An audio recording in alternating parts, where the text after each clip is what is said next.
It Suvarna news. ನಾನು ಅಜಿತ್ ಹನಮಕ್ಕನವ. ಈಗ ಈ ವಾರದ news hour special. News hour special ನಲ್ಲಿ news person of the week ಇರ್ತಾರೆ, ಅಥವಾ news subject of the week ಬಗ್ಗೆ ಮಾತನಾಡುವುದಕ್ಕೆ ಒಬ್ಬ ಅತಿಥಿ ನಮ್ಮ ಜೊತೆಗಿರ್ತಾರೆ. ಏನು ಈ ವಾರದ news subject of the week? ರಾಜ್ಯದಾದ್ಯಂತ ರಾಜ್ಯ ಬಿಜೆಪಿಯಲ್ಲಿನ ಭಿನ್ನಮತ ಸದ್ದು ಮಾಡ್ತಾ ಇದೆ. ಯತ್ನಾಳರ ನೇತೃತ್ವವಿದ್ದಂತೆ ಕಾಣ್ತಾ ಇರುವ ಈ ಭಿನ್ನಮತ ದೆಹಲಿಯ ತನಕ ಹೋಗಿದೆ. ಅದು ನೇರ ಮಾಜಿ ಮುಖ್ಯಮಂತ್ರಿ ಯಡಿಯೂರಪ್ಪನವರ ವಿರುದ್ಧ, ರಾಜ್ಯಾಧ್ಯಕ್ಷ ವಿಜಯೇಂದ್ರ ವಿರುದ್ಧ. ಇದು ಎಲ್ಲಿಗೆ ಹೋಗಲಿಲ್ಲಂತೆ? ಎರಡು ಎಕ್ಸ್ಟ್ರೀಮ್ ಎಕ್ಸ್ಪೆಕ್ಟೇಷನ್ಗಳಿದ್ದಾವೆ ಎರಡು ತಂಡಗಳಿಗೆ. ಯಾರ ಎಕ್ಸ್ಪೆಕ್ಟೇಷನ್ ಫುಲ್ಫಿಲ್ ಆಗುತ್ತೆ? ಇದು ಸೇರಿದಂತೆ ಅನೇಕ ಪ್ರಶ್ನೆಗಳಿಗೆ ಉತ್ತರ ತೆಗೆದುಕೊಳ್ಳಬೇಕಾಗಿದೆ. ಇವತ್ತಿನ ನಮ್ಮ ವಿಶೇಷ ಅತಿಥಿ ಮಾಜಿ ಸಂಸದ ಪ್ರತಾಪ್ ಸಿಂಹ ಅವರಿದ್ದಾರೆ. ಪ್ರತಾಪ್ ಸಿಂಹ ಅವರ ಕಾರ್ಯಕ್ರಮಕ್ಕೆ ಸ್ವಾಗತ. ಅವರನ್ನ ಪ್ರಶ್ನೆ ಮಾಡೋದಕ್ಕೆ ವಿವಿಧ ಪಕ್ಷಗಳ ಕಾರ್ಯಕರ್ತರು ಅನೇಕರಿದ್ದೀರಿ. ನಿಮ್ಮೆಲ್ಲರೂ ಕೂಡ ಕಾರ್ಯಕ್ರಮಕ್ಕೆ ಸ್ವಾಗತ. ನಿಮ್ಮನ್ನು ಏನ್ ಇಂಟ್ರೊಡ್ಯೂಸ್ ಮಾಡಬೇಕು ಅಂತಾನೆ ಕನ್ಫ್ಯೂಷನ್ ಇತ್ತು ನನಗೆ. ಬರೀ ಮಾಜಿ ಸಂಸದ ಅನ್ಬೇಕಾ, ಮಾಜಿ ಪತ್ರಕರ್ತ ಅನ್ಬೇಕಾ, ಹಿಂದುತ್ವವಾದಿ ನಾಯಕ ಅನ್ಬೇಕಾ, ಬಿಜೆಪಿ ನಾಯಕ ಅನ್ಬೇಕಾ, ಅಥವಾ ಬಂಡಾಯ ಬಣದ ಸದಸ್ಯ ಅನ್ಬೇಕಾ ಅಂತ. ಇದು ಬಹಳ ಜನರ ಮನಸ್ಸಲ್ಲಿ ಈ ರೀತಿಯ ಗೊಂದಲನೂ ಇದೆ. ಪ್ರತಾಪ್ ಸಿಂಹನಿಗೆ ಏನಂತ ಕರಿಬೇಕು ಅಂತ. ಅದರಲ್ಲೂ ಕೂಡ ಮಾಧ್ಯಮದಲ್ಲಿ ಮಾತ್ರ ಇದು ನನಗೆ ಕಾಲಕ್ಕೆ ತಕ್ಕ ಹಾಗೆ ನನಗೆ ಹೊಸ ಹೊಸ ಹಣೆಪಟ್ಟಿಗಳು, ಹೆಸರುಗಳು ಸಿಗ್ತಾ ಇರ್ತವೆ. ಆದ್ರೆ ನಾನು ಮೂಲತಃ ಹೇಳಬೇಕು ಅಂತಂದ್ರೆ, ನಾನು 1968ರಲ್ಲಿ ನಡೆದಂತ ಮೊದಲ ಗ್ರಾಮ ಪಂಚಾಯಿತಿ ಚುನಾವಣೆಯಲ್ಲಿ ಜನಸಂಘದ ದೀಪದ ಗುರುತಿನಿಂದ ಗೆದ್ದು ಹಾಸನ ಜಿಲ್ಲೆಯಲ್ಲಿ ಪಂಚಾಯಿತಿ ಚೇರ್ಮನ್ ಆದಂತಹ ಜನಸಂಘದ ಮೊದಲನೇ ವ್ಯಕ್ತಿ ಮಗ ನಾನು. ನಮ್ಮಪ್ಪ 10 ವರ್ಷ ಗ್ರಾಮ ಪಂಚಾಯಿತಿ ಅಧ್ಯಕ್ಷರಾಗಿದ್ದಂಥವ್ರು. ಅದಾದ ನಂತರ ಬಿ ಶಿವಪ್ಪನವರಿಗೆ ಅವ್ರ ಕಡೆವರೆಗೂ ಅವ್ರ ಕೆಲಸವನ್ನ ಮಾಡಿದ್ರು. ನಾನು ಆ ಹಿನ್ನೆಲೆಯಿಂದ ಬಂದವನು. ನಾನು ITC 1986ರಲ್ಲಿ ಮಾಡಿ, ನಮ್ಮಪ್ಪ ITC OTC ನಾಗ್ಪುರದಲ್ಲಿ OTC ಮಾಡಿದ್ದಾರೆ. ನಮ್ಮಪ್ಪನು ಸೈಂಟ್ ಫಿಲೋಮಿನಸ್ ಕಾಲೇಜು ಮೈಸೂರಿನಲ್ಲಿ ಓದ್ತಾ ಇರ್ಬೇಕಾದ್ರೆ ಶಾಖೆ ಮಾಡ್ತಾ ಇದ್ರು ಅವರು. ಹಾಸ್ಟೆಲ್ ಅಲ್ಲಿ ಇದ್ರು ಕೂಡ ಹೊರಗಡೆ ಹೋಗಿ ಶಾಖೆ ಮಾಡೋರು ಅವರು. ಹಾಗೆ ನಾನು ಶಾಖೆಯನ್ನು ಮಾಡಿದಂಥವ್ರು. ನಾನು ಪತ್ರಕರ್ತನಾಗಿ ಬಂದಾಗಲೂ ಕೂಡ ನಾನು ನೇರವಾಗಿ ಹೇಳಬೇಕು ಅಂತ ಹೇಳಿದ್ರೆ, ನಾನು ರೈಟಿಸ್ಟ್ ಐಡಿಯಾಲಜಿನೇ ನಾನು ಪ್ರತಿಪಾದಿಸ್ತಾ ಬಂದಿದ್ದು. ನಾನು ರಾಷ್ಟ್ರೀಯತೆನೇ ಪ್ರತಿಪಾದಿಸ್ತಾ ಬಂದಿದ್ದು. ನಾನು ಮೋದಿಯವರ ಬಯೋಗ್ರಫಿನೂ ಕೂಡ ಬರಿತಾ ಬಂದೆ. ನನ್ನ ದಿಕ್ಕನ್ನು ನೀವು ನೋಡಿದಾಗ, ಮತ್ತು ನಾನು ಸಂಸದನ ಆದ ನಂತರ ಅಥವಾ ನನಗೆ ಸಂಸದನ ಆಗುವ ಮೊದಲು ನನಗೆ ಟಿಕೆಟ್ ಕೊಡುವಕ್ಕೆ ಇದ್ದಂತ ಮಾನದಂಡಗಳನ್ನು ನೋಡಿದಾಗಲೂ ಕೂಡ ನಾನೊಬ್ಬ ರಾಷ್ಟ್ರವಾದಿ, ನಾನೊಬ್ಬ ಈ ಒಂದು ಬಿಜೆಪಿಯ ಚಿಂತನೆಗಳೇನಿದೆ, ಈ ರಾಷ್ಟ್ರವಾದ ಅಂತ ಏನಿದೆ, ಇದಕ್ಕೆ ಪೂರಕವಾಗಿ ಬರೆಯೋನು ಅನ್ನೋ ಕಾರಣಕ್ಕೋಸ್ಕರ ನನಗೆ ಟಿಕೆಟ್ ಕೊಟ್ಟರು. ಅದು ಸಂಘ ನನಗೆ ಕೊಟ್ಟಿದ್ದು. ಈ ಒಂದು ರೈಟಿಸ್ಟ್ ಐಡಿಯಾಲಜಿಯಿಂದಲೇ ನಾನು ಬಂದವನಾದ್ಮೇಲೆ ನನಗೆ ಬೇರೆ ಹಣಪಟ್ಟಿಗಳನ್ನ ಹೆಂಗ್ ಕೊಡಕ್ಕಾಗುತ್ತೆ? ಅದು ಮೀಡಿಯಾದಲ್ಲಿ ಏನಂದ್ರೆ ಬೇರೆ ಬೇರೆ ತರ ಅದನ್ನ ವಿಶ್ಲೇಷಣೆ ಮಾಡಬಹುದು. ಈಗ ನಾನು 2014ನಲ್ಲಿ MP ಆದ ನಂತರ 2015ನಲ್ಲಿ ಹುಣಸೂರಿನಲ್ಲಿ ಹನುಮಾನ್ ಜಯಂತಿ ವಿಚಾರದಲ್ಲಿ ಗಲಾಟೆ ಆಯಿತು. ನಾನು ಅವಾಗ ಪೊಲೀಸರು ಇದ್ರ ಮೇಲೆ ಜೀಪ್ ಹತ್ತಿದ, ಅದು ನನ್ನ ಇನೋವಾ ಕಾರನ್ನ ನಾನೇ ಹಚ್ಚಿದೆ, ಅದು ಇದು ನನ್ನ ಮೇಲೆಲ್ಲ 2 ಕ್ರಿಮಿನಲ್ ಪ್ರಕರಣ ದಾಖಲು ಮಾಡಿರೋ. ಪ್ರತಾಪ್ ಸಿಂಹ ಇವನು ಹನುಮಾನ್ ಜಯಂತಿನ ಈ ಭಾಗದಲ್ಲಿ ಯಾವ ಜಯಂತಿ ಇರಲಿಲ್ಲ, ಇವನು ಯಾವ್ದೋ ಹುಟ್ಟಾಕೊಂಡು ಹುಣಸೂರಿನಲ್ಲಿ ಸಣ್ಣ ಪ್ರಮಾಣದಲ್ಲಿ ನಡೀತೈತಿ ಇಲ್ಲ ಅಂತಲ್ಲ, ಇದನ್ನ ಇವನೇನೋ ಕೋಮುವಾದನ ಹುಟ್ಟಾಕಕ್ ಬಂದ್ಬಿಟ್ಟಿದ್ದಾನೆ. ಇವನ್ ದೊಡ್ಡ ಕೋಮುವಾದಿ. ನಮ್ಮ ಮೈಸೂರು ಭಾಗದಲ್ಲಿ ಕೋಮುವಾದನೇ ಇಲ್ಲ, ಇವನ್ ಯಾವ್ದೋ ಬಂದು ಕೋಮುವಾದವನ್ನು ಹುಟ್ಟಾಕಕ್ ಹೋಗಿದ್ದಾನೆ ಅಂತ ನನಗೆ ಅವಾಗ ಕೋಮುವಾದದ ಹಣಪಟ್ಟಿನ ಕಟ್ಟಿದ್ರು. ಅದಂತರ ಎಲ್ಲಾ ಕಡೆನೂ ಕೂಡ ಪಿರಿಯಾಪಟ್ಟಣದಲ್ಲಿ ಹನುಮಾನ್ ಜಯಂತಿ ಮಾಡಿದ್ರು. ಇವತ್ತು ಹೋಬಳಿ ಮಟ್ಟದಲ್ಲಿ ಎಲ್ಲಾ ಕಡೆ, ಹಳೆ ಮೈಸೂರು ಭಾಗದಲ್ಲಿ ಎಲ್ಲ ಕಡೆ ಹನುಮಾನ್ ಜಯಂತಿ ಶುರುವಾಯಿತು. ಆಮೇಲೆ ಮಧ್ಯದಲ್ಲಿ ಸಿದ್ದರಾಮಯ್ಯ ಸಾಹೇಬ್ರು ಏನ್ ಮಾಡಿದ್ರು, ಅವರು ಮಹಿಷ ದಸರಾ ಅಂತ ಹೇಳ್ಬಿಟ್ಟು ಒಂದಷ್ಟು ಜನ ಮಾಡ್ಲಿಕ್ಕೆ ಅಂತ ಹೋದಾಗ ಅವರು ಕಣ್ಣು ಮುಚ್ಕೊಂಡು ಕೂತ್ಕೊಂಡ್ರು. ಆಗ ಅದನ್ನ ವಿರೋಧಿಸಿದೆ. ನಮ್ಮ ಯಡಿಯೂರಪ್ಪ ಸಾಹೇಬ್ರು 2019ರಲ್ಲಿ ಅವರು ಮುಖ್ಯಮಂತ್ರಿಯಾಗಿ, ಅಲ್ಲಿ 19ರಲ್ಲಿ ಮುಖ್ಯಮಂತ್ರಿಯಾಗಿ ಬಂದ ನಂತರ, ಜುಲೈನಲ್ಲಿ ಬಂದಾದ ನಂತರ ನಾನೇನ್ ಮಾಡಿದೆ, ಫಸ್ಟ್ ಕೆಲಸ ಏನ್ ಮಾಡಿದ್ದು ಅಂದ್ರೆ, ಫಸ್ಟ್ ಆ ಮಹಿಷಾದಸನ ಹೊಡೆದಾಕ್ಬೇಕು ಅಂತ ಹೇಳ್ಬಿಟ್ಟು ಅದು ನಿಲ್ಲಿಸಿದೆ. ಇವನ್ ಯಾರೋ ದಲಿತ ವಿರೋಧಿ ಅಂತ ಒಂದೊಂದು ಜನ ಹಣೆಪಟ್ಟಿ ಕಟ್ಟಿದ್ರು. ಆದ್ರೆ ಅತಿ ಹೆಚ್ಚು ತಾಯಿ ಚಾಮುಂಡೇಶ್ವರಿಯ ಭಕ್ತರಿರೋದೇ ದಲಿತರಿದ್ದಾರೆ. ಬಹಳ ತಾಯಿ ಚಾಮುಂಡೇಶ್ವರಿಯನ್ನ ಪೂಜೆನ ಮತ್ತು ಹಬ್ಬವನ್ನು ಬಹಳ ಭಕ್ತಿಭಾವದಿಂದ ಮಾಡ್ತಾರೆ. ಆಗ ನಾನು ದಲಿತ ವಿರೋಧಿ ಅಂತ ಹೇಳ್ಬಿಟ್ಟು ಎಲ್ಲಾ ಕಡೆ ಪ್ರಚಾರನ ಮಾಡಿದ್ರು. ಅದಾದ ನಂತರ ಒಂದೊಂದು ವಿಷಯಗಳು ಬಂತು. ಆ ವಿಷಯಗಳು ಬಂದಾಗ, ಇಶ್ಯೂಸ್ ಬಂದಾಗ ನಾನು ಮಾತಾಡ್ತಿದ್ದ ರೀತಿ ಏನಿದೆ, ಈಗ ಹರ್ಷ ಮರ್ಡರ್ ಕೇಸ್ ಆದಾಗ ನಮ್ಮ ಪಾರ್ಟಿ ಆಫೀಸಲ್ಲಿ ನಿಂತ್ಕೊಂಡ್ಬಿಟ್ಟು ನಮ್ಮ ಪಾರ್ಟಿ ಲೀಡರ್ಶಿಪ್ ಚೆನ್ನಾಗಿ ನಡ್ಕೊಳ್ಳಿಲ್ಲ, ಇದನ್ನ ಎನ್ಕೌಂಟರ್ ಮಾಡಬಹುದಿತ್ತು ಅಂತ ಹೇಳಿದಾಗ ನಾನು ಪಕ್ಷ ವಿರೋಧಿಯಾಗಿ ಕಾಣಿಸ್ಬೋದು, ನಾನು ಬಂಡಾಯಗಾರನಾಗಿ ಕಾಣಿಸ್ಬೋದು. ಇವತ್ತು ವಫ್ದ್ ವಿಚಾರ ಬಂದಿದೆ. ವಫ್ ವಿಚಾರ ಬಂದಾಗ ನಾನು ಯತ್ನಾಳ್ರು, ಅದು ಬಿಜಾಪುರದಲ್ಲಿ ಆ ಸಮಸ್ಯೆ ಪ್ರಾರಂಭ ಆಗಿದ್ದು. ಹಾಗಾಗಿ ಯತ್ನಾಳ್ ಅದನ್ನ ಒಂದು ಲೀಡ್ ತಗೊಂಡು ಅವರು ಅಲ್ಲಿಗೆ ಕೇಂದ್ರ ಸಚಿವ ಆಗಿರುವಂತ ಶೋಭಾ ಕರಂದ್ಲಾಜೆ ಅವ್ರನ್ನ ಕರೆಸಿದ್ರು, ಅಲ್ಲಿಗೆ ಜೆಪಿಸಿ ಚೇರ್ಮನ್ ನ ಕರೆಸಿದ್ರು, ಅಹೋರಾತ್ರಿ ಧರಣಿಯನ್ನ ಮಾಡಿದ್ರು. ಅದಕ್ಕೊಂದು ಸೈಂಟಿಫಿಕ್ ಆಗಿ ಅದಕ್ಕೆ ಒಂದು ಅಪ್ರೋಚ್ ಅದನ್ನ ಯಾವ ರೀತಿ ಆ ಪ್ರಾಬ್ಲಮ್ ಸಾಲ್ವ್ ಮಾಡಬೇಕು ಅಂತ ಹೊರಟ್ರು. ಈಗ ಅವ್ರ ಜೊತೆ ನೀನು ಬಾರದ ಅಂತ ಹೇಳಿ ನನಗೆ ಕರೆದ್ರು, ಅವ್ರ ಹತ್ರ ಹೋಗ್ಬಿಟ್ಟು ನಾನು ಆ ಪ್ರೊಟೆಸ್ಟ್ ಅಲ್ಲಿ ಕುತ್ಕೊಂಡೆ. ಈ ಮಧ್ಯದಲ್ಲಿ ನಾನು ಮುತಾಲಿಕರಿಗೂ ನನಗೂ ಬಹಳ ಆಪ್ತವಾದಂತ ಸಂಬಂಧ ಇದೆ. ಮುತಾಲಿಕರು ಕಾರ್ಕಳದಲ್ಲಿ ನಮ್ಮ ಪಕ್ಷದ ನಾಯಕರಾಗಿರುವಂತ ಸುನಿಲ್ ಕುಮಾರ್ ಅವರ ವಿರುದ್ಧನೇ ಎಲೆಕ್ಷನ್ ನಿಂತಿದ್ದವರು. ಅಂದ್ರೆ ನೀವು ನೋಡಿ, ಆದ್ರೆ ಅವ್ರ ಜೊತೆ ನನಗೆ ಆಪ್ತ ಸಂಬಂಧ ಇದೆ. ಏನಕ್ಕೆ ಅಂತಂದ್ರೆ ನಂದು ಕೋರ್ ಐಡಿಯಾಲಜಿ ಏನಿದೆ, ನಂದು ಹಿಂದುತ್ವ ಆಗಿದೆ. ನಂದು ಏನು ನನ್ನ ಬೇರೆಯವರು ಇಶ್ಯೂಗೆ ತಕ್ಕಾಗೆ ನಾನು ಬದಲಾಗಲ್ಲ. ನಾನು ಒಂದು ರೈಟಿಂಗ್ ಡೇಸ್ ಇಂದ ನಾನು ರೈಟಿಸ್ಟ್ ಆಗಿದ್ದವನು, ಇವತ್ತು ನಾನು ಅದೇ ಆಗಿದ್ದೀನಿ. ಅದಕ್ಕೆ ಪೂರಕವಾದಂತೆ ಯಾವುದೇ ವಿಚಾರಗಳಿತ್ತು ಅಂತಂದ್ರೆ ನಾನು ಖಂಡಿತ ಧ್ವನಿ ಎತ್ತುತ್ತೀನಿ. ಹಾಗಾಗಿ ನನ್ನನ್ನ ಬಂಡಾಯನೋ ಮಾಜಿ ಸಂಸದನೋ ಅಥವಾ ಇನ್ನೇನು ಬಿಜೆಪಿ ವಿರುದ್ಧ ಯಾರ್ದೋ ವಿರುದ್ಧ ಯುದ್ಧಕ್ಕೆ ಹೋಗ್ತಾ ಇದಾರೆ ಅವ್ರ ಜೊತೆ ನಾನು ಸೇರ್ಕೊಂಡಿನೋ ಅದ್ಯಾವುದೂ ಅಲ್ಲ. ನಾನೊಬ್ಬ ಪ್ಯೂರ್ ಒಬ್ಬ ರಾಷ್ಟ್ರವಾದಿ ಅಂತ ಹೇಳಿಕ್ ಬಯಸ್ತೀನಿ. ನಾನು ಸಂಘ ಪ್ರತಿಪಾದಿಸುವಂತ ಚಿಂತನೆಗಳಿಗೆ 100% ಕಮಿಟ್ಮೆಂಟ್ ಅಲ್ಲಿ ಇಟ್ಕೊಂಡಿರುವಂತ ವ್ಯಕ್ತಿ. ಕೆಲಸದ ವಿಚಾರ ಬಂದಾಗ 10 ವರ್ಷ ಎಲ್ಲರ ಕೈಲೂ ಕೂಡ ಸೈ ಅನ್ಸ್ಕೊಂಡು ಬೆನ್ನು ತಟ್ಟಿಸ್ಕೊಳ್ಳೋ ರೀತಿಯಲ್ಲಿ ಅಭಿವೃದ್ಧಿ ಕಾರ್ಯಗಳನ್ನ ಮಾಡಿದಂತಹ ವ್ಯಕ್ತಿ. ಕಾಲಕ್ಕೆ ವಿಷಯಾಧಾರಿತವಾಗಿ ನನಗೆ ಬೇರೆ ಹಣೆ ಪಟ್ಟಿ ಕೊಟ್ರೆ ಅದು ಮಾಧ್ಯಮಗಳಿಗೆ ಸರ್ವ ಸ್ವತಂತ್ರನೂ ಇದೆ, ಅವ್ರು ಏನ್ ಬೇಕಾದ್ರೂ ಹೇಳ್ಬೋದು. ಬಂಡಾಯ ವಿಷಯಕ್ಕೆ ನೇರವಾಗಿ ಬಂದ್ಬಿಡೋಣ. ಬಿಜೆಪಿ ಶಿಸ್ತಿನ ಪಕ್ಷ. ನಾನು ಹೇಳೋದು ಕರ್ನಾಟಕ ಬಿಟ್ಟು ಉಳಿದ ಕಡೆ ಅಪ್ಲೈ ಆಗ್ಬೋದು. ಕರ್ನಾಟಕದಲ್ಲಿ ಶಿಸ್ತಿನ ಪಕ್ಷ ಅಲ್ಲ ಇದು. ಪಾರ್ಟಿ ವಿತ್ ಡಿಫರೆನ್ಸ್ ಅಂತೀರಿ ನೀವು. Party with so many differences. ಇಲ್ಲ, ಇದು ಬೇರೆ ಕಡೆನೂ ಕೂಡ ಈ ರೀತಿ ಬಣಗಳು ಎಲ್ಲ ಇದ್ದೇ ಇರುತ್ತೆ. ನೋಡಿ, ಮೂಲವಾಗಿ ನಾವು ಒಂದು ಪೊಲಿಟಿಕ್ಸ್ ಅಲ್ಲಿ ಒಂದು ಅರ್ಥ ಮಾಡ್ಕೊಳ್ಬೇಕು. ನಾನು ಹಿಂದೆನೂ ಹೇಳಿದ್ದೆ, ಆಸೆ ಇಲ್ಲದೆ ಇದ್ದವರು RSS ಅಲ್ಲಿ ಇರ್ತಾರೆ. ಒಂದು ಫೀಲ್ಡ್ ಏನು ಅಂತಂದ್ರೆ ಇಲ್ಲಿ ಕ್ವಾಲಿಫಿಕೇಶನ್ ಬೇಡ. ಯಾವನ್ ಬೇಕಾದ್ರೆ ಆಗಿರಲ್ಲ, ಅವನು ಇದಕ್ಕೆ ಬರ್ಬೋದು. ಅವನಿಗೆ ಏನೇನು ಕ್ವಾಲಿಫಿಕೇಶನ್ ಮಾಡಲ್ಲ. 3ನೇ ಕ್ಲಾಸ್ ಓದಿ, 4ನೇ ಕ್ಲಾಸ್ ಓದಿ, ಕಳ್ಳಿರ್ಲಿ, ಭ್ರಷ್ಟ್ ಇರ್ಲಿ, ರಿಯಲ್ ಎಸ್ಟೇಟ್ ಅಲ್ಲಿ ದುಡ್ಡು ಮಾಡಿರ್ಲಿ, ಏನ್ ಬೇಕಾದ್ರೆ ಆಗಿರ್ಲಿ, ಅವನಿಗೆ ಇಲ್ಲಿ ಅವಕಾಶ ಇದೆ. ಇಲ್ಲಿ ವಿಪುಲವಾದಂತ ಅವಕಾಶಗಳಿದೆ. ಆಮೇಲೆ ಈ ಕಳ್ಳರು, ಸುಳ್ಳು, ಭ್ರಷ್ಟರು, ಲಫಂಗರು ಎಲ್ಲ ಬಂದಾದ್ಮೇಲೆ ಹೋರಾಟ ಇದ್ದೇ ಇರುತ್ತೆ. ಹಾಗಾಗಿ ಎಲ್ಲಾ ಪಕ್ಷಗಳಲ್ಲೂ ಕೂಡ ಜನರಲ್ ನಾನು ಹೇಳ್ತೇನೆ, ಎಲ್ಲ ಪಕ್ಷಗಳಲ್ಲೂ ಈಗ ನೋಡಿ, ಕಾಂಗ್ರೆಸ್ ಪಕ್ಷದಲ್ಲೂ ಕೂಡ ಸಿದ್ದರಾಮಯ್ಯನವರು ಚೇರ್ ಎಳಿಬೇಕು ಅಂತ DK ಅವರು ಕಾಯ್ತಾ ಇದ್ದಾರೆ. ಈ ಮಧ್ಯದಲ್ಲಿ ಇವರಿಬ್ಬರು ಹೊಡೆದಾಡ್ತಾರೆ, ನನಗೆಲ್ಲಿ ಸಿಗುತ್ತೋ ಅಂತ ಪರಮೇಶ್ವರ್ ಅವರು, ಖರ್ಗೆ ಅವ್ರ ಮಗನೋ ಅಥವಾ ಇನ್ಯಾರೋ ಸತೀಶ್ ಜಾರಕಿಹೊಳಿ ಅವರು ಕಾಯ್ತಾ ಇದ್ದಾರೆ. ಅಂದ್ರೆ ನೋಡಿ, ಇಲ್ಲಿ ಯಾರ್ದೋ ಒಬ್ರು ಲೀಡರ್ಶಿಪ್ ನ ಒಪ್ಕೊಂಡು ಹೋಗುವಂತದ್ದು ಏನಿಲ್ಲ.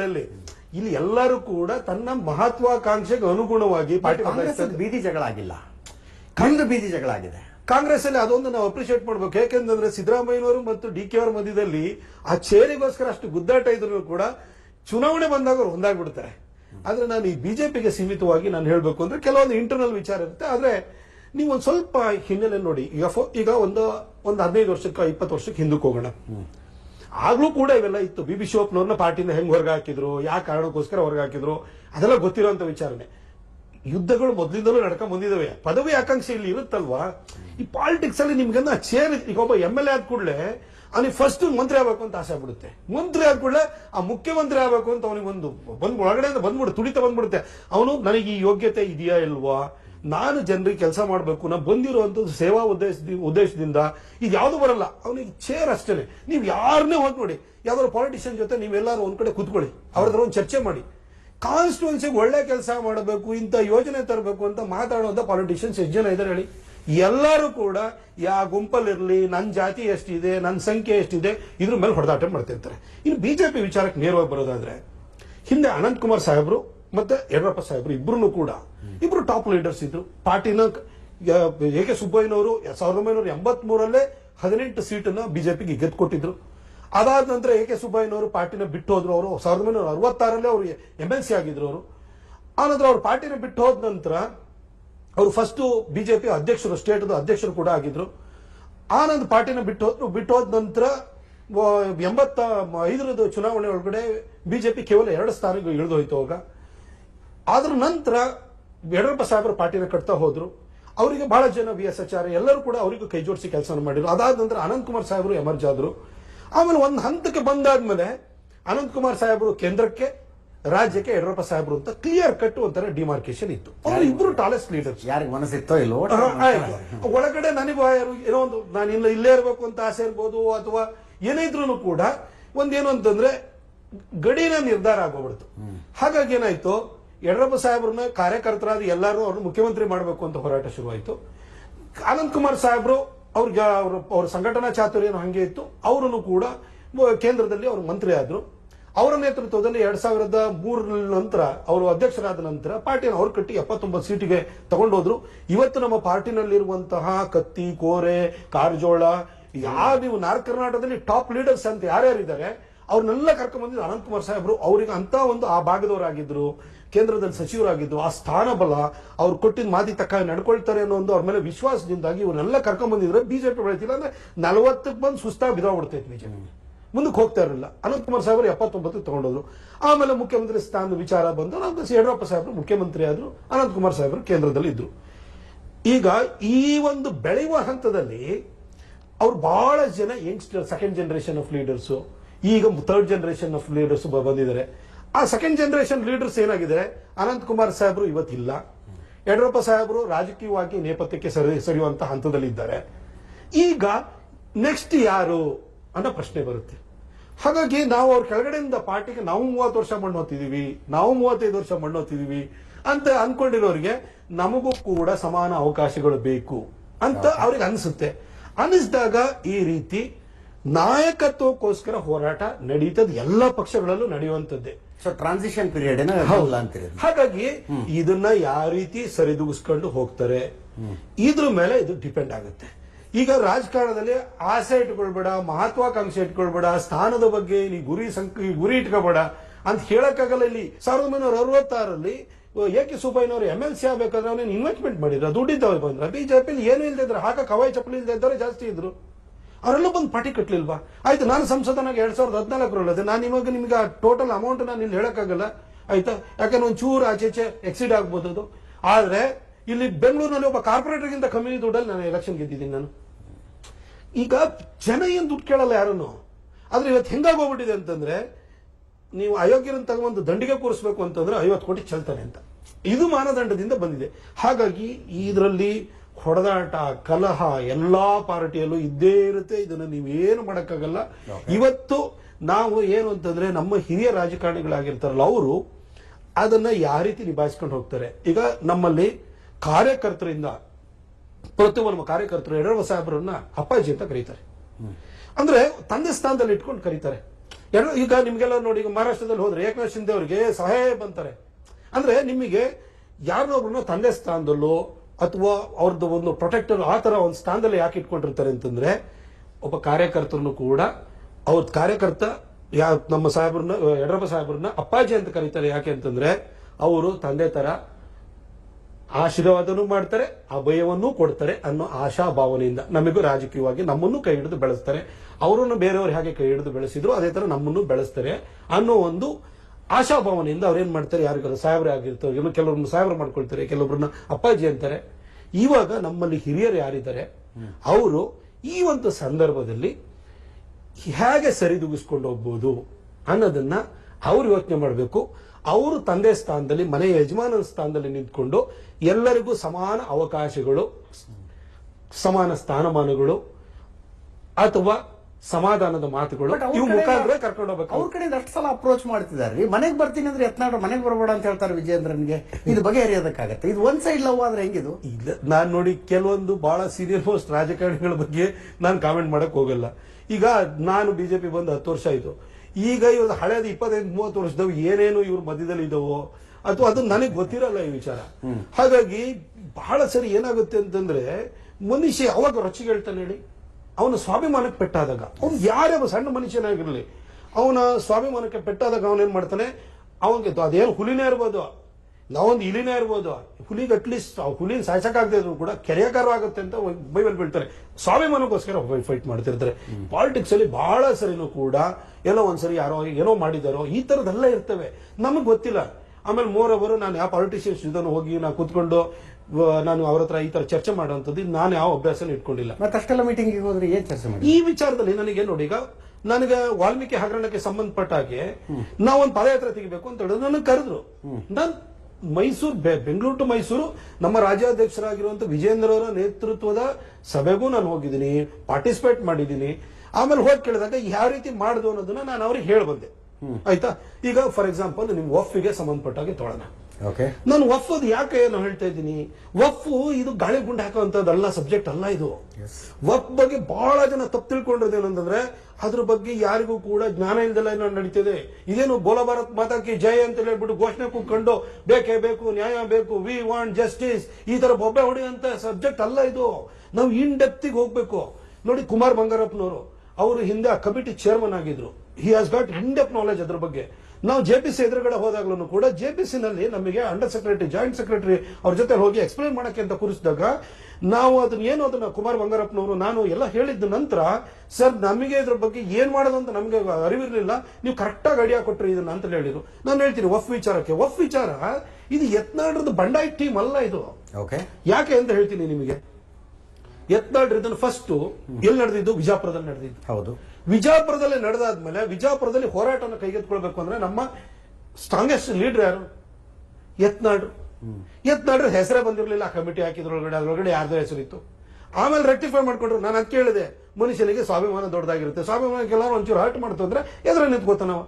ಹಾಗೆ ಅಲ್ಲಿ ಯತ್ನಾಳ್ ಏನ್ ಮಾಡ್ರು, ನಮ್ಮ ರೈತರನ್ನ ಕಾಪಾಡಬೇಕು ಅದು ಇದು ಅಂತೇಳಿ ಅವರು ಹೋರಾಟವನ್ನು ಸ್ಟಾರ್ಟ್ ಮಾಡ್ರು. ಅಹೋರಾತ್ರಿ ಧರಣಿ ಪ್ರಾರಂಭ ಆಯಿತು. ಶೋಭಾ ಕರಂದ್ಲಾಜೆ ಅವರು ಬಂದ್ರು, ಪ್ರಹ್ಲಾದ್ ಜೋಶಿ ಅವರು ಬಂದ್ರು, ಜೆಪಿಸಿ ಚೇರ್ಮನ್ ಬಂದ್ರು, ಸೋಮಣ್ಣ ಅವರು ಅದಕ್ಕೆ ಬೆಂಬಲ ವ್ಯಕ್ತಪಡಿಸಿದ್ರು. ಈ ರೀತಿ ಹೋರಾಟ ಶುರುವಾಯಿತು, ಅಲ್ಲಿಂದ ಪ್ರಾರಂಭ ಆಯಿತು.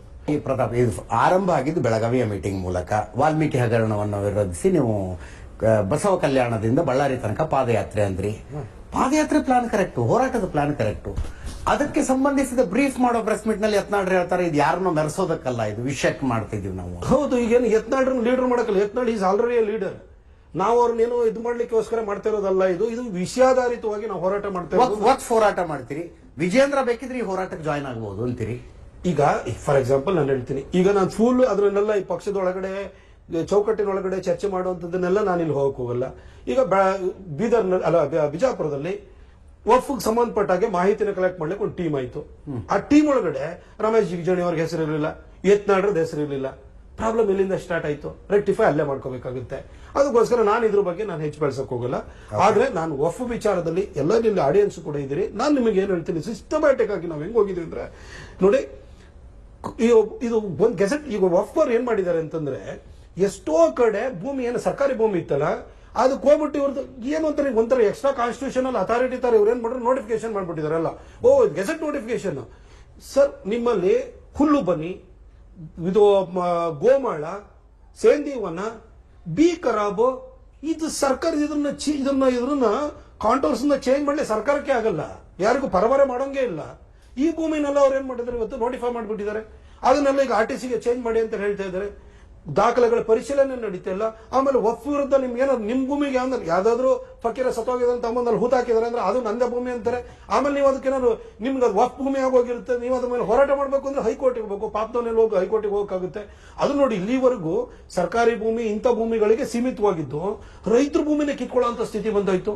ಹಾಗಾಗಿ ಇದು ಬಹಳ ಗಂಭೀರವಾದ ವಿಚಾರ ಅನ್ನೋದು ಜನಕ್ಕೆ ಅರ್ಥವಾದ. ಡೀಟೇಲ್ ಆಗಿ ಮಾತಾಡೋಣ, ವಕ್ಫ್ ಬಗ್ಗೆ ಡೀಟೇಲ್ ಆಗಿ. ಈ ಬಂಡಾಯ ವಿಷಯ ಮುಗಿಸ್ಕೊಂಡು ಹೋಗ್ತೀನಿ. ಈಗ ಎರಡು ಕಡೆಯಿಂದ ಎರಡು ಎಕ್ಸ್ಟ್ರೀಮ್ ಎಕ್ಸ್ಪೆಕ್ಟೇಷನ್ಸ್ ಇದಾವೆ. ವಿಜೇಂದ್ರ ಅಂಡ್ ಟೀಮಿಗೆ ಯತ್ನಾಳ್ ಅಂಡ್ ಟೀಮನ್ನ ಪಕ್ಷದಿಂದ ಹೊರಗೆ ಹಾಕಬೇಕು ಅಂತಿದೆ. ಯತ್ನಾಳ್ ಅಂಡ್ ಟೀಮ್ಗೆ ಇಮಿಡಿಯೇಟ್ ಆಗಿ ವಿಜೇಂದ್ರನ್ ಕೆಳಗಿಳಿಸಬೇಕು ಅಂತಿದೆ. ಇಬ್ಬರ ಪೈಕಿ ಯಾರ ಆಸೆ ಈಡೇರುತ್ತೆ? ನನಗೆ ಇಬ್ರದ್ದು ಏನ್ ಆಸೆ ಇದೆ, ಗುರಿ ಇದೆ ಅಂತ ನನಗಂತೂ ಗೊತ್ತಿಲ್ಲ. ವಿಜೇಂದ್ರ ಅಲ್ಲ, ನಾನು ಹೇಳ್ತೀನಿ ನೋಡಿ, ಏನ್ ಗೊತ್ತಾ, ಈಗ ಎಷ್ಟೋ ವಿಚಾರಗಳಿರ್ತವೆ, ಅದ್ರ ಬಗ್ಗೆ ಏನು ಈಗ ಯಾರ ಮನಸ್ಸೊಳಗಡೆ ಏನಿದೆ. ಈಗ ನಾನು 10 ವರ್ಷ MP ಆಗಿದ್ದವನು, ನನಗೆ ಟಿಕೆಟ್ ಮಿಸ್ ಆಗುತ್ತೆ ಅಂತ ನನಗೆ ಗೊತ್ತಿರಲಿಲ್ಲ. ಬೇರೆಯವ್ರ ಮನಸ್ಸಲ್ಲಿ ಏನಿದೆ ಅಂತ ನನಗೇನ್ ಗೊತ್ತಾಗುತ್ತೆ, ಏನೇನು ಆಸೆ ಯಾರ್ಯಾರು ಇಟ್ಕೊಂಡಿದಾರೋ ಅಂತ ನನಗೆ ಗೊತ್ತಿಲ್ಲ. ವಿಜಯೇಂದ್ರ ಅವರು ನಮ್ಮ ರಾಜ್ಯಾಧ್ಯಕ್ಷರು. ಇದಕ್ಕೆ ಸಂಬಂಧಪಟ್ಟಾಗೆ ಮೂಡಾಕ್ಕೆ ಸಂಬಂಧಪಟ್ಟಾಗ ಒಂದು ಯಶಸ್ವಿ ಹೋರಾಟವನ್ನು ಅವ್ರು ಮಾಡಿದ್ದಾರೆ. ನಾವು ಅದ್ರ ಬಗ್ಗೆ ಇದು ನಾವು ಅವರಿಂದ ಕ್ರೆಡಿಟ್ ನಾವು ಕಿತ್ಕೊಳಕ್ ಹೋಗಲ್ಲ, ಶ್ರೇಯಸ್ಸನ್ನು ಅವ್ರಿಗೆ ಕೊಡ್ಲೇಬೇಕು, ಅದು ಮಾಡಿದ್ದಾರೆ. ವಾಲ್ಮೀಕಿ ವಿಚಾರನೂ ಕೂಡ ಅಷ್ಟೇ ಗಂಭೀರವಾಗಿತ್ತು. ಅದನ್ನ ಆ ಕಡೆ ಜಾರಕಿಹೊಳಿ ಅವರು ಅವರೆಲ್ಲ ಏನೋ ತಗೊಳ್ಳಿಕ್ಕೆ ಅಂತ ಸಾಹುಕಾರರೆಲ್ಲ ಹೊರಟರು. ಯಾಕೆಂತಂದ್ರೆ ಆ ಭಾಗದಲ್ಲಿ ST ಕಮ್ಯುನಿಟಿ ಜಾಸ್ತಿ ಇದೆ, ಅವರ ಸಮುದಾಯಕ್ಕೆ ಅನ್ಯಾಯವಾಗಿತ್ತು. ಹಾಗಾಗಿ ಅವ್ರು ಹೋರಾಟವನ್ನು ತಗೊಳ್ಬೇಕು ಅಂತಂದ್ರು. ಮಧ್ಯದಲ್ಲಿ ಅದು ಕೊನೆಗೆ ಎಲ್ಲ ಹೇಳಿಕೆಗಳಾಯ್ತು ಹೊರತು ಕೊನೆಗೆ ಹೋರಾಟ ಮುಂದಕ್ಕೆ ಹೋಗಲಿಲ್ಲ. ವಫ್ದು ಅದು ಯತ್ನಾಳರ ಬುಡಕ್ಕೆ ಬಂದ್ಬಿಡ್ತದು, ಯಾಕಂದ್ರೆ ಅವ್ರ ಊರಿನಲ್ಲಿ ರೈತರ ಭೂಮಿ ಕಿತ್ಕೊಂಡಿದ್ದು. ಹಾಗಾಗಿ ಯತ್ನಾಳರದ್ದು ಲೀಡ್ ತಗೊಂಡ್ರು. ಹಾಗಾಗಿ ಯತ್ನಾಳರದ್ದು ಲೀಡ್ ತಗೊಂಡು ಕೇಂದ್ರ, ಈಗ ಯತ್ನಾಳರು ಬಂಡಾಯ ಅನ್ನೋದಾದ್ರೆ ಶೋಭಾ ಕರಂದ್ಲಾಜೆ ಅವರು ಯಾಕೆ ಬರ್ತಾರೆ ಅಲ್ಲಿಗೆ? ಜೆಪಿಸಿ ಚೇರ್ಮನ್ ಕೇಂದ್ರ ಸರ್ಕಾರದ ಒಪ್ಪಿಗೆ ಇಲ್ದಲೆ ಅಲ್ಲಿ ಬರಕ್ಕಾಗುತ್ತಾ? ಯತ್ನಾಳರು ಬಂಡುಕೋರ, ಅವ್ರು ಯಾರ್ದೋ ವಿರುದ್ಧವಾಗಿ ಹೋರಾಟ ಮಾಡ್ತಾ ಇದ್ದಾರೆ ಅಂತ ಅನ್ನೋದಾದ್ರೆ ಜೆಪಿಸಿ ಚೇರ್ಮನ್ ಯಾಕೆ ಬರ್ತಾರೆ? ಆಯ್ತು, ಇಷ್ಟೆಲ್ಲಾಗಿ ಯತ್ನಾಳರಿಗೆ ಶೋಕಾಸ್ ನೋಟಿಸ್ ಕೊಟ್ಟಾದ ಮೇಲೂ ಕೂಡ ಜೆಪಿಸಿ ಚೇರ್ಮನ್ ಯಾಕೆ ಮತ್ತೆ ಕರೆದು ಮಾತಾಡಿಸ್ಬಿಟ್ಟು ನಮಗೆ ಅದ್ರ ಎದುರುಗಡೆ ಹೋಗ್ಬಿಟ್ಟು ನಮಗೆ ಡಿಪೋಸ್ ಮಾಡ್ಲಿಕ್ಕೆಲ್ಲ ಯಾಕೆ? ಅಲ್ಲಿಗೆ ಯತ್ನಾಳರಿಗೆ ದಿಲ್ಲಿಲಿ ಯಾರೋ ದೊಡ್ಡವರ ಆಶೀರ್ವಾದ ಇದೆ ಇಲ್ಲ. ಏನ್ ಗೊತ್ತಾ, ಈ ತರ ವಿಚಾರಗಳನ್ನು ತೆಗೆದು ಹೋರಾಟ ಮಾಡುವಂತಹ ಮನೋಭಾವನೆನ ಕರ್ನಾಟಕ ಬಿಜೆಪಿ ಇಟ್ಕೊಳ್ಬೇಕು. ನಾನು ಮುಂದೆ ಹೇಳ್ತೀನಿ, ನಿಮ್ಗೆ ಉದಾಹರಣೆ ಹೇಳ್ಬೇಕು ಅಂತಂದ್ರೆ, ನೇರವಾಗಿ ನಾನು ಆಡಿಯನ್ಸಿಗೂ ನಾನು ಹೇಳ್ಬೇಕು ಅಂತಂದ್ರೆ, ಈಗ ನಮ್ ಕರ್ನಾಟಕದಲ್ಲಿರೋರು ಎಲ್ಲರೂ ಕೂಡ ಕರ್ನಾಟಕ ಒಬ್ಬ ಯೋಗಿ ಬೇಕು ಯೋಗಿ ಬೇಕು ಅಂತಾರೆ. ಆಮೇಲೆ ಅಲ್ಲಿ ಪವನ್ ಕಲ್ಯಾಣ್ ಇದು ಮಾಡಿದ ಕೂಡಲೇ ಅವ್ರದ್ದು ಹೋರಾಟ ಮಾಡಿದ ಕೂಡಲೇ ಪವನ್ ಕಲ್ಯಾಣ್ ಅಂತ ಲೀಡ್ರು. ನಿಮ್ಗೆ ನೋಡಿ, ಇವಾಗ 6 ತಿಂಗಳೊಳಗಡೆ ಪವನ್ ಕಲ್ಯಾಣ್ ಇವತ್ತು ಅಂತ ಸ್ಟಾರ್ ಆದ್ರು. ಆಯ್ತು, ಪವನ್ ಕಲ್ಯಾಣ್ ಬಗ್ಗೆ ಆತರ ಮಾತುಗಳು ಹೇಳ್ತಾರೆ. ಅಣ್ಣಾಮಲೈ ಅಂದ ಕೂಡಲೇ ತಮಿಳುನಾಡಲ್ಲಿ ಒಂದು ಸಂಚಲನ ಮೂಡಿಸಿ ಕಾರ್ಯಕರ್ತರಿಗೆ ಉತ್ಸಾಹ ಬಂತು. ಈಗ ಕರ್ನಾಟಕದ ಕಾರ್ಯಕರ್ತರು ಯೋಗಿ ಅಂತ ಯಾಕೆ ಹೇಳ್ತಾರೆ, ಯಾಕೆ ಪವನ್ ಕಲ್ಯಾಣ್ ಅಂತಾರೆ, ಯಾಕೆ ಅಣ್ಣಾಮಲೈ ಅಂತಾರೆ? ಅದ್ರ ಜೊತೆಗೆ ನೀವು ಇತ್ತೀಚೆಗೆ ಮಹಾರಾಷ್ಟ್ರ ಚುನಾವಣೆ ತೆಗೆದು ನೋಡಿ, ದೇವೇಂದ್ರ ಫಡ್ನವೀಸ್ ಯಾವ ರೀತಿ ಹೋರಾಟವನ್ನು ಮಾಡಿದ್ರು ಅಂದ್ರೆ, ಅವರ ಮಾತುಗಳು ನೋಡಿ. ಅಲ್ಲಿ ಯೋಗಿ ಅವ್ರನ್ನ ಕರೆಸಿದ್ರು, ಯೋಗಿ ಅವ್ರದ್ದು ಬಟಂಗೆ ತೋ ಕಟಂಗೆ, ಮೋದಿಯವರ ಬಾಯಲ್ಲಿ ಏಕ್ ಹೇತೋ ಸೇಫೆ ಅಂತ ಬಂತು. ಅದರಲ್ಲಿ ಹಿಂದುತ್ವದ ವಿಚಾರವಾಗಿ ಬಹಳ ನಿಮಗೆ ಕ್ಲಾರಿಟಿಯನ್ನು ಇಟ್ಕೊಂಡು ದೇವೇಂದ್ರ ಫಡ್ನವೀಸ್ ನಾವು ಒಂದಾಗಿರ್ಬೇಕು ಅನ್ನೋದನ್ನ ತಗೊಂಡೋದ್ರು. ತಗೊಂಡಾದಾಗ ಏನಾಯ್ತು, ಇವತ್ತು ದೇವೇಂದ್ರ ಫಡ್ನವೀಸ್ ಕೂಡ ಇನ್ನೊಬ್ಬ ಹಿಂದೂ ಐಕಾನ್ ಆಗ್ಬಿಟ್ಟು ಇವತ್ತು ಎಮರ್ಜ್ ಆಗಿದ್ದಾರೆ. ನಿಮಗೆ ಮಹಾರಾಷ್ಟ್ರದಲ್ಲಿ, ಆಂಧ್ರ ಪ್ರದೇಶದಲ್ಲಿ, ಉತ್ತರ ಪ್ರದೇಶದಲ್ಲಿ ಒಬ್ಬ ಠಾಕೂರ್ ಜನಾಂಗ ಸೇರಿದ ಸಣ್ಣ ಸಮುದಾಯ, ಬಹಳ ದೊಡ್ಡ ಸಮುದಾಯ ಅಲ್ಲ, 8-9% ಇರ್ಬೋದು ಅವರು.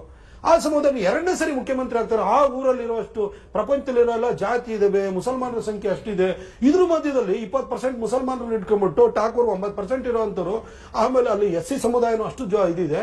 ಒಬ್ಬ ಠಾಕೂರ್ 2ನೇ ಸರಿ ಮುಖ್ಯಮಂತ್ರಿ ಆಗ್ತಾನೆ, ಈಗ ದೇಶದ ಪ್ರಧಾನಿ ಆಗಬಹುದು ಅನ್ನೋ ಒಂದು ಭಾವನೆ ಸೃಷ್ಟಿಯಾಗಿದೆ. ನಿಮಗೆ ಮಹಾರಾಷ್ಟ್ರದಲ್ಲಿ 33% ಮರಾಠಾಸ್ ಇದ್ದಾರೆ. ಕರ್ನಾಟಕದಲ್ಲಿ ಪ್ರಬಲ ಜಾತಿಗಳು ಅಂತ ಹೇಳ್ಕೊಳ್ತೀನಿ, ಒಕ್ಕಲಿಗರು ಎಷ್ಟಿರ್ಬೋದು? ಒಂದು 10-12% ಇದ್ದಾರಾ? ಲಿಂಗಾಯತರು ಎಷ್ಟಿರ್ಬೋದು? 15% ಇರ್ಬೋದಾ? ಇವ್ರು 2 ಸಮುದಾಯಕ್ಕಿಂತ 1000 ಜಾಸ್ತಿ ಇದ್ದಾರೆ ಅಂತ ಹೇಳ್ಬಿಟ್ಟು ಇವತ್ತು ಆ ಜಾತಿ ಗಣತಿಯಲ್ಲಿ ತೋರಿಸ್ತಾ ಇದ್ದಾರೆ. ಆಯ್ತು, ಈ 2 ಸಮುದಾಯಗಳನ್ನು ನಾವು ಅಧಿಕಾರಕ್ಕೋಸ್ಕರ ಹೋರಾಟ ಮಾಡ್ತೀವಿ. ನಾನು ಹೇಳ್ತೀನಿ, ನಾನೊಬ್ಬ ಹಿಂದೂ ಆಗಿ ಬಂದಿಲ್ಲಿ ಕೂತ್ಕೊಂಡಿದ್ದೀನಿ, ನಾನೊಬ್ಬ ಬಿಜೆಪಿ ಕಾರ್ಯಕರ್ತ ಆಗಿ ನಾನು ರಾಷ್ಟ್ರೀಯತೆಗೆ ಬದ್ಧತೆಯನ್ನು ಇಟ್ಕೊಂಡ್ರು ನಾವು ಬಂದ್ ಕೂತೀನಿ. ನಾನು ಯಾವ ಜಾತಿ ವಿಚಾರಕ್ಕೂ ಹೋಗೋಣಲ್ಲ, ನಾನು ಯಾರು ಜಾತಿಯಿಂದಲೂ ಗುರುತಿಸಲ್ಲ. ನಾನು ಕೇಳೋದೇನು ಅಂತಂದ್ರೆ, ಕರ್ನಾಟಕ ಮೊದಲು ಹೇಳಿ ಕೇಳಿ, ವಾಟ್ ಡು ಎಕ್ಸಾಕ್ಟ್ಲಿ ಮೀನ್? ಉತ್ತರ ಪ್ರದೇಶಕ್ಕೊಬ್ಬ ಯೋಗಿ ಇದ್ದಾರೆ, ದೇವೇಂದ್ರ ಫಡ್ನವೀಸ್ ಹಿಂದುತ್ವವನ್ನು ಪ್ರತಿಪಾದಿಸ್ತಾ ಇದ್ದಾರೆ. ಈ ಕಡೆ ಬೇರೆ ಬೇರೆ ರಾಜ್ಯಗಳಲ್ಲಿ ಅಣ್ಣಾಮಲೈ ಇದ್ದಾರೆ, ಬೇರೆ ಬೇರೆ ರಾಜ್ಯಗಳಲ್ಲಿ ಪವನ್ ಕಲ್ಯಾಣ್ ಇದ್ದಾರೆ. ಹಂಗ ಕರ್ನಾಟಕಕ್ಕೆ ಯತ್ನಾಳ್ ಆಗ್ಬೇಕು ಅಂತ ನನಗೊಂದು ಹೇಳ್ತೀನಿ. ಈಗ ಯತ್ನಾಳ್ರನ್ನ ಒಂದ್ ಹೇಳ್ತೀನಿ, ಯತ್ನಾಳ್ರನ್ನ ಇವತ್ತು ಈಗ ಯಾರನ್ನೊಬ್ರು ಲಿಂಗಾಯತ್ ಸ್ಟ್ರಾಂಗ್ ಮ್ಯಾನ್ ಅಂತಾರೆ, ಒಕ್ಕಲಿಗ ಸ್ಟ್ರಾಂಗ್ ಮ್ಯಾನ್. ನೀವು Lingayat strong man, Vokkaliga strong man ಹಿಂದೂಗಳಿಗೆ ರೆಪ್ರೆಸೆಂಟ್ ಮಾಡಿ ನೀವು. ಅಲ್ಲಿ ಪಂಚಮಸಾಲಿ ಹೋರಾಟದಲ್ಲಿ ಉಪಜಾತಿ ಹೋರಾಟ, ಉಪಜಾತಿ ಅದು ಅವ್ರದ್ದು ಪಾಲಿಟಿಕ್ಸ್ ಬಗ್ಗೆ ನಾನು ಹೇಳಕ್ ಹೋಗಲ್ಲ. ಈಗ ಅವರು ಆ ಹೋರಾಟದಲ್ಲಿ ಅವ್ರ ಭಾಗಿಯಾಗಲಿ. ಈಗ ಅವ್ರದ್ದು ನಾಮ ಇಟ್ಕೊಂಡಿರ್ತಾರೆ, ಹಿಂದುತ್ವದ ಬಗ್ಗೆ ಮಾತಾಡ್ತಾರೆ, ಹಿಂದುತ್ವದ ವಿಚಾರ ಹೋದ ಬರ್ತಾರೆ. ಹಾಗಾಗಿ ಆ ಸಮುದಾಯದಲ್ಲಿ ಹಿಂದುತ್ವದ ಬಗ್ಗೆ ಪ್ರಖರವಾಗಿ ಮಾತಾಡುವ ವ್ಯಕ್ತಿ ಅಂತ ಜನ ಇವತ್ತು ಗುರುತಿಸ್ತಾ ಇದ್ದಾರೆ ಅವರನ್ನು. ಆಯ್ತಾ? ಕರ್ನಾಟಕದ ವಿಚಾರ ಬಂದಾಗ ಮಹಾರಾಷ್ಟ್ರದಲ್ಲಿ ದೇವೇಂದ್ರ ಫಡ್ನವೀಸ್, ಉತ್ತರ ಪ್ರದೇಶದಲ್ಲಿ ಯೋಗಿ ಆದಿತ್ಯನಾಥ್ ಹಿಂದುತ್ವವನ್ನು ಇಟ್ಕೊಂಡು ಸತತವಾಗಿ ಮಹಾರಾಷ್ಟ್ರದಲ್ಲಿ 3ನೇ ಸರಿ ಅಧಿಕಾರಕ್ಕೆ ಬರ್ತಾ ಇದ್ದಾರೆ, ಉತ್ತರ ಪ್ರದೇಶದಲ್ಲಿ 2ನೇ ಸರಿ ಅಧಿಕಾರಕ್ಕೆ ಬಂದಿದ್ದಾರೆ ಅಂತಂದ್ರೆ ಕರ್ನಾಟಕ ಅವ್ರ 2 ಸ್ಟೇಟ್ಗಿಂತ ಬೆಟರ್ ಇದು.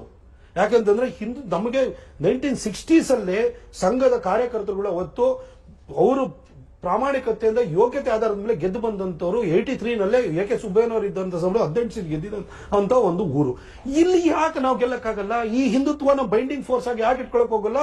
ಯಾಕೆ ಕರ್ನಾಟಕ ಪಾಲಿಟಿಕ್ಸ್ಗೆ ಒಬ್ಬ ಒಕ್ಕಲಿಗ ಸ್ಟ್ರಾಂಗ್ ಮ್ಯಾನ್ ಬೇಕು, ಯಾಕೆ ಒಬ್ಬ ಲಿಂಗಾಯತ್ ಸ್ಟ್ರಾಂಗ್ ಮ್ಯಾನ್ ಬೇಕು, ಯಾಕೆ ಇವ್ರಿಗೆ ಜಾತಿ ಬೇಕು? 33% ಇರುವಂತ ಮರಾಠರ ಕಲೆ ಏನು ಮಾಡಕ್ಕಾಗ್ಲಿಲ್ಲ? ಅವರನ್ನು ಕೂಡ ಹಿಂದೂಗಳಾಗಿ ಬರಲಿಲ್ವಾ? ಇವತ್ತು ನಾವೆಲ್ಲ ಓಡಿದ್ರೆ ನಾವು ಮುಗಿತೀವಿ ಅಂತ ಹೇಳ್ಬಿಟ್ಟು ಅವ್ರಿಗೆ ಗೊತ್ತಾಯ್ತಲ್ವಾ? ಹಾಗಿರ್ಬೇಕಾದ್ರೆ ಸಮುದಾಯವನ್ನು ಇಟ್ಕೊಂಡು ಒಂದೊಂದು ಜಾತಿಗಳನ್ನ ಇಟ್ಕೊಂಡು ಆ ಜಾತಿಯ ರೆಪ್ರೆಸೆಂಟೇಟಿವ್ಸ್ ನಾವು ಅಂತ ಹೇಳ್ಬಿಟ್ಟು ಟಾಪ್ ಪೋಸ್ಟ್ ನ ಕ್ಲೈಮ್ ಮಾಡುವಂತ ಮನಸ್ಥಿತಿ ಯಾಕೆ? ನಾವೆಲ್ಲ ಹಿಂದೂಗಳೊಳಗಡೆ ನಂದು ಹೋರಾಟ ಏನಿದ್ರು ಕೂಡ ಹಿಂದುತ್ವಕ್ಕೋಸ್ಕರ ಯಾವ್ದೋ ಊರೊಳಗಡೆ ಸಣ್ಣ ವಿಚಾರ ಆಯ್ತು ಅಂದ್ರೂ ಅಲ್ಲಿಗೂ ಹೋಗ್ತೀನಿ. ಅಲ್ಟಿಮೇಟ್ಲಿ ಬಿಜೆಪಿ ಬೇಕಾಗಿರೋದು ಹಿಂದುತ್ವನೇ ಹೊರತು ಈ ಜಾತಿಗಳಲ್ಲ. ಇದು ಗೌಡ್ರ ಪಾರ್ಟಿನೂ ಹೋಗೋದು ಬೇಡ, ಲಿಂಗಾಯತರ ಪಾರ್ಟಿನೂ ಹೋಗೋದು ಬೇಡ, ಬ್ಯಾಕ್ವರ್ಡ್ ಪಾರ್ಟಿನೂ ಹೋಗೋದು ಬೇಡ, ಯಾವ ಪಾರ್ಟಿನೂ ಹೋಗೋದು ಬೇಡ. ಇದು ಸಮಸ್ತ ಹಿಂದೂಗಳ ಪಾರ್ಟಿ ಆಗಿರ್ಬೇಕು. ಇಲ್ಲಿ ಯಾರೇ ಬಂದು ಲೀಡರ್ಶಿಪ್ ಅವರವ್ರ ಯೋಗ್ಯತೆ ಮೇಲೆ ಅವರವ್ರ ಅದೃಷ್ಟ ಹಣೆ ಬರ ಎಲ್ಲ ಇರುತ್ತೆ, ಅದ್ರ ಮೇಲೆ ಅವರಿಗೆ ಸ್ಥಾನಮಾನಗಳು ಲಭಿಸ್ತವೆ. ಮೇಲ್ಗಡೆ ಪಾರ್ಟಿ ಟಾಪ್ ಬ್ರಾಸ್ ನೋಡ್ತಿರ್ತದೆ. ಆದ್ರೆ ಪಾರ್ಟಿ ಪಾರ್ಟಿ ಯಾರ್ದು ಕೂಡ ಜಾಗೀರ್ ಅವ್ರದ್ದು ಅದು ಅಂದ್ರೆ ಅವ್ರದ್ದು ಏನು ಇನ್ಹೆರಿಟ್ ಮಾಡ್ಕೊಳ್ಳಲ್ಲ.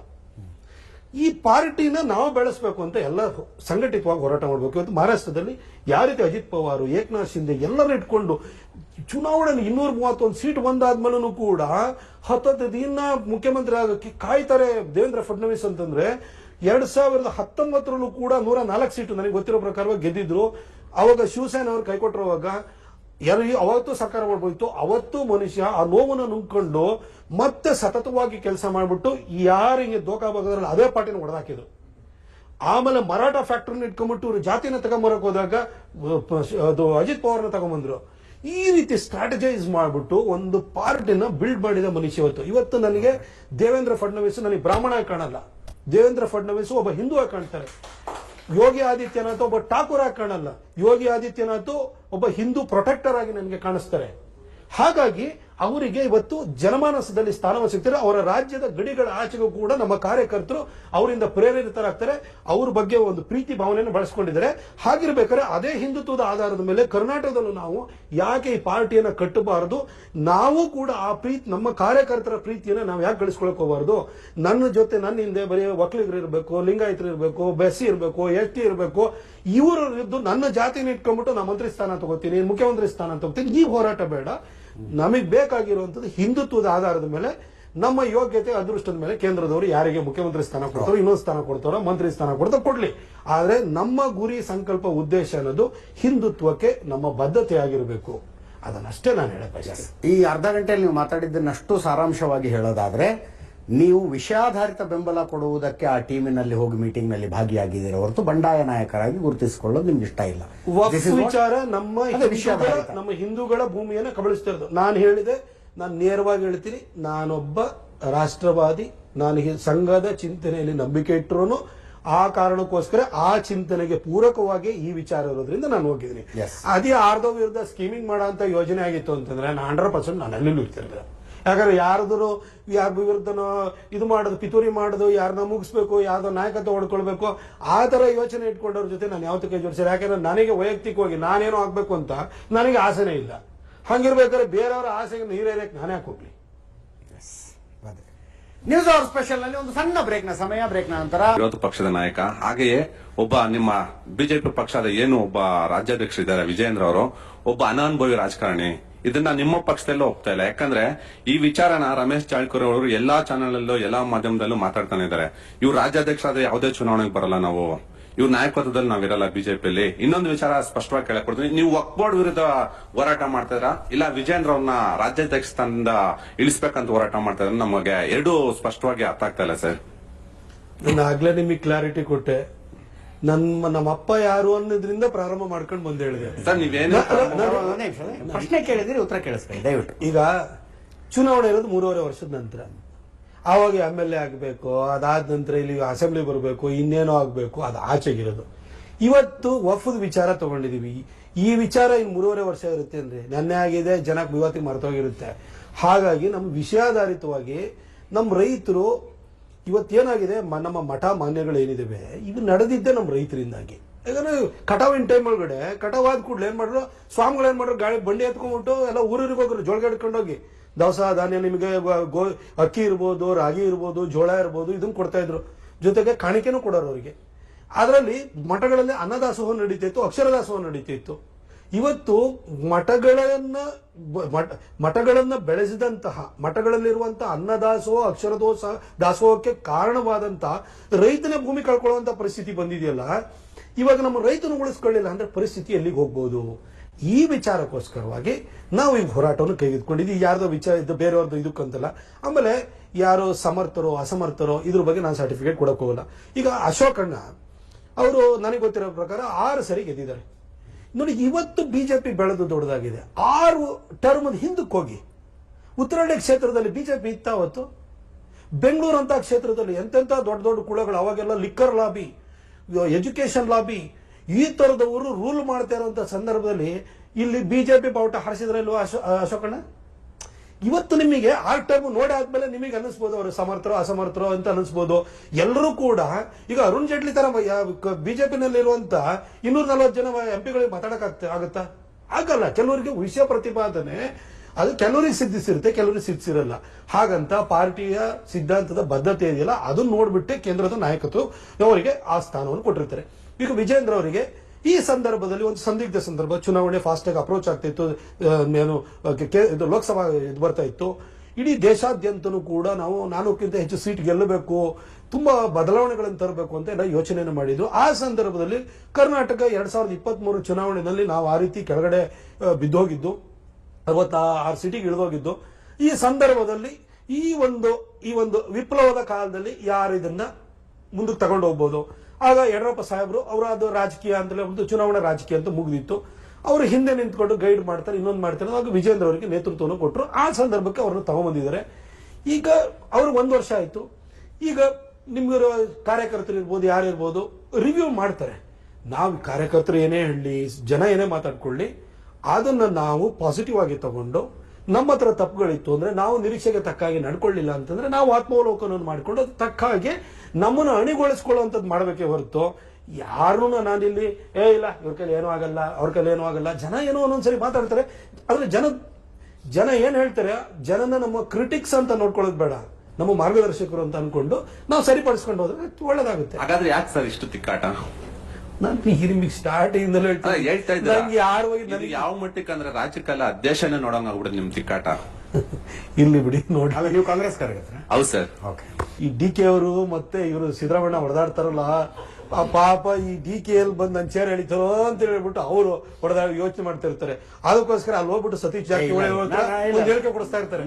DK ಶಿವಕುಮಾರ್ ಹಾಸನದ ಸಮಾವೇಶದ ವೇದಿಕೆ ಮೇಲೆ ನಿಂತು ನಾನು ಸಾಯೋವರೆಗೂ ಸಿದ್ದರಾಮಯ್ಯನವ್ರ ಬೆಂಬಲಕ್ಕೆ ಇರ್ತೀನಿ ಅಂತ DK ಶಿವಕುಮಾರ್ ಹೇಳ್ತಾರೆ. ಅಂದ್ರೆ ಆಶೀರ್ವಾದ ಮಾಡಿ ನನಗೂ 2 ವರ್ಷ ಬಿಟ್ಕೊಡಿ.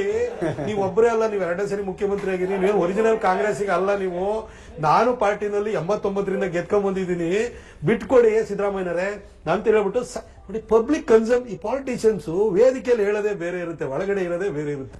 ಪಬ್ಲಿಕ್ ಕನ್ಸಂಪ್ಷನ್ ಯಾರು ಹಂಗ್ ಮಾತಾಡ್ತಾರೆ? ನಿಮ್ಮವ್ರು ಪಬ್ಲಿಕ್ ಕನ್ಸಂಪ್ಷನ್ ಹಂಗ್ ಮಾತಾಡಿದ್ರೆ ಇದು ಬೀದಿ ಜಗಳ ಅನ್ನಿಸ್ತಾ ಇರಲಿಲ್ಲ. ಮೈಕ್ ಹಿಡಿದ ತಕ್ಷಣ ಯತ್ನಾಳ್ರು, ನಾನು ಒಂದೊಂದ್ಸಲ ಹೇಳಿದೆ, ಇದ್ರದ್ದು ತುಂಗಭದ್ರಾ ಡ್ಯಾಮಿಂದು ಕ್ರಸ್ಟ್ ಗೇಟ್ ಹೊಡೆದೋಗ್ಬಿಟ್ಟಿತ್ತಲ್ಲ, ಅದನ್ನ ಬೇಕಿದ್ರೆ ಕರೆಕ್ಟ್ ಆಗಿ ಯಾವಾಗ ಬಂದ್ ಮಾಡ್ತೀನಿ ಅಂತ ಹೇಳಬಲ್ಲ ಅಂತ ಇಂಜಿನಿಯರ್ ಇದಾರೆ. ಬಟ್ ಯತ್ನಾಳ್ರನ್ನ ಕರೆಕ್ಟ್ ಆಗಿ ಸುಮ್ಮನೆ ಯಾವಾಗ ಮಾಡಿಸ್ತೀವಿ ಅಂತ ಹೇಳೋರು ಯಾರು ಇಲ್ಲ. ನೋಡಿ, ಒಂದೇನ್ ಗೊತ್ತಾ, ಯತ್ನಾಳ್ರು ಹೇಳಿ ಕೇಳಿ ಉತ್ತರ ಕರ್ನಾಟಕದವರು ಖಡಕ್ ರೋಟಿ ಖಾರ ಚಟ್ನಿ ತಿಂತಾರೆ. ಅವರಿಗೆ ಸಾಫ್ಟ್ ಆಗಿರು ಅಂತ ಹೇಳಕ್ ಆಗಲ್ಲ ನಾವು. ಆದ್ರೆ ಅವ್ರು 1994ರಲ್ಲಿ ಅವರು MLA ಆಗಿದ್ದಂಥವ್ರು. ಒಬ್ಬ ಮನುಷ್ಯನಿಗೆ ಒಂದು ಕ್ಯಾರೆಕ್ಟರ್ ಇರ್ತದೆ, ಅದನ್ನ ನಾವು ಸರಿಪಡಿಸಕ್ಕಾಗಲ್ಲ. ಅವರಿಗೆ ಈ ತರ ನೀವೇನ್ ಗೊತ್ತಾ, ಸ್ಟ್ರಾಟಜೈಸ್ ಮಾಡೋದು, ಏನೋ ಸ್ಕೀಮಿಂಗ್ ಮಾಡೋಂಥದ್ದು, ಈ ತರ ಕೂಡ ಇಲ್ಲ. ಇಲ್ಲಿಗೂ ಫಿಲ್ಟರ್ ಇಲ್ಲ ಅವ್ರದ್ದು. ಇಲ್ಲಿ ನೇರವಾಗಿ ಹೇಳ್ತಾರೆ. ಅಂದ್ರೆ ನೇರವಂತಿಕೆ ಇರುವಂತ ಮನುಷ್ಯ. ಇದು ರಾಜಕಾರಣದಲ್ಲಿ ಅಪರೂಪ. ಅವ್ರು ತಪ್ಪೆ ನಿಮಗೆ ಸರಿಯಲ್ಲ ಅಂತ ಅನಿಸ್ಬೋದು, ಈ ಮನುಷ್ಯ ಜಾಸ್ತಿನೇ ಮಾತಾಡ್ದ ಅಂತ ನಿಮಗೆ ಅನಿಸ್ಬೋದು. ಆದ್ರೆ ನನಗೆ ಅವ್ರು ನೋಡಿದಾಗ ಅವ್ರ ನಿಜವಾಗ್ಲೂ ಹೇಳ್ತೀನಿ, ಅವ್ರನ್ನ ವೈಯಕ್ತಿಕವಾಗಿ ಅವ್ರ ಜೊತೆ ಕೂತಿದ್ದೀನಿ, ಅವ್ರ ಜೊತೆ ಮಾತಾಡಿದ್ದೀನಿ. ಅವ್ರ ಜೊತೆ ನಾನು ಇಷ್ಟು ವರ್ಷ ಇದ್ದೀನಲ್ಲ, ನಾನು MP ಇದ್ದಾಗ್ಲೂ, ಅವಾಗ 2014ಇಂದಲೂ ಅವರು ಪಾರ್ಲಿಮೆಂಟ್ ಸೆಂಟ್ರಲ್ ಲೇಬರ್, ಅವಾಗಿಂದಲೂ ಅವ್ರ ಜೊತೆ ಕೂತ್ಕೊಳ್ತೀನಿ ನಾನು. ಅವ್ರು ನೋಡಿದ್ದೀನಿ, ಮನುಷ್ಯನಿಗೆ ಇಲ್ಲೊಂದು ಇಲ್ಲ, ಇದು ಇಲ್ಲಿರೋದೇ ಇಲ್ಲಿಂದ ಬರುತ್ತೆ. ಅವರಿಗೆ ತಲೆ ಒಳಗಡೆ ಏನೋ ಸ್ಕೀಮಿಂಗ್ ಮಾಡಿಕೊಂಡು ಬಾಯಲ್ಲಿ ಇನ್ನೇನೋ ಮಾತಾಡೋದಿಲ್ಲ ಮನುಷ್ಯ. ಅದನ್ನ ನೀವು ಅದು ತಪ್ಪು ಸರಿನೋ ನೀವು ಏನಾದ್ರು ಅದನ್ನ ಟೀಕೆ ಮಾಡಿ, ವಿಮರ್ಶೆ ಮಾಡಿ, ವಿಶ್ಲೇಷಣೆ ಮಾಡಿ, ಆದ್ರೆ ಮನುಷ್ಯ ಹಾರ್ಟ್ ಇಂದ ಸ್ಟ್ರೈಟ್ ಆಗಿ ಮಾತಾಡ್ತಾರೆ. ಈ MP ಗಳೆಲ್ಲ ಸೇರಿ ಅಮಿತ್ ಶಾ ಅವ್ರ ಹತ್ರ ಹೋಗಿದ್ರಂತೆ. ಅಮಿತ್ ಶಾ ಅವ್ರು ಹೇಳಿದ್ರಂತೆ, ಯತ್ನಾಳ್ರನ್ನ ಸುಮ್ಮನೆ ಇರಿಸ್ತೀವಿ ಅಂತ ಯಾರ ಜವಾಬ್ದಾರಿ ತಗೊಳ್ಳೋದಿದ್ರೆ ಇದನ್ನ ಬಗೆಹರಿಸೋಣ ಅಂದ್ರೆ. ನಿಜವಾಗ್ಲೂ ಗೊತ್ತಿಲ್ಲ. ನಾನು ಹೋಗಿದ್ದು JPC ನಲ್ಲಿ ಆ ಕಮಿಟಿ ಎದುರುಗಡೆ under secretary and joint secretary ಅವರಿಗೆ ಹೋಗಿ ಬ್ರೀಫಿಂಗ್ ಮಾಡೋದಕ್ಕೆ. ನಾನು ಫಸ್ಟ್ ಡೇ ಹೋಗಿರ್ಲಿಲ್ಲ, ನಾನು ಊರಿಗೆ ಹೋಗಿದ್ದೆ. ಆ ನಂತರ ಬಂದು ಅದನ್ನ ಕರೆಕ್ಟ್ ಆಗಿ ಕನ್ವಿನ್ಸ್ ಮಾಡಬೇಕು, ಒಂದು ಕ್ವಶನೇರ್ ಆಗ್ಬೇಕು. ಅದಕ್ಕೆ ವಫ್ ವಿಚಾರದಲ್ಲಿ ನಾನು ನಿಮಗೆ ಎಲ್ಲ ಹೇಳ್ತೀನಿ. ನಿಮಗೆ ನಾನು ಕುಮಾರ್ ಬಂಗಾರಪ್ಪನವರು ಕೂಡ ಅದ್ಭುತವಾಗಿ ಮಾತಾಡಿರುವತ್ತು. ಈ ವಿಷಯದ ಹೋರಾಟಕ್ಕೋಸ್ಕರ ನಾವು ಅಲ್ಲಿ ಹೋಗಿದೀವಿ. ಇದೆಲ್ಲ ಮಾಡ್ತಾ ಇರೋ ವಿಷಯನ ಬಂಡಾಯದ ಕಡೆ ಹೇಳ್ಕೊಂಡ್ ಬರ್ತೀನಿ, ನೀವು ವಕ್ಫ್ ಕಡೆ ಹೇಳ್ಕೊಂಡು ಹೋಗ್ತೀರಿ. But I confess Waqf more important. I confess but ನಾನು ಫಸ್ಟ್ ಆಫ್ ಆಲ್ ನನಗೆ ನಾಳೆ ಬೆಳಗ್ಗೆ ನಾನು ವಿಧಾನಸೌಧಕ್ಕೆ ಬಂದು ಮಂತ್ರಿಯಾಗಿ ಮುಂದೊಂದಿನ ಅವಕಾಶ ಸಿಕ್ತಾಗ ಬೇರೆದೇನಾದ್ರು ಇನ್ನೂ ದೊಡ್ಡ ಸ್ಥಾನಕ್ಕೆ ಹೋಗ್ಬೋದಾ, ನಾ ಆಸೆಯಿಂದ ಬಂದಿರೋನಲ್ಲ. ಈಗ ನೋಡಿ, ಈಗ MP ಎಲೆಕ್ಷನ್ ಟೈಮ್ ಒಳಗಡೆ ಎಷ್ಟು ಜನಕ್ಕೆ ಕೆಲವು ಕಡೆ ಟಿಕೆಟ್ ಚೇಂಜ್ ಆಯ್ತು, ಕೆಲವು ಕಡೆ ಅವರೇ ಬೇಡ ಅಂತ ಹೇಳಿದ್ರು. ಸುಮಾರು 11 ಕಡೆಗೆ ಎಲ್ಲ ಬದಲಾವಣೆ ಆಯ್ತು. ಟಿಕೆಟ್ ಅನ್ನು ಕಟ್ ಮಾಡಲು ಕಾರಣನೇ ಹೇಳ್ದಲ್ಲೇನು ಕಟ್ಟಾಗೋಯ್ತು. ಯಾರಾದ್ರೂ ಒಬ್ರು ಈ ಹೋರಾಟಗಳಲ್ಲಿ ಇನ್ನೊಂದರಲ್ಲಿ ಯಾರು ಇದ್ದಾರ? ನಾನು ಹೋರಾಟ ಮಾಡ್ತಾನೆ ಇದ್ದೀನಿ. ಯಾಕೆಂದ್ರೆ ನಾ ಬಂದಿರೋದು, ನಾ ಜರ್ನಲಿಸಮ್ಗೆ ಪಾಲಿಟಿಕ್ಸ್ ಬಂದಿದ್ದು, ನಾ ಇಲ್ಲಿ ಹಣ ಮಾಡ್ಲಿಕ್ಕೆ, ರಿಯಲ್ ಎಸ್ಟೇಟ್ ಮಾಡ್ಲಿಕ್ಕೆಲ್ಲ. ಯಾವ ಪಾಲಿಟಿಷಿಯನ್ ಏನ್ ಹೇಳ್ತಾನೆ ಗೊತ್ತಿಲ್ಲ. ನಾನು ಎದೆ ಮೇಲೆ ಕೈ ಇಟ್ಕೊಂಡು ಹೇಳ್ತೀನಿ, ನಾನು ಯಾವನ ಹತ್ರ ಕಾಂಟ್ರಾಕ್ಟರ್ ಹತ್ರ ಹೋಗಿ ಕೈ ಚಾಚಿಲ್ಲ, ನಾನು ರಿಯಲ್ ಎಸ್ಟೇಟ್ ಮಾಡಿಲ್ಲ, ನಾವು ಮಾಡೋದು ಇಲ್ಲ. ಅದೇ ರೀತಿನೇ ನಾನು ಹೇಳ್ತೀನಿ, ನಾನು ಯಾವ ಈ ಕಮಿಷನ್ ಈ ವ್ಯವಹಾರದಲ್ಲಿ ನನಗೆ ನಂಬಿಕೆನೂ ಇಲ್ಲ. ನಾನು ಬಂದಿರೋದು ಕೆಲಸ ಮಾಡೋದಕ್ಕೋಸ್ಕರ. ಅದಕ್ಕೋಸ್ಕರ ಇವತ್ತು ಎಷ್ಟೇ ರಾಜಕಾರಣಿಗಳಿದಾರೆ, 40 ವರ್ಷ ಮಣ್ಣೋತಿದ್ದೀನಿ ಅಂತ ಹೇಳ್ತಾರೆ, 50 ವರ್ಷ ಕೆಲಸ ಮಾಡಿದ್ದೀನಿ ಅಂತ ಹೇಳ್ತಾರೆ. ಆದ್ರೆ ಅವರ ಆರ್ಥಿಕ ಸ್ಥಿತಿಗತಿಯನ್ನು ನೀವು ನೋಡಿ, ಅವ್ರು ಎಲ್ಲಿವರೆಗೂ ಬೆಳೆದಿದ್ದಾರೆ ಅಂತ ನೋಡಿ, ಆಯ್ತಾ? ಅದ್ರ ಜೊತೆಗೆ ನಾನು ಹೇಳ್ತೀನಿ, ಅವರು 40 ವರ್ಷ ರಾಜಕಾರಣಿಗಳು ಮಾಡಿರೋರು ನಾಳೆ ಬೆಳಗ್ಗೆ ಅವರು ಸತ್ರೆ ಅವ್ರದ್ದು ಕೊಟ್ಟೋಗಿರೋ ಕೊಡುಗೆ ಯಾವುದು ಅಂತ ಕೇಳಿದ್ರೆ ಏನು ಹೇಳಕ್ಕಾಗಲ್ಲ. ಆದ್ರೆ ಮೈಸೂರು ಬೆಂಗಳೂರು ಹೈವೇ ಇರೋರ್ಗು ನನ್ನ ಹೆಸರು ಹೇಳಲೇಬೇಕು. ಏರ್ಪೋರ್ಟ್ ಇರ್ಬೋದು, ರೈಲ್ವೆ ಇರ್ಬೋದು, ಎಲ್ಲ ಕೆಲಸ ನಾನು ಮಾಡಿದ್ದೀನಿ. ಹಾಗಾಗಿ ನಾನು ಕೆಲಸ ಮಾಡ್ಲಿಕ್ಕೆ ಅಂತ ಬಂದವನು. ನಾನು ನಿಜವಾಗ್ಲೂ ಹೇಳ್ಬೇಕು ಅಂದ್ರೆ, ನಾನು ರಾಜಕಾರಣಿ ಆಗ್ಬಿಟ್ಟಿದ್ರೆ 10 ವರ್ಷ, ನನಗೆ ಇವತ್ತು ಟಿಕೆಟ್ ಕಟ್ ಮಾಡಿಸ್ಕೊಳ್ಳೋ ಅಂತ ಅಗತ್ಯ ಇರಲಿಲ್ಲ. ನಾನು ಬರೀ ಡೆವಲಪ್ಮೆಂಟ್ ಅಷ್ಟೇ ಮಾಡಿದೆ. ಯಾರೇನೇ ಅಲ್ಲಿ ನೀನಾ ಹೋಗು, ರೋಡ್ ಹತ್ರ ಇಲ್ಲೋ, ಅಲ್ಲೋಗು ಇಲ್ಲೋಗು, ಕಸ ಕ್ಲೀನ್ ಮಾಡಿಸೋದ್ರಿಂದ ಕೆಲಸ ಮಾಡಿದೆ ನಾನು. ನನಗೆ ಈ ಪಾಲಿಟಿಕ್ಸ್ಗೆ ಮೋದಿಜಿಯವ್ರು ಏನ್ ಗೊತ್ತಾ, ನಾ ಕಾವುಂಗ ನಾ ಖಾನೆ ದೂಂಗ ಅಂದ್ರು, ನಾ ಬೇಟುಂಗ ನಾ ಬೆಟ್ನೆ ದೂಂಗ ಅಂದ್ರು, ಆಯ್ತಾ? ನಮ್ದೆಲ್ಲ ಇದು ಈ ತರ ನಮ್ಮನ್ನ ಪರ್ಫಾರ್ಮೆನ್ಸ್ ನೋಡ್ತಾರೆ. ಇನ್ನೊಂದಾಯ್ತು, MP ಲ್ಯಾಡ್ ಯುಟಿಲೈಸೇಷನ್ ಅಲ್ಲಿ ಸ್ಟೇಟ್ ಅಲ್ಲೇ ನಂಬರ್ 1 ಆದೆ ನಾನು. ಸತತವಾಗಿ 7 ವರ್ಷ ನಂಬರ್ 1 ಇದ್ದೆ ನಾನು. ಹೀಗೆ ನಾನು ಈ ತರ ಹೋರಾಟ ಮಾಡ್ಕೊಂಡು ಬಂದೆ ಹೊರತು ಈ ರೀತಿ ಕೆಲಸದಲ್ಲಿ ಕಾನ್ಸಂಟ್ರೇಟ್ ಮಾಡಿ ಪಾಲಿಟಿಕ್ಸ್ ಮಾಡಕ್ ಹೋಗ್ಲಿಲ್ಲ. ನಿಮ್ ಟಿಕೆಟ್ ಕಟ್ ಆಗಿದ್ದೆ ಪ್ರತ್ಯೇಕ ಚರ್ಚೆ, ಅದಕ್ಕೂ ಬರ್ತೀನಿ ನಾನು. ಎಸ್ ಸರ್, ನಮಸ್ತೆ. ವಿನಾಯಕ್ ಅಂತ, ಕಾಂಗ್ರೆಸ್ ಕಾರ್ಯಕರ್ತ. ಕಂಡಿದ್ದು ರಸ್ತೆಯಲ್ಲಿ ಹೋಗ್ತಾ ಬರ್ತಾ ಯಾವ್ಯಾವ ಕಾಮಗಾರಿ ಕಾಣ್ತೋ ಎಲ್ಲವನ್ನು ನಂದೆ ಅಂತ ಬಂದ್ರೆ ರಾಜ್ಯ ಸರ್ಕಾರ, ಕೇಂದ್ರ ಸರ್ಕಾರ ಎಲ್ಲಾ ಯೋಜನೆಗಳು ನಾನೇ ಮಾಡಿದೆ. ಈಗ ರಸ್ತೆನೂ ನಾನೇ ಮಾಡಿದೆ ಅಂದ್ರೆ ಯಾರೋ ಕ್ಲೇಮ್ ಮಾಡ್ಕೋತಿದ್ರು, ಇರ್ಲಿ, ಎಲ್ಲವನ್ನೂ ನಾನೇ ಮಾಡಿದೆ ಅಂತ ಹೇಳ್ಕೊಂಡ್ರೆ ಅದೇ ನಿಮ್ಗೆ ಮುಳುವಾಯ್ತು. ಕಡೆಗೆ ಅಂದ್ರೆ ಬಿಜೆಪಿ ಸರ್ಕಾರದ ಅವಧಿಯಲ್ಲೂ ಮಾಡಿದ್ದು ನಾನೇ ಮಾಡಿದೆ ಅಂತ ಹೇಳಿದ್ದು ನಿಮ್ಗೆ ಮುಳುವಾಯ್ತು. ಜೊತೆಗೆ ಅಪ್ಪ ಮಕ್ಕಳನ್ನ ಮಾಡಿದ್ದೆ, ನಾವು ಮಾಡಿದ್ದೆ ಅಂತ ಹೇಳ್ಬೇಕು. ಬೇರೆ ಯಾರೋ MLA ಮಾಡಿದ್ದು ನಾನ್ ಮಾಡಿದೆ ಅಂತ ಹೇಳ್ಕೊ. ಸೊ ಆ ರೀತಿ ಆಯ್ತು. ಕಡೆಗೆ ಡೆಲ್ಲಿಲಿ ಯಾರನ್ನೋ ನಂಬ್ಕೊಂಡು ಅಪ್ಪ ಮಕ್ಕಳನ್ನ ಎದುರಾಕೊಂಡ್ರಿ. ಕಡೆಗೆ ನಿಮ್ಗೆ ಅಧಿಕಾರದ ಅಲ್ಪ ವಿರಾಮದಲ್ಲಿ ಈಗ ನೀವಿದ್ದೀರಿ. ಈಗ ಸದ್ಯಕ್ಕೆ ನಿಮ್ಗೆ ಪ್ರತೀಕಾರದ ಉದ್ದೇಶದಿಂದ ನೀವು ತಿರುಗಾಡ್ತಾ ಇದ್ದೀರಾ. ಪರವಾಗಿಲ್ಲ, ಹೊಡೆದಾಟ ಜಾಸ್ತಿ ನಿಮ್ ನಡೀತಾ ಇದೆ ಚೇರಿಗೋಸ್ಕರ. ಅದಕ್ಕೆ ಹೇಳಕ್ ಕೇಳಿ, ಇವೊಂದು ಹೇಳ್ತೀನಿ, ಯಾವ ವಿಚಾರ ಅಂತ ಹೇಳ್ತೀನಿ. ನಾನ್ ಮಾಡಿದೆ ಅಂತಿದೆಯಲ್ಲ, ಎಷ್ಟು ರಾಜಕಾರಣಿಗಳು ನಾನ್ ಮಾಡಿದೆ ಕೆಲಸ ಮಾಡಿದೆ ಅಂತ ಹೇಳ್ತೇನೆ. ಹೇಳಿ ನೀವೊಂದು ಹೇಳಿ. ಪ್ರತಾಪ್ ಸಿಂಹ ಮಾಡಿರೋಂತ ಪ್ಲೀಸ್ ಒಂದ್ ನಿಮಿಷ ಕೇಳ್ಕೊಳ್ಳಿ. ಮೂಡ ಹಗರಣ ಆಯ್ತು, ನಿಮ್ ಮುಖ್ಯಮಂತ್ರಿ ಸಮೇತವಾಗಿ ಸೈಟ್ ತಗೊಂಡಿದ್ದಾರೆ. Except Pratap Simha, every other politician has taken a side from Muda. Irrespective of the party. Yeah, irrespective of all parties. ಯಾವ್ದು ಎಲ್ಲ ಪಾರ್ಟಿ. ನಾ ಪ್ರತಾಪ್ ಸಿಂಹ ಒಬ್ಬ ತಗೊಂಡಿಲ್ಲ, ಆಯ್ತಾ? 50-50 ನಲ್ಲಿ ನಾನು ಹೋಗಿಲ್ಲ, ನಾ ಮೂಡಕ್ ಹೋಗಿಲ್ಲ. ಆದ್ರೆ ಮೂಡದ ಹತ್ರ 156 ಕೋಟಿ ತಗೊಂಡಿದ್ದೀನಿ. ಯಾಕೆಂದ್ರೆ ಇದರಿಂದ ಕಬಿನಿಂದ ಸೆಕೆಂಡ್ ಸ್ಟೇಜ್ ನೀರು ತಗೊಂಡ್ಬರ್ಲಿಕ್ಕೆ, ಬಿದಿರುಗುಡಿಂದ ನೀರು ತಗೊಂಡ್ಬರೋದಕ್ಕೋಸ್ಕರವಾಗಿ, ಮೈಸೂರಿಗೆ ನೀರು ತಗೊಂಡ್ಬರೋದಕ್ಕೋಸ್ಕರ ಕೊಡಿಸಿದ್ದೀನಿ. ಔಟರ್ ಪೆರಿಫೆರಲ್ ರಿಂಗ್ ರೋಡ್ ಅನ್ನು ಇವತ್ತು ಪ್ಲಾನ್ ಮಾಡೋದು, ಬೆಂಗಳೂರಿಗೆ ಇವತ್ತಿಲ್ಲ. ನಾನು ಇವತ್ತೇ ಪ್ಲಾನ್ ಮಾಡ್ಬಿಟ್ಟು ನಿತಿನ್ ಗಡ್ಕರಿ ಅವ್ರ ಹತ್ರ ಇನ್ ಪ್ರಿನ್ಸಿಪಲ್ ಅಪ್ರೂವಲ್ ತಗೊಂಡು ಅದನ್ನ DPR ಪ್ರಿಪೇರ್ ಮಾಡೋದಕ್ಕೆ 10 ಕೋಟಿ ತಗೊಂಡ್ಬಂದಿನಿ. ಅದ್ ನಾನ್ ಮಾಡಿರೋದು. ಮೈಸೂರಿಗೆ ನಮಗೆ ಕ್ರಿಕೆಟ್ ಸ್ಟೇಡಿಯಂ ಬೇಕು. ನಮ್ಮವ್ರು ಯಾಕೆ ಚಿನ್ನಸ್ವಾಮಿ ಸ್ಟೇಡಿಯಂ ಬರಬೇಕು? ಒಂದ್ ಕಾಲದಲ್ಲಿ ಇಡೀ ರಾಜ್ಯಕ್ಕೆ ಮೈಸೂರು ರಾಜ್ಯ ಅಂತಿತ್ತು. ನಾವ್ಯಾಕೆ ಹೋಗ್ಬೇಕು ಅಲ್ಲಿಗೆ? ಮೈಸೂರಿಗೆ ಕ್ರಿಕೆಟ್ ಸ್ಟೇಡಿಯಂ ತರಬೇಕು ಅಂತ ಹೇಳಿ ನಾನು ಉಯಿಲಾಳು ಹತ್ರ 26 ಎಕರೆ ಜಾಗ ಹುಡುಕಿದೆ. ಅಲ್ಲಿ ಹೋಗ್ಬಿಟ್ಟು ಆ ಜಾಗ ಇವತ್ತು ಅದನ್ನ ಚೇಂಜ್ ಮಾಡಿಸ್ಬಿಟ್ಟು, ಅದು ಯಾವ್ದೋ ಒಂದು ಸಂಸ್ಥೆ ಕೊಟ್ಟಿದ್ರು, ಅದು ವಾಪಸ್ ತೆಗಿಸಿ ಮಾಡಿಸ್ತೆ. ಅದನ್ನ ನಾನೇ ಮಾಡಿದ್ದು. ಮೈಸೂರು ಏರ್ಪೋರ್ಟ್ಗೆ ಒಂದು ಫ್ಲೈಟ್ ಬರ್ತಿರ್ಲಿಲ್ಲ, ದನ ಮೇಯಿಸ್ತಿದ್ರು, ಫ್ಲೈಟ್ ಬರೋಂಗ್ ಮಾಡಿದೆ. 9 ಫ್ಲೈಟ್ ತಂದಿದ್ದೆ. ಕೋವಿಡ್ ಆದ ನಂತರ ಅದು ಪ್ರಾಬ್ಲಮ್ ಆಯ್ತು. ಅದನ್ನ ಎಕ್ಸ್ಪಾನ್ಷನ್ಗೋಸ್ಕರ 319 ಕೋಟಿ ಬಸವರಾಜ್ ಬೊಮ್ಮಾಯಿ ಹತ್ರ ಬೈಸ್ಕೊಂಡಿದ್ದು ನಿಮ್ಗೆ ಗೊತ್ತಿರ್ಬೋದು, ಟಿವಿಯಲ್ಲಿ ನೋಡಿರ್ತೀರಿ ನೀವು. ಹಿಂದೆ ಮುಂದೆ ಬಿದ್ದುಬಿಟ್ಟು ಹೋದೆ, ನಾನು ಮಾಡಿಸ್ದೆ. ಆಮೇಲೆ ಹುಣಸೂರು ಆಗ್ಲಿ, ಪಿರಿಯಾಪಟ್ಟಣ ಆಗ್ಲಿ, ಚಾಮುಂಡೇಶ್ವರಿ ನಮ್ಮ MLAಗಳಿಲ್ಲ. ನಾನು ಅದಕ್ಕೆ ಜಲಜೀವನ್ ಮಿಷನ್ ಅದು ಕನ್ವರ್ಜೆನ್ಸ್ ಮಾಡ್ಬಿಟ್ಟು ಅದನ್ನ ನೀರು ತಗೊಂಡ್ಬರ್ಬೇಕು ಅಂತ ಹೋದೆ. ಅದಕ್ಕೋಸ್ಕರ ಇದಕ್ಕೆ ಹಳೆ ಗುಂಡುವಾಡಿ ಯೋಜನೆಗೆ 205 ಕೋಟಿ ಎಕ್ಸ್ಟ್ರಾ ಕೊಡಿಸ್ತೆ.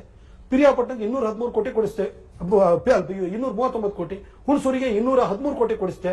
ಇದನ್ನ ನಾನ್ ಮಾಡಿದ್ದೆ, ಸೆಂಟ್ರಲ್ ಗವರ್ಮೆಂಟ್ ಇಂದ ನಾ ತಗೊಂಡಿದ್ದು. ಎಲ್ಲ ನೀವೇ ಮಾಡಿದ್ದು, ಟಿಕೆಟ್ ಕೊಡ್ಲಿಲ್ಲ. ಇದನ್ನ ನಾನ್ ಮಾಡಿಸ್ತೆ. ಮೈಸೂರಲ್ಲಿ ಕಸ ತೆಗಿಯೋ ಕೆಲಸ ಯಾವನು ಕಸ ತೆಗಿಯಲ್ರಿ? ನಿಮ್ ಬೆಂಗಳೂರು ನೋಡ್ರಿ, ತಿಪ್ಪೆ ನಾರ್ತಾ ಇದೆ. ನಿಮ್ ಕಾರ್ಪೊರೇಟರ್ ಎಲ್ಲ ನಿಮ್ MLAಗಳು ಮಾಡ್ತಾ ಇದಾರೆ, ಹೇಳಿ ಕೇಳಿಬೇಕಾದ್ರೆ ಹೋಗಿ ಅವ್ರ ಮನೆ ಹತ್ರ. ಒಂದ್ ನಿಮಿಷ, ಬಿಜೆಪಿ ಕಾಂಗ್ರೆಸ್ ಅನ್ಬೇಡ್ರಿ. ನಿಮ್ ಒಳಗಡೆ ತಿಪ್ಪೆ, ನಿಮ್ಮಲ್ಲಿ ದುಡ್ಡು ಎಣ್ಸಕ್ಕೆ ಟೈಮ್ ಇಲ್ಲ ನಿಮ್ ಲೀಡರ್ಗಳಿಗೆ, ಆಯ್ತಾ? ಅದಕ್ಕೋಸ್ಕರ ಕಾನ್ಸ್ಟಿಟ್ಯೂನ್ಸಿ ಎಲ್ಲ ಏನಾಗಿದೆ ನಮಗ್ ಗೊತ್ತು. ನಾ ಹೇಳ್ತೀನಿ, ನಿಮ್ ಲೀಡರ್ಗಳ ಬಗ್ಗೆ ಎಲ್ಲ ನಾನು ತಿಳ್ಕೊಬೇಡಿ. ನಿಮ್ಮಲ್ಲೂ ಕೂಡ ನೋಡ್ರಿ, ಪ್ರತಾಪ್ ಸಿಂಹ ಹಂಗೆ ಹಿಂಗೆ ಅಂತ ಹೇಳ್ತಿರಲ್ಲ, ನಿಮ್ ಪಾರ್ಟಿಯವರೇ ನನ್ ಟಿಕೆಟ್ ಕೊಡಕ್ ಬಂದಿದ್ರು ಗೊತ್ತಾ ನಿಮ್ಗೆ? ನಿಮ್ ಟಿಕೆಟ್ ಅನೌನ್ಸ್ ಆಗಿದೆ ಯಾವತ್ತಂತ ಡೇಟ್ ಹೇಳ ನಾನು. ಮಾರ್ಚ್ 9ನೇ ತಾರೀಕು ಯುಗಾದಿ ದಿನ ನಿಮ್ ಟಿಕೆಟ್ ಅನೌನ್ಸ್ ಆಗಿದ್ದು, ಮೈಸೂರು ಟಿಕೆಟ್ ಅನೌನ್ಸ್ ಆಗ್ಲಿಲ್ಲ ಗೊತ್ತಾ? ಏನಕ್ಕೆ ಹೋಲ್ಡ್ ಮಾಡಿ ಇಟ್ಕೊಂಡಿದ್ರು? ಆಯ್ತು, ಅದಾದ ನಂತರ 21ನೇ ತಾರೀಕು ಅನೌನ್ಸ್ ಆಗಿದ್ದು. ಅಲ್ಲಿವರೆಗೂ ಕೂಡ ನನಗೆ ಆಫರ್ ಮಾಡಿದಾರೆ ಇಲ್ಲ ಕೇಳಿ, ನಮ್ಗೂ ನಿಮ್ಗೂ ಸಿದ್ಧಾಂತ ಆಗ್ಬರಲ್ಲ ಅಂತ ಹೇಳ್ಬಿಟ್ಟು ಗೌರವಯುತವಾಗಿ ನಾನು ಇಲ್ಲಿ ಹೆಸರು ಹೇಳಕ್ಕೋಲ್ಲ. ಯಾಕೆ ಗೊತ್ತಾ, ಇವೆಲ್ಲ ಸೀನಿಯರ್ ಪಾಲಿಟಿಷಿಯನ್ಸ್ ಇರ್ತಾರೆ, ನೀವು ಮತ್ತೆ ಮಾತಾಡ್ಬೇಡಿ ಮಧ್ಯದಲ್ಲಿ. ಸೀನಿಯರ್ ಪಾಲಿಟಿಷಿಯನ್ಸ್ ಇರ್ತಾರೆ, ಅವ್ರದೆಲ್ಲ ಹೆಸರು ಹೇಳಂತೂ ಸರಿ ಅನ್ಸಲ್ಲ. ನಾನು ಯಾಕೆ ಬೇರೆ, ನಾನು ರಾಜಕಾರಣಿ ಅಲ್ಲ, ನಾನೇನು ಪ್ರೊಫೆಷನಲ್ ರಾಜಕಾರಣಿ ಆಗಿದ್ರೆ ನೇಮ್ ಡ್ರಾಪ್ ಮಾಡೋದು ಇವೆಲ್ಲ ಮಾಡ್ಬೋದು, ನಾವು ಮಾಡಕ್ ಹೋಗಿಲ್ಲ. ನಾವು ಬಂದಿದ್ರು ಉಂಟಲ್ರಿ, ನಾನು ಯಾರಿದ್ರು ಸೋಲಿಸ್ತಿದ್ದೆ, ನನ್ಗೆ ಆ ಶಕ್ತಿ ಇತ್ತು. ಆಮೇಲೆ ರಾಜಕಾರಣದಲ್ಲಿ ನೀವು ಒಂದು ತಿಳ್ಕೊಳ್ಳಿ, ರಾಜಕಾರಣದಲ್ಲಿ ನೀವು ನಿಮ್ಮ ಯೋಗ್ಯತೆಯನ್ನ ಎತ್ತರಿಸ್ಕೊಂಡು ಉನ್ನತ ಸ್ಥಾನಕ್ಕೆ ಹೋಗುವಂಥದ್ದಲ್ಲ. ನಿಮಗೆ ನೀವೊಂದು ಉನ್ನತ ಸ್ಥಾನಕ್ಕೆ ಹೋಗ್ಬೇಕು ಅಂತಂದ್ರೆ ಆ ಸ್ಥಾನಕ್ಕೆ ಯೋಗ್ಯತೆಯನ್ನ ಎತ್ತರಿಸ್ಕೊಂಡು ಬರೋರ್ನ ತುಳಿಯೋದು ರಾಜಕಾರಣವಾಗಿರುತ್ತೆ. ಇಂಥ ಸ್ಕೀಮ್ ಒಳಗಡೆ ಬಿದ್ದೋಗ್ಬಿಟ್ಟಿರ್ತೀವಿ. ಅದಕ್ಕೋಸ್ಕರ ನೀವು ಇದನ್ನೆಲ್ಲ ಬೇರೆ ಬೇರೆ ಹೇಳಕ್ ಹೋಗ್ಬೇಡಿ. ನಾನು ಕೆಲಸ ಮಾಡಿಲ್ಲ ಅಂದ್ರೆ ಕೆಲಸ ಹೇಳಿ 2000 ನೋಡಿ, ಒಂದು ಹೈವೇ ನಿಮಗೆ ಈ ಸಂದರ್ಭದಲ್ಲಿ ಒಂದು ಹೇಳ್ಬಿಡ್ತೀನಿ ಅಜಿತ್ ಅವರೇ, ನಿಮಗೆ ಒಂದು 30 ಸೆಕೆಂಡ್ಸ್ ಅಲ್ಲಿ ಹೇಳ್ತೀನಿ. ಒಂದು ರೋಡ್ ಅಂತ ಇರುತ್ತೆ, ಈ ರೋಡ್ ನಲ್ಲಿ ಅಪ್ ಟು 8000 PCU ಅಂತ ಹೇಳ್ತಾರೆ, ಪ್ಯಾಸೆಂಜರ್ ಕಾರ್ ಯೂನಿಟ್ಸ್ ಅಂತ ಹೇಳ್ತಾರೆ. ಅಷ್ಟು ವೆಹಿಕಲ್ ಓಡಾಡ್ತಿದ್ರೆ ಅಂದ್ರೆ ಆಟೋಮೆಟಿಕ್ ಆಗಿ ಅದು 2 ಲೈನ್ ಎಕ್ಸ್ಪ್ರೆಸ್ ವೇಗೆ ಅದು ಕ್ವಾಲಿಫೈ ಆಗುತ್ತೆ. ಅಬೌಟ್ 10,000 ಬಿಲೋ 25,000 ಇತ್ತು ಅಂತ 4 ಲೈನಿಗೆ ಆಟೋಮೆಟಿಕ್ ಕ್ವಾಲಿಫೈ ಆಗುತ್ತೆ. ಅಬೌಟ್ 25,000 ಇತ್ತು ಅಂತ ಹೇಳಿದ್ರೆ ಅದು 6 ಲೈನಿಗೆ ಆಟೋಮೆಟಿಕ್ ಕ್ವಾಲಿಫೈ ಆಗುತ್ತೆ. ಅದನ್ನ ಸ್ಟೇಟ್ PWD ಡಿಪಾರ್ಟ್ಮೆಂಟ್ ಅಲ್ಲಿ NH ವಿಂಗ್ ಅಂತ, ನ್ಯಾಷನಲ್ ಹೈವೇ ವಿಂಗ್ ಅಂತ ಇರ್ತದೆ, ಅದು ಸೆಂಟ್ರಲ್ ಗವರ್ಮೆಂಟ್ ಇದೆ. ಆದ್ರೆ ಅಫಿಷಿಯಲ್ಸ್ ಡೆಪ್ಯುಟೇಷನ್ ಮೇಲೆ ಅಲ್ಲಿರ್ತಾರೆ. ಅವ್ರೇನ್ ಮಾಡ್ತಾರೆ, ಈ ಹೈವೇನ ಇದಕ್ಕೆ ಅಂತ ಕಳಿಸ್ಕೊಡ್ತಾರೆ. ಆಸ್ಕರ್ ಫರ್ನಾಂಡಿಸ್ ಇರುವಂತ ಸಂದರ್ಭದಲ್ಲಿ ಈ ರೀತಿ Bengaluru Mysuru highway about 25,000 passenger car units ಇದೆ ಅಂತ ಹೇಳ್ಬಿಟ್ಟು ಅದನ್ನ ಕಳಿಸ್ಕೊಟ್ರು. ಕಳಿಸ್ಕೊಟ್ಟಾದ್ಮೇಲೆ ಅದೇನ್ ಬರುತ್ತೆ ಗೊತ್ತಾ, ಇನ್ ಪ್ರಿನ್ಸಿಪಲ್ ನಾವು ಇದನ್ನ ಒಪ್ತೀವಿ, ಇದನ್ನ ಸಬ್ಜೆಕ್ಟ್ ಟು ಕಮರ್ಷಿಯಲ್ ವಯಬಿಲಿಟಿ ಇದು ಅಂತೆಲ್ಲ ಹಾಕಿ ಕಳಿಸ್ತಾರೆ. ಅದಾದ್ಮೇಲೆ ಅದಕ್ಕೂ DPR ಆಗುತ್ತೆ. DPR ನ ಸಿಕಾನಿ ಕೊಟ್ಬಿಟ್ಟು DPR ನ ಮಾಡಿಸ್ತು. ಅದಾದ್ಮೇಲೆ ನಿಮ್ಮ ಇದೇ ಡಾಕ್ಟರ್ ಮಹದೇವಪ್ಪನವರು ಇದ್ರು, ಬಂದಾದ್ಮೇಲೆ ನಾವು ಕರ್ನಾಟಕ ಸರ್ಕಾರದಿಂದ ಮಾಡ್ತೀವಿ, ನಾವು ಜಾಯಿಂಟ್ ವೆಂಚರ್ ಆಗಿ ಮಾಡೋಣ ಅಂತ ಹೇಳಿದ್ರು. ನಮ್ ಕೈ ದುಡ್ಡು ಕೊಡಕ್ಕಾಗಲ್ಲ ಅಂತಂದ್ರು. ಯಾಕೆ ಗೊತ್ತಾ, 6,400 ಕೋಟಿಗೆ ಹೋಯ್ತು, ನಿಮ್ಮ ಸರ್ಕಾರದ ಹತ್ರ ಕೊಡಕ್ಕಾಗ್ತಿರ್ಲಿಲ್ಲ. ಅದಕ್ಕೆ ಬಿಟ್ಟಾಕಿದ್ರು. ಬಿಟ್ಟಾಕಿ ಆದ್ಮೇಲೆ ನಾ ಏನ್ ಮಾಡಿದೆ ಗೊತ್ತಾ, ಅದನ್ನ NHI ಹ್ಯಾಂಡ್ ಓವರ್ ಮಾಡಿಸ್ಕೊಂಡೆ ನಾನು, ಇಡೀ ರಸ್ತೆನ. ಅಲ್ಲಿವರೆಗೂ ಈಗ ಮೈಸೂರು ರಸ್ತೆ ಯಾವಾಗಲೂ ನ್ಯಾಷನಲ್ ಹೈವೇ ಆಗಿತ್ತು. ಹಾಸನ ರಸ್ತೆ ನ್ಯಾಷನಲ್ ಹೈವೇ ಆಯ್ತು ರೀ. ಮೈಸೂರು ರಸ್ತೆ 2014 ವರೆಗೂ ನ್ಯಾಷನಲ್ ಹೈವೇ ಅಲ್ಲ, ಗೊತ್ತಾ ನಿಮಗೆ? ಯಾಕಾಗಿತ್ತಳಿ, ನೈಸ್ ಜೊತೆ ಹೊಡೆದಾಟ, ಅದ್ ಮಾಡಕ್ ಆಗ್ತಾ ಇರಲಿಲ್ಲ. ಆಮೇಲೆ ನ್ಯಾಷನಲ್ ಹೈವೇ ಮಾಡಿಕೊಂಡು 2016 ಅಲ್ಲಿ ಅದನ್ನ ಫಾರ್ಮಲಿ NHIಗೆ ಹ್ಯಾಂಡ್ ಓವರ್ ಮಾಡಿಕೊಂಡು, ಅಲ್ಲೂ ಮತ್ತೆ ಹಂಗೆ ಇತ್ತು ಅಜಿತ್, ಯಾವುದನ್ನು ಡೆವಲಪ್ಮೆಂಟ್ ಆಗ್ಲಿಲ್ಲ. ಮೋದಿ ಅವರು 2018 ಅಲ್ಲಿ ಮೈಸೂರಿಗೆ ಬರ್ತಾ ಇದ್ರು. ಆ ಟೈಮಲ್ಲಿ ಅನಂತಕುಮಾರ್ ಸಾಹೇಬ್ರು ಹೋಗ್ಬಿಟ್ಟು ನಮಸ್ಕಾರ ಹಾಕಿ, ಸಾರ್ ಇದೊಂದು ಹೈವೇದ ಒಂದು ಅಪ್ರೂವಲ್ ಕೊಡಿಸಿ ಅಂತಂದೆ, ಭೂಮಿ ಪೂಜೆ ಮಾಡಿಸ್ಬಿಡೋಣ ಮೋದಿ ಅವರಿಗೆ, ನಮ್ ಪೊಲಿಟಿಕಲಿ ಹೆಲ್ಪ್ ಆಗುತ್ತೆ ಅಂತ. ಆಗ ಅದು ಟೆಂಡರಿಂಗ್ ಆಗಿಲ್ಲ, ಏನೂ ಆಗಿಲ್ಲ, ಫೈನಾನ್ಷಿಯಲ್ ಅಪ್ರೂವಲ್ ಕೊಟ್ಟಿಲ್ಲ. ಆದ್ರೂ ಕೂಡ ಅನಂತಕುಮಾರ್ ಸಾಹೇಬರು ನನಗೆ ಸ್ಯಾಟಲೈಟ್ ರೈಲ್ವೆ ಟರ್ಮಿನಲ್ ನಾಗನಹಳ್ಳಿ ಮತ್ತು ಇದನ್ನ 6,400 ಕೋಟಿ ರೂಪಾಯಿ ಬೆಂಗಳೂರು ಮೈಸೂರು ಹೈವೇಗೆ ಮೋದಿ ಅವರ ಹತ್ರ ಘೋಷಣೆ ಮಾಡಿಸ್ಕೊಡ್ತೀನಿ, ಆಯ್ತು ಬಿಡು ನೀನು ಇಷ್ಟು ಕೇಳ್ತಾ ಇದೆಯಲ್ಲ ಅಂತ ಹೇಳ್ಬಿಟ್ಟು ಘೋಷಣೆ ಮಾಡಿರು. ನಿಮ್ಗೆ ಆ ವಿಡಿಯೋನ ಬೇಕಾದ್ರೆ ಕಳಿಸ್ತೀನಿ, ನಾನು ನನ್ನ ಫೇಸ್ಬುಕ್ ಅಲ್ಲಿ ಬೇಕಾದ್ರೆ ಇವತ್ತೇ ಪೋಸ್ಟ್ ಮಾಡ್ತೀನಿ, ಮತ್ತೊಂದ್ಸರಿ ನೋಡ್ಕೊಳ್ಳಿ. ಆ ಹೈವೇಗೆ ಮೋದಿ ಅವರು ಬಂದಾದ್ಮೇಲೆ ಫೆಬ್ರವರಿ 19ನೇ ತಾರೀಕು 2018 ಬಂದು ನಾವು ಈ ತರ 6 ಲೈನ್ ವಿಸ್ತೃತೀಕರಣ ಮಾಡ್ತೀವಿ, ಪಕ್ಕದಲ್ಲಿ ಸರ್ವಿಸ್ ರೋಡ್ ಬರುತ್ತೆ ಅಂತ ಹೇಳಿದ್ರು. ಅದಾದ್ಮೇಲೆ 3 ದಿನ cabinet committee on economic affairs chaired by the honourable prime minister approval ಕೊಟ್ಟರು. ಅದಾದ ನಂತರ ಈ ಕಾಮಗಾರಿನ ಶುರು ಮಾಡಿದ್ದು. ನಿಮ್ ಸರ್ಕಾರ 2018 ಮೇಗೆ ಹೋಯ್ತು. ನಿಮ್ಗೂ ಅದಕ್ಕೂ ಏನ್ ಸಂಬಂಧ ಇದೆ? ಡಾಕ್ಟರ್ ಮಹದೇವಪ್ಪನವರಿಗೂ ಸಿದ್ದರಾಮಯ್ಯ ಸಾಹೇಬ್ರಿಗೂ ಏನ್ ಸಂಬಂಧ ಇದೆ? ಆಗಿದ್ರೆ ನಿಮ್ ಸರ್ಕಾರ 2004ರಿಂದ 2014 ಕಾಂಗ್ರೆಸ್ ಸರ್ಕಾರನೇ ಇತ್ತಲ್ರಿ, ನೀವೇ ಮಾಡಿ ಅಪ್ರೂವಲ್ ಮಾಡಿಸಿ ನೀವೇ ಇನಾಗ್ರೇಟ್ ಮಾಡ್ಬಿಡ್ಬೋದಿತ್ತು. ಆಮೇಲೆ in the history of south India stipulated time ಒಳಗಡೆ ಒಂದು ಹೈವೇ ಕಂಪ್ಲೀಟ್ ಭೂಮಿ ಪೂಜೆ ಮಾಡದಂತ ವ್ಯಕ್ತಿನೇ ಒಂದು ಇನಾಗ್ರೇಟ್ ಮಾಡಿದ್ರು, ಬರೀ ಬೆಂಗಳೂರು ಮೈಸೂರು ಹೈವೇ. ನಾನು ನಿಮ್ಮ ಬೇರೆಯವ್ರಿಗೆ ಚಾಲೆಂಜ್ ಮಾಡಿ ಹೇಳ್ತೀನಿ, ನಾನು ಯಾಕೆ ಕೆಲಸ ಮಾಡಿದೆ ಅಂತ ಹೇಳ್ತೀನಿ ಅಂದ್ರೆ, ನೋಡ್ರಿ ಪೊಲಿಟಿಷಿಯನ್ಸ್ಗೆ ಕಾಸು ಮಾಡಿರ್ತಾರೆ, ಅವ್ರ ದರ್ಪ ಬೇರೆ ಇರ್ತದೆ, ಒಳ್ಳೊಳ್ಳೆ ಕಾರಲ್ಲಿ ಎಲ್ಲ ಓಡಾಡ್ತಾರೆ, ಅವರು ಒಳ್ಳೊಳ್ಳೆ ಪ್ರಾಪರ್ಟಿಗಳನ್ನ ಮಾಡಿದ್ದಾರೆ, ಅವರಿಗೆ ಅವ್ರು ನಮ್ಗೆ ಅವ್ರ ಫೈನಾನ್ಷಿಯಲ್ ಪವರ್ ನ ಕೊಚ್ಕೋತಾರೆ. ನಾನು ನನ್ನ ಕೆಲಸ ಕೊಚ್ಕೋತೀನಿ ರೀ, ಪಬ್ಲಿಕ್ ಕನ್ಸಂಪ್ಷನ್ಗೋಸ್ಕರ ಹೇಳ್ತೀನಿ. ನೆಲಮಂಗಲ ತುಮಕೂರು ಯಾವಾಗ ಸ್ಯಾಂಕ್ಷನ್ ಆಗಿದ್ರಿ ರಸ್ತೆ, ಅವ್ರದ್ದು ಟೈಮ್ ಮುಗ್ದೋಗ್ಬಿಡ್ತು ಅವ್ರದ್ದು. ಈಗ ಅದು ಎಕ್ಸ್ಟೆನ್ಷನ್ ಆಫ್ ಟೈಮ್ ಕೊಡ್ಬೇಕು. ಸೋಮಣ್ಣ ಸಾಹೇಬ್ರಿಗೆ ಸಂಡೂರು ಎಲೆಕ್ಷನ್ಗೆ ಹೋಗ್ಬರ್ಬೇಕಾದ್ರೆ ನಂಗೆ ಕ್ಷೇತ್ರ ಅಲ್ಲ ರೀ, ಸಾಬ್ರ ಈ ರೋಡಲ್ಲಿ ಹೋಗೋಣ ಬನ್ನಿ ಅಂತ ಹೇಳಿ ಕರ್ಕೊಂಬಂದೆ. ಅವ್ ಯಾಕಂದ್ರೆ ಸೋಮಣ್ಣ ಸಾಹೇಬ್ರು ಟಾಸ್ಕ್ ಮಾಸ್ಟರ್, ಸಾಬ್ರ ಹಿಂಗಿದೆ ಪರಿಸ್ಥಿತಿ. ಅಲ್ಲಿಂದಲೇ ಪ್ರಾಜೆಕ್ಟ್ ಡೈರೆಕ್ಟರ್ಗೆ ಅನೂಪ್ ಮಿಶ್ರಾ ಕಾಲ್ ಮಾಡಿಸ್ತೆ, ಅಲ್ಲೇ NHI ROಗೆ ರೀಜನಲ್ ಆಫೀಸರ್ಗೆ ಕಾಲ್ ಮಾಡಿಸ್ತೆ, DC ಗೆ ಕಾಲ್ ಮಾಡಿಸ್ತೆ. ಸಾಬ್ರ ಇದು ಸಮಸ್ಯೆ ಏನಿದೆ ಅಂತಂದ್ರೆ, ತುಮಕೂರು ಟು ನೆಲಮಂಗಲ ಯಾಕಾಗ್ತಿಲ್ಲ ಅಂದ್ರೆ ಫಸ್ಟ್ ಸರ್ವಿಸ್ ರೋಡ್ ಕಂಪ್ಲೀಟ್ ಮಾಡಿ, ಮೇನ್ ಟ್ರಾಫಿಕ್ ಅದಕ್ಕೆ ಡೈವರ್ಟ್ ಮಾಡಿ, ಮೇನ್ ಕ್ಯಾರೇಜ್ ವೇನ ಕಂಪ್ಲೀಟ್ ಮಾಡಬೇಕು ಅಂತಿರೋದು. 30 ಕಡೆ ಲ್ಯಾಂಡ್ ಅಕ್ವಿಷನ್ ಪ್ರಾಬ್ಲಮ್ ಸರ್ವಿಸ್ ರೋಡಲ್ಲೇ ಇದೆ. ಪಕ್ಕದಲ್ಲಿ ರೈಲ್ವೆ ಟ್ರ್ಯಾಕ್ ಪಕ್ಕದಲ್ಲೇ ಹೋಗುತ್ತೆ. ಇವೆಲ್ಲ ಸಮಸ್ಯೆ ಇದೆ, ಅಂಡರ್ ಪಾಸ್ಗಳು ಇವೆಲ್ಲ ಆಗಿದೆ. ಅಲ್ಲೇ ಕೂರಿಸ್ಕೊಂಡು ತಗೊಂಡಾದ್ಮೇಲೆ ನಾನು ಹೇಳಿದೆ, ಸಾಹೇಬ್ರೆ ಸರ್ವಿಸ್ ರೋಡ್ ನಾವು ಕಂಪ್ಲೀಟ್ ಮಾಡೋಣ, ಈ ಲ್ಯಾಂಡ್ ಅಕ್ವಿಷನ್ ಇಮಿಡಿಯೇಟ್ ಆಗಿ ಕಂಪ್ಲೀಟ್ ಮಾಡಿಸ್ಕೊಟ್ಬಿಡಿ. DC ಕರೆದು ಹಿಂಗೆ special land acquisition officer SLA ಇರಬೇಕು, ಪ್ರಾಜೆಕ್ಟ್ ಡೈರೆಕ್ಟರ್ ಇರಬೇಕು, NHAI RO ಇರಬೇಕು, ಇವನ್ನೆಲ್ಲ ಕೂರಿಸ್ಕೊಂಡು ಇದನ್ನ ಸಾಲ್ವ್ ಮಾಡೋಣ. ಆದ್ರೆ ತುಮಕೂರು ರೋಡ್ ಹೆಂಗೆ ಅಂತಂದ್ರೆ ಸರ್ವಿಸ್ ರೋಡ್ ನೀವು ಮಾಡ್ತಾ ಇರೋಂಥದ್ದು 5.5 ಮೀಟರ್ ಸರ್ವಿಸ್ ರೋಡ್ ಅಲ್ಲಿ ಆ ಟ್ರಾಫಿಕ್ ಹೋಗಕ್ ಆಗಲ್ಲ. ಅದಕ್ಕೆ ಏನ್ ಮಾಡೋಣ, ಮೇನ್ ಕ್ಯಾರೇಜ್ ಲೈನ್ ಇದೆಯಲ್ಲ ಅದನ್ನ 1 ಕಿಲೋಮೀಟರ್ ಕಂಪ್ಲೀಟ್ ಮಾಡೋಣ, ಅದಕ್ಕೆ ಮತ್ತೆ ಸರ್ವಿಸ್ ರೋಡಿಗೆ ಲಿಂಕ್ ಕೊಡೋಣ, ಡೈವರ್ಟ್ ಮಾಡೋಣ. ಹಿಂಗೆ ಮಾಡ್ತಾ ಹೋದ್ರೆ ನಮ್ಗೆ 1 year ಟೈಮ್ ತಗೊಳುತ್ತೆ, ನಾವು ಮಾಡಿಸ್ಬೋದು. ಇಲ್ಲಾಂದ್ರೆ ಈ ಜನ್ಮಕ್ಕೆ ಆಗಲ್ಲ. ಅದಕ್ಕೆ ಉದಾಹರಣೆ ಏನು ಅಂತಂದ್ರೆ ರೋಡ್ ಬಹಳ ಕಷ್ಟ ಅದು. ಈಗ ಸೋಮಣ್ಣ ಸಾಹೇಬ್ರು ಕೈ ಎತ್ಕೊಂಡ್ರೆ ಅದು ಮಾಡೇ ಮಾಡ್ತಾರೆ. ಅದೇ ರೀತಿ ನಿಮಗೆ ಶಿವಮೊಗ್ಗ, ಅದು ನಿಮ್ಗೆ ಹೇಳ್ತೀನಿ, ತುಮಕೂರು ಟು ಶಿವಮೊಗ್ಗ 2016 ಸ್ಟಾರ್ಟ್ ಆಗಿತ್ತು, 2024 8 years ಆಯ್ತು. ಆಗ್ತಿದ್ಯಾ? ನಾನು ಯಾಕೆ ಮಾಡದೆ, ನಾನು ಹೆಂಗ್ ಮಾಡಿಸ್ತೀನಿ ನನಗೆ ಗೊತ್ತು. ಆಯ್ತಾರೆ, ಈ ರಸ್ತೆ ನಾ ಮಾಡಿಸಿಲ್ಲ ಅಂತ ನೀರು ತುಂಬಿದ ಕೂಡಲೇ ನನ್ನೇ ಬೈತಾರೆ. ಅಲ್ಲಿ ಯಾವ ಆಕ್ಸಿಡೆಂಟ್ ಆದ ಕೂಡಲೇ ನನ್ನೇ ಯಾಕ್ರಿ ಬೈತಾರೆ? ಹೇಳಿ, ನಂದಲ್ಲ ಅಂತಂದ್ಮೇಲೆ ಯಾವುದನ್ನೇ ಯಾಕೆ ಬೈಯಾರ ನನಗೆ? ಸರ್ ಅದಕ್ಕೆ ಮಾಡಿದ್ವಿ. ಆಮೇಲೆ ನೀವು ಇದು ಅಪ್ಪ ಮಕ್ಕಳು ಇದೆಲ್ಲ ನೋಡಿ ಒಂದು ತಿಳ್ಕೊಳ್ಳಿ. ಪ್ರತಾಪ್ ಇಷ್ಟೆಲ್ಲ ಕೆಲಸ ಮಾಡಿದ್ಮೇಲೆ ಯಾಕೆ ಟಿಕೆಟ್ ಸಿಗ್ಲಿಲ್ಲ ಅನ್ನೋ ಪ್ರಶ್ನೆ ಬರುತ್ತೆ. ಪ್ರತಾಪ್ ಅಭಿವೃದ್ಧಿ ಬಗ್ಗೆ ಮಾತಾಡಿದ್ರೆ ನೀವು ಅರ್ಧ ಗಂಟೆ ನಿರರ್ಗಳವಾಗಿ ಮಾತಾಡ್ತೀರಿ. ಹಂಗೆ ಮಾತಾಡಿದ್ರಿ, 10 ವರ್ಷ ಏನೇನು ಕೆಲಸ ಮಾಡಿದ್ರಿ ಅಂತ ಹೇಳಿದ್ರಿ. ಅಷ್ಟೆಲ್ಲ ಆಗಿಯೂ ಯಾಕೆ ನಿಮಗೆ ಬಿಜೆಪಿ ಈ ಸಲ ಟಿಕೆಟ್ ಕೊಡ್ಲಿಲ್ಲ? ಕಾಂಗ್ರೆಸ್ನವ್ರು ಹೇಳ್ತಾರೆ ಅಪ್ಪ ಮಕ್ಕಳು ಟಿಕೆಟ್ ತಪ್ಪಿಸ್ಬಿಟ್ರು ನಿಮಗೆ. ಎಷ್ಟು ಸತ್ಯ? ಈಗ ಏನಂತಂದ್ರೆ ಅದೊಂಥರ ಮುಗಿದು ಹೋಗಿರುವಂತ ಅಧ್ಯಾಯ. ಅರೆ ನಾನು ಒಂದು ಸಿಂಪಲ್ ಆಗಿ ಹೇಳಬೇಕು ಅಂತಂದ್ರೆ, ಒಬ್ಬ ಗ್ರಾಮ ಪಂಚಾಯತಿ ಅಧ್ಯಕ್ಷ ಯಾವ್ದೋ 68 ಅಲ್ಲಾಗಿ 78 ವರೆಗೂ ಇದ್ದು, ನಮ್ಮಪ್ಪ 2010 ಸತ್ತೋಗಿ ಆಗಿದೆ. ಆತನ ಮಗನಿಗೆ ಆತ ನನ್ನ ಲೇಖನಗಳ ಮುಖಾಂತರವಾಗಿ ಆತ ಪ್ರತಿಪಾದಿಸುತ್ತಿದ್ದಂತ ವಿಚಾರಗಳಿಗೋಸ್ಕರವಾಗಿ ಯಾರನ್ನೂ ಕೇಳಲಿಲ್ಲ. ಸಂಘದವ್ರು ಬಂದು ನನಗೆ ಟಿಕೆಟ್ ಕೊಟ್ಟು ಮೈಸೂರಿಗೆ ಹೋಗಿ ನಿಂತ್ಕೋ ಅಂತಂದ್ರು, ಗೆಲ್ಸಿದ್ರು. 2 ಸರಿ ಟಿಕೆಟ್ ಕೊಟ್ರು, ಗೆಲ್ಸಿದ್ರು. ಇವತ್ತು ನಾವು ಯಾಕೆ ಟಿಕೆಟ್ ಕೊಡ್ಲಿ, ಅಲ್ಲಿ ಕೊಡ್ಲಿಲ್ಲ ಅಂತ ನಾನು ಯಾಕೆ ಕೇಳಕ್ ಹೋಗ್ಲಿ? ಅವತ್ತು ನನಗೆ ಕೊಡಬೇಕಾದ್ರೂ ಕೂಡ ಯಾವ ಹಿನ್ನೆಲೆ ಇಲ್ಲದೆ ಇದ್ದವನ್ನ ತಗೊಬಂದ್ಬಿಟ್ಟು ನನ್ನನ್ನು ಟಿಕೆಟ್ ಕೊಟ್ಟು ಗೆಲ್ಸಿದ್ರೆ, ಕೈ ಹಿಡಿದಿದ್ದಾರೆ, ಎಲ್ಲಾ ರೀತಿಯೂ ಸಹಾಯ ಮಾಡಿದ್ದಾರೆ, ನನಗೆ ಮಾರ್ಗದರ್ಶನ ಮಾಡಿದ್ದಾರೆ. ಈ ಸರಿ ಇಲ್ಲ ಅಂತಂದ್ರು, 4 ದಿನ ಬೇಜಾರು ಆಗೇ ಆಗುತ್ತೆ ಸಹಜವಾಗಿ. ಇಷ್ಟೆಲ್ಲ ಕೆಲಸ ಮಾಡಿದ್ದೆ ಅಂತ ಬೇಜಾರಾಗುತ್ತೆ. ಆದ್ರೆ ಏನೋ ಒಂದು ಒಳ್ಳೆ ಉದ್ದೇಶ, ಯಾಕಂದ್ರೆ ನನ್ನನ್ನು ಕೈ ಹಿಡಿದು ಬೆಳೆಸಿರೋರು ಅವರು. ಈಗ ಇನ್ಯಾವುದೋ ಒಂದು ಕಾರಣಕ್ಕೋಸ್ಕರವಾಗಿ ನನಗೆ ಸ್ವಲ್ಪ ದಿನ ಆರ್ಗನೈಸೇಷನ್ ಕೆಲಸ ಮಾಡುವಂತಲೋ, ಅಥವಾ ಸ್ವಲ್ಪ ದಿನ ತಾಳ್ಮೆಯಿಂದ ಇರು, ಸ್ವಲ್ಪ ದಿನ ಇನ್ನೂ ಕೂಡ ಪ್ರಬುದ್ಧನಾಗುವಂತಲೋ, ಯಾವ್ದಕ್ಕೋ ಒಂದು ಕಾರಣಕ್ಕೋಸ್ಕರ. ಯಾರೋ ಈಗ ನಮ್ಮ ಪಾರ್ಟಿಯವ್ರು ನಾನು ಹೋಗ್ಬಿಟ್ಟು ಪ್ರಶ್ನೆ ಮಾಡಕ್ಕಾಗಲ್ಲ. ಅವತ್ತು ಪಾರ್ಟಿ ನನಗೆ ಅನಾಮತಕ್ಕೆ ತಗೊಂಡ್ಬಂದು ನನ್ನನ್ನು MP ಮಾಡಿದ್ರು. ಇವತ್ತು ಇದಕ್ಕಿದ್ದಂಗೆ ಟಿಕೆಟ್ ಅನ್ನು ಕಟ್ ಮಾಡಿದ್ದಾರೆ. ಹಾಗಂತ ಮುಂದಿನ ದಿನಗಳ ಮುಗಿದೇ ಹೋಯ್ತು ಅಂತ ಅರ್ಥ ಅಲ್ಲ, ಬೇರೆ ಯೋಚನೆಗಳು ಇರಬಹುದು. ಈ ಸಂದರ್ಭದಲ್ಲಿ ನಾನು ನನ್ನ ಸೈದ್ಧಾಂತಿಕ ನಿಷ್ಠೆ ಬದ್ಧತೆಯನ್ನು ಮಾತ್ರ ನಾನು ಮುಂದುವರಿಸ್ತಾ ಹೋಗ್ತಿದ್ದೀನಿ. ಒಂದು ವೇಳೆ ರಾಜಕೀಯ ಅಧಿಕಾರವೇ ನನ್ನ ಗುರಿ ಉದ್ದೇಶಗಳಾಗಿದ್ದರೆ ನನ್ನ ಈ ಸೈದ್ಧಾಂತಿಕ ಬದ್ಧತೆಗಳನ್ನ ನಾನು ಬದಿಗಿಟ್ಬಿಟ್ಟಿರ್ತಾ ಇದ್ದೆ. ನಾನು ಕಾಂಗ್ರೆಸ್ಗೆ ಹೋಗಿ ಜಾಯ್ನ್ ಆಗಿರ್ತಿದ್ದೆ, ನಾನು ಕಾಂಗ್ರೆಸ್ಸಿಂದ ಇವತ್ತು MP ಆಗಿರ್ತಿದ್ದೆ ಅಷ್ಟೇನೆ. ಆದರೆ ನನ್ನ ಸೈದ್ಧಾಂತಿಕ ಬದ್ಧತೆ ಇರೋದ್ರಿಂದಾಗಿ ನಾನು ಇಲ್ಲಿ ಬಂದಿದ್ದೀನಿ, ತಾಳ್ಮೆಯಿಂದ ಇದ್ದೀನಿ. ನೋಡಿ, ಒಂದು ತಿಳ್ಕೊಳ್ಳಿ, ಪ್ರತಿನಿತ್ಯ ದೇದೀಪ್ಯಮಾನನಾಗಿ ವಿರಾಜಿಸುವಂತ ಸೂರ್ಯನಿಗೆ ಗ್ರಹಣ ಬಡಿಯುತ್ತೆ. ಈ ಪ್ರತಾಪ್ ಸಿಂಹನ್ ಯಾವ ಲೆಕ್ಕ? ಆಮೇಲೆ ನನಗೆ ಖುಷಿ ಇರೋದೇನು ಅಂತಂದ್ರೆ, ನಾನು ಜನರಿಂದ ತಿರಸ್ಕೃತ ಆಗಿಲ್ಲ.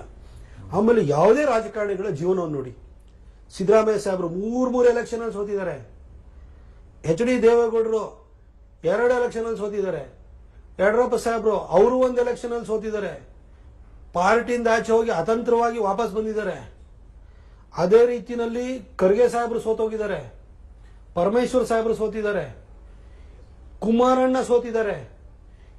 ಇವರೆಲ್ಲರೂ ಕೂಡ ದೊಡ್ಡ ದೊಡ್ಡ ಸ್ಥಾನಕ್ಕೆ ಹೋಗಿರುವಂತ, ಈಗ ಪಾರ್ಟಿ ನಮ್ಮ ಅಫಿಲಿಯೇಷನ್ ಬಿಟ್ಟು ನೋಡಿದ್ರೆ ಇವರೆಲ್ಲ ದೊಡ್ಡ ದೊಡ್ಡ ಲೀಡರ್ಸ್. ಇವತ್ತು ಮೋಸ್ಟ್ ಪಾಪ್ಯುಲರ್ ಚೀಫ್ ಮಿನಿಸ್ಟರ್ ಅಥವಾ popular chief minister popular leader ಅಂತ ಹೇಳಿದ್ರೆ ಸಿದ್ದರಾಮಯ್ಯ ಸಾಹೇಬರು, no doubt is the most popular Karnataka politician. ಅವರು 3 ಸರಿ ಎಲೆಕ್ಷನ್ ಅಲ್ಲಿ ಜನ ಸೋಲಿಸಿದ್ದಾರೆ. ಅಂದ್ರೆ ಅವ್ರ ರಾಜಕಾರಣ ಮುಗೀತಾ? ಅಗೇನ್ ಬಂದು ಮುಖ್ಯಮಂತ್ರಿ ಆದ್ರಲ್ವಾ? ರಾಜಕಾರಣದಲ್ಲಿ ನಾವು ಹೋರಾಟನ ಮಾಡಲೇಬೇಕಾಗುತ್ತೆ, ತಾಳ್ಮೆನೂ ಇಟ್ಕೊಳ್ಬೇಕಾಗುತ್ತೆ. Politics is a waiting game. ಅದು ನಿಮ್ ಟೈಮ್ ಬರೋವರೆಗೂ ನೀವು ತಿಪ್ಪರ್ಲಾಗ ಹಾಕಿರೋ ಏನೂ ಆಗಲ್ಲ. ನಿಮ್ ಹಣೆ ಬರ ನೆಟ್ಟಗಾದ ದಿನ ಮತ್ತೆ ದೇವ್ರು ಕೊಟ್ಟಿರ್ತಾನೆ.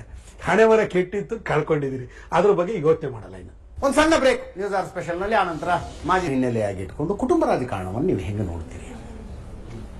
ನೋಡಿ, ಇನ್ ಪ್ರಿನ್ಸಿಪಲ್ ಬಿಜೆಪಿ, ಒಂದು ನಿಮಿಷ, ಇನ್ ಪ್ರಿನ್ಸಿಪಲ್ ಬಿಜೆಪಿ ಕುಟುಂಬ ರಾಜಕಾರಣದ ವಿರುದ್ಧ ವಿಜೇಂದ್ರನ್ ರಾಜ್ಯಾಧ್ಯಕ್ಷ ಮಾಡಿದ್ರು. ನೀವು ಮೋದಿ ಅಮಿತ್ ಶಾ ಅಂತೀರಿ. ವಿಜೇಂದ್ರ ಮೋದಿ ಅಮಿತ್ ಶಾ ಅವರ ಆಯ್ಕೆ. ಈಗ ವಿಜೇಂದ್ರ ರಾಜ್ಯಾಧ್ಯಕ್ಷರಾಗಿದ್ದನ್ನು ಪ್ರಶ್ನಿಸುವ ಮೂಲಕ ಮೋದಿ ಅಮಿತ್ ಶಾ ಅವರ ನಿರ್ಧಾರವನ್ನು ಪ್ರಶ್ನಿಸಿದಂಗಲ್ವಾ? ನೀವು ಅಂದ್ರೆ ಬಂಡಾಯ ಟೀಮ್ ನಾನು ಹೇಳ್ತಾ ಇರೋದು. ನಾನು ಯಾವ ಕಾರಣಕ್ಕೋಸ್ಕರವಾಗಿ ಈ ಕೆಲಸವನ್ನು ಮಾಡ್ತಿರೋ ವಫ್ ವಿರುದ್ಧ ಹೋರಾಟವನ್ನು ಮಾಡ್ತಾ ಇದ್ದೀನಿ ಅನ್ನೋದು ಹೇಳಿದ್ದೀನಿ.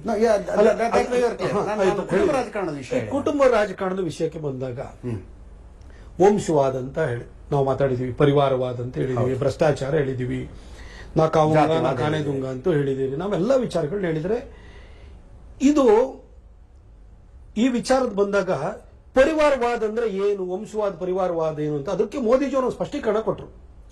ಈಗ ಯಾರ್ದೊಬ್ರು ಸೀನಿಯರ್ ಪಾಲಿಟಿಷಿಯನ್ ಅವರು ನೇಪಥ್ಯಕ್ಕೆ ಸರಿಯುವಂತ ಹಂತಕ್ಕೆ ಬಂದಿರ್ತಾರೆ, ಅವ್ರ ಮಗನೋ ಮಗಳೋ MLA MP ಆಗಬೇಕು ಅಂತಂದಾಗ ಆ ರೀತಿ ಸೇವಾ ಇಚ್ಛೆಯಿಂದ ಅಥವಾ ಮನೆಯಲ್ಲಿ ಆ ಒಂದು ಹಿನ್ನೆಲೆಯಿಂದ ಬಂದ್ರೆ ಅದೇನು ತಪ್ಪಲ್ಲ. ಅವ್ರಿಗೆ ಟಿಕೆಟ್ ಕೊಟ್ಟರು, ಗೆಲ್ಲಿಸಿದ್ರು, ಅವರಿಗೆ ಸೇವೆ ಮಾಡ್ಲಿಕ್ಕೆ ಅವಕಾಶ ಕೊಟ್ಟಿದ್ರು, ತಪ್ಪಲ್ಲ. ಆದ್ರೆ ವಂಶವಾದ ಅಂತ ಏನು ಅಂತಂದ್ರೆ ಬೈ ಬರ್ತೆ ಪಾರ್ಟಿಯ ಮಾಲೀಕತ್ವನ ಕೊಡುವಂಥದ್ದು ಇದೆಯಲ್ಲ, ಅದು ವಂಶವಾದ ಅಂತ ಹೇಳಿದ್ರು. ಅದನ್ನ ಕಾಂಗ್ರೆಸ್ ಹೇಳ್ತಾವ್ರೆ. ಸೇವಾ ಮನೋಭಾವನೆ ಅಳಿಯೋ ಕ್ರೈಟೀರಿಯಾ ಅದು ಅಲ್ಲ. ಈಶ್ವರ್ ಖಂಡ್ರೆ ಮಗ ಸಾಗರ್ ಖಂಡ್ರೆಗೆ ಸೇವಾ ಮನೋಭಾವನೆ ಇದೆ ಅಂತೀನಪ್ಪ ನಾನು. ಅಲ್ಲ, ಸತೀಶ್ ಜಾರಕಿಹೊಳಿ ಮಗಳಿಗೆ ಸೇವಾ ಮನೋಭಾವನೆ ಇದೆ ಅಂತೀನಿ ನಾನು. ಆಯ್ತು, ಇರಬಹುದು. ಈಗ ಹೌದು, ಅಲ್ಲ ನಾನು ಹೇಳ್ತಿರೋದು ಈಗ ಇದು ನೆಹರು ಅವರಿಂದ ಇಂದಿರಾ ಗಾಂಧಿ ಅವರಿಂದ ಸಂಜಯ್ ಗಾಂಧಿ ಜೊತೆಲೇ ಇದ್ರು, ರಾಜೀವ್ ಗಾಂಧಿ ಅವರಿಗೆ, ಆನಂತರ ಸೋನಿಯಾ ಗಾಂಧಿ ಅವರಿಗೆ, ಆನಂತರ ರಾಹುಲ್ ಗಾಂಧಿ ಅವರಿಗೆ, ಇದು ಒಂದೊಂದು ಅವರವ್ರ ಮಕ್ಕಳಿಗೆ ಇಡೀ ಪಾರ್ಟಿನೇ ಮಾಲೀಕತ್ವನ ಕೊಟ್ಬಿಟ್ಟಿದ್ದಾರೆ. ಹಾಗೆ DMK ನಲ್ಲೂ ಕೂಡ ಆ ತರ ಮಾಲೀಕತ್ವನ ಕೊಟ್ಟಿದ್ದಾರೆ. ಅದೇ ರೀತಿ ಬೇರೆ ಬೇರೆ ರೀಜನಲ್ ಪಾರ್ಟೀಸ್ಗಳು ಉಂಟಲ್ಲ, ಈ ತರ ಮಾಲೀಕತ್ವನ ಕೊಟ್ಕೊಂಡ್ ಬಂದಿದ್ದಾರೆ. ಇದು ವಂಶವಾದ ಅನ್ನೋದನ್ನ ಮೋದಿ ಅವರು ಬಹಳ ಸ್ಪಷ್ಟವಾಗಿ ಹೇಳಿದರು. ಇಲ್ಲಿ ಕರ್ನಾಟಕದಲ್ಲೂ ಕೂಡ ನಾವು ಹೇಳಿದ್ದಕ್ಕೆ ಸ್ವಲ್ಪ ತದ್ವಿರುದ್ಧವಾಗಿದೆ ಅನ್ನೋ ಭಾವನೆ ಬಂದಿದೆ, ಇಲ್ಲ ಅಂತಲ್ಲ. ಆದ್ರೆ ಯಾರಿಗೇನು ಮಾಲೀಕತ್ವ ಕೊಟ್ಟಿಲ್ಲಲ್ವಾ? ಈಗ ವಿಜೇಂದ್ರ ಅವರು ಅಧ್ಯಕ್ಷರಾಗಿದ್ದಾರೆ, ಅವ್ರಿಗೊಂದು ಅವಕಾಶವನ್ನು ಕೊಟ್ಟಿದ್ದಾರೆ ಅಂತ ಭಾವಿಸೋಣ. ಹಾಗಂತ ಯಾರಿಗೂ ಏನೇನೋ ಫ್ರಾಂಚೈಸಿನೂ ಕೊಟ್ಟಿಲ್ಲ, ಮಾಲೀಕತ್ವನೂ ಕೊಟ್ಟಿಲ್ಲ. ಮುಂದಿನ ದಿನಗಳಲ್ಲಿ ಇದು ಪಬ್ಲಿಕ್ ಅಲ್ಲಿ ಕನ್ಫ್ಯೂಷನ್ ಏನಿದೆಯಲ್ಲ, ಮಾಲೀಕತ್ವನ ಯಾರಿಗಾರು ಕೊಟ್ಬಿಟ್ಟಿದಾರ, ಫ್ರಾಂಚೈಸಿ ಕೊಟ್ಟಿದಾರ ಅನ್ನೋದಿದೆಯಲ್ಲ, ಅದು ಕ್ಲಿಯರ್ ಆಗ್ತಾ ಬರುತ್ತೆ. ಆದ್ರೆ ನಾನಿಲ್ಲಿ ವಿಜೇಂದ್ರ ಅವರನ್ನ ಅವರಿಗೆ ಅಧ್ಯಕ್ಷ ಸ್ಥಾನ ಕೊಟ್ಟಿದ್ದಾರೆ ಅಂತ ಕೂಡಲೇ ಅವರಿಗೆ ಬರ್ಕೊಟ್ಟಿದ್ದಾರೆ ಅಂತ ಏನಲ್ಲ. ಅವರು ಕೂಡ ಸ್ಟ್ರಗಲ್ ಮಾಡಿ ಕೆಲಸವನ್ನು ಮಾಡ್ತಿದ್ರೆ, ನಾನು ಸುಮ್ಮನೆ ಅವ್ರ ಬಗ್ಗೆ ನಾನು ಅಬದ್ಧದ ಮಾತುಗಳನ್ನು ಕೂಡ ಈ ಸಂದರ್ಭದಲ್ಲಿ ನಾನು ಹೇಳಕ್ ಹೋಗಲ್ಲ. ಒಂದು ವರ್ಷದಿಂದ ಅವರು ಕೂಡ ಸ್ಟ್ರಗಲ್ ಮಾಡ್ತಿದ್ರೆ, ಕೆಲಸವನ್ನು ಮಾಡ್ತಿದ್ರೆ, ಈ ತರ ಹಿಂಗ್ ಬಂದಾಗ ಕೊಟ್ಟಾಗ ಆ ಬ್ಯಾಟನ್ ಅನ್ನು ಹಿಂಗೆ ಟ್ರಾನ್ಸ್ಫರ್ ಮಾಡಿದ್ದಾರೆ ಅನ್ನೋ ಒಂದು ಇಂಪ್ರೆಷನ್ ಬಂದಾಗ ಸಹಜವಾಗಿ ಪ್ರಶ್ನೆಗಳು ಹೇಳ್ತವೆ. ಈ ಪ್ರಶ್ನೆಗಳಿಗೆ ಒಂದೊಂದ್ಸರಿ ಕಾಲ ಉತ್ತರ ಕೊಡುತ್ತೆ, ಇಲ್ಲ ಅನ್ಸರಿ ಒಂದೊಂದ್ಸರಿ ಟಾಪ್ ಬ್ರಾಸ್ ಉತ್ತರ ಕೊಡುತ್ತೆ. ಇದಕ್ಕೆ ನಾನು ಕಾಮೆಂಟ್ ಮಾಡಕ್ ಹೋಗಲ್ಲ. ಈಗ ಯಡಿಯೂರಪ್ಪನವರು ಪುತ್ರ ಪ್ರೇಮದಿಂದ ತಮ್ಮ ಮಗನನ್ನು ರಾಜ್ಯಾಧ್ಯಕ್ಷನನ್ನಾಗಿ ಆಗಿಸೋದಕ್ಕೆ ಪ್ರಯತ್ನ ಪಟ್ಟು ರಾಜ್ಯಾಧ್ಯಕ್ಷನನ್ನು ಆಗಿಸಿದ್ದಾರೆ. ಅವ್ರ ದೃಷ್ಟಿಕೋನದಿಂದ ಹೆಂಗೆ ಹೇಳ್ತೀರಿ ನೀವು? ಈಗ ನಾನು ನಿಮಗೆ ಒಂದು ನೇರವಾಗಿ ಹೇಳಬೇಕು ಅಂದ್ರೆ, ಇದು ಒಂದು ಪಾರ್ಟಿಯ ವಿಚಾರನೇ ಆಗಿಲ್ಲ ಇವತ್ತು. ನಾನು ನಿಮಗೆ ಸ್ಪಷ್ಟವಾಗಿ ನಾನು ಹಿಂದೆ ಸ್ಟೇಟ್ಮೆಂಟ್ ಕೊಟ್ಟಿದ್ದೆ, ಅದನ್ನು ರಿಪೀಟ್ ಮಾಡಕ್ ಹೋಗಲ್ಲ. ನಾನೊಂದು ಹೇಳ್ತೀನಿ, ಹರದನಹಳ್ಳಿನಲ್ಲಿರುವಂತಹ ಒಬ್ಬ ಸಾಮಾನ್ಯ ಭೂಮಿಯನ್ನು ಉಳುಮೆ ಮಾಡ್ತಿದ್ದಂತ ವ್ಯಕ್ತಿಗೆ HD ದೇವೇಗೌಡರಂತ ದೇಶದ ಪ್ರಧಾನಿಯಾಗುವಂತಹ ಯೋಗ್ಯತೆಯನ್ನು ಬೆಳೆಸಿಕೊಂಡಂತ ವ್ಯಕ್ತಿ ಹುಟ್ಟಬಹುದಾದ್ರೆ, ಬೂಕನಕೆರೆ ಮಂಡ್ಯ ಜಿಲ್ಲೆಯಲ್ಲಿರುವಂತಹ KR ಪೇಟೆಯ ಬೂಕನಕೆರೆನಲ್ಲಿರುವಂತಹ ಒಬ್ಬ ಸಾಮಾನ್ಯ ಸಿದ್ದಲಿಂಗಪ್ಪ ಅವರಿಗೆ ರಾಜ್ಯದ ಮುಖ್ಯಮಂತ್ರಿಯಾಗಿ 4 ಸಾರಿ ಅಧಿಕಾರ ವಹಿಸಿಕೊಳ್ಳುವಂತಹ ಶಕ್ತಿಯನ್ನು ಬೆಳೆಸಿಕೊಂಡಂತಹ ಯಡಿಯೂರಪ್ಪನವರು ಹುಟ್ಟಬಹುದಾದ್ರೆ, ಒಂದು ಸಾಮಾನ್ಯ ಮನೆತನದಿಂದ ಬಂದು ಸಿದ್ದರಾಮನ ಹುಂಡಿನಲ್ಲಿ ಕುರಿ ಸಾಕಣೆ ಮಾಡುವಂತಹ ಕುಟುಂಬದಲ್ಲಿ ಕುರಿ ಸಾಕಣೆಯನ್ನು ಮಾಡ್ತಿದ್ದಂತಹ ವ್ಯಕ್ತಿಗೆ ಈ ರಾಜ್ಯದ ಅತ್ಯಂತ ಜನಪ್ರಿಯ ನೇತಾರನಾಗುವಂತ 2 ಸರಿ ಮುಖ್ಯಮಂತ್ರಿ ಆಗುವಂತಹ ಸಿದ್ದರಾಮಯ್ಯನ ಮಗ ಹುಟ್ಟಬಹುದಾದ್ರೆ, ಗುಲ್ಬರ್ಗ ಅಥವಾ ಕಲಬುರ್ಗಿಯ ಯಾವುದೋ ಒಂದು ಕುಗ್ರಾಮದಲ್ಲಿ ಕೇರಿಯಲ್ಲಿ ಅತ್ಯಂತ ಹಂಬಲ್ ಬ್ಯಾಕ್ಗ್ರೌಂಡ್ ಅಲ್ಲಿ ಬಹಳ ಕಷ್ಟದ ಸ್ಥಿತಿಯಲ್ಲಿ ಇದ್ದಂತ ಒಬ್ಬ ಕುಟುಂಬದಲ್ಲಿ ಖರ್ಗೆ ಸಾಹೇಬರಂತಹ ಒಬ್ಬ ಕಾಂಗ್ರೆಸ್ನ ರಾಷ್ಟ್ರೀಯ ಅಧ್ಯಕ್ಷ ಆಗುವಂತಹ ಒಬ್ಬ ವ್ಯಕ್ತಿ ಹುಟ್ಟಬಹುದಾದ್ರೆ, ಗುಜರಾತಿನ ಒಂದು ಸಾಮಾನ್ಯ ಮಹಿಳೆ ಹೊಟ್ಟೆಪಾಡಿಗೋಸ್ಕರ ಸಣ್ಣ ಪುಟ್ಟ ಕೆಲಸ ಮಾಡಿಕೊಂಡು ಮಕ್ಕಳನ್ನ ಸಾಕ್ತಾ ಇದ್ದಂತ ಮಹಿಳೆ ಹೊಟ್ಟೆಯಲ್ಲಿ ದೇಶದ ಅತ್ಯಂತ ಜನಪ್ರಿಯ ಪ್ರಧಾನಿಯಾಗಿ 3ನೇ ಬಾರಿಗೆ ಅಧಿಕಾರ ವಹಿಸಿಕೊಳ್ಳುವಂತಹ ನರೇಂದ್ರ ಮೋದಿ ಹುಟ್ಟುವುದಾದ್ರೆ ಇಲ್ಲಿ ನಿಮ್ಮ ಯಾವ ಹಿನ್ನೆಲೆನೂ ಮುಖ್ಯವಾಗುವುದಿಲ್ಲ. ಅವ್ರ ತಾಯಿ ಹೊಟ್ಟೆನಲ್ಲೂ ಒಳ್ಳೆ ಮಗ ಹುಟ್ಟಬಹುದು, ನಮ್ಮ ತಾಯಿ ಹೊಟ್ಟೆನಲ್ಲೂ ಒಳ್ಳೆ ಮಗ ಹುಟ್ಟಬಹುದು, ನಿಮ್ಮ ತಾಯಿ ಹೊಟ್ಟೆನಲ್ಲೂ ಒಳ್ಳೆ ಮಗ ಹುಟ್ಟಬಹುದು. ಒಬ್ಬ ಕೇರಿನಲ್ಲೋ ಕಾಲೋನಿನಲ್ಲೋ ಮೊಹಲ್ಲದಲ್ಲಿ ಇರುವಂತಹ ಸಾಮಾನ್ಯ ತಂದೆ ತಾಯಂದಿರಿಗೂ ಕೂಡ ರಾಜ್ಯವನ್ನ ದೇಶವನ್ನ ಆಳುವಂತಹ MLA MP ಗಳಾಗುವಂತ ಮಕ್ಕಳು ಹುಟ್ಟಬಹುದು ಅಂತ ಆಯ್ತಲ್ವಾ?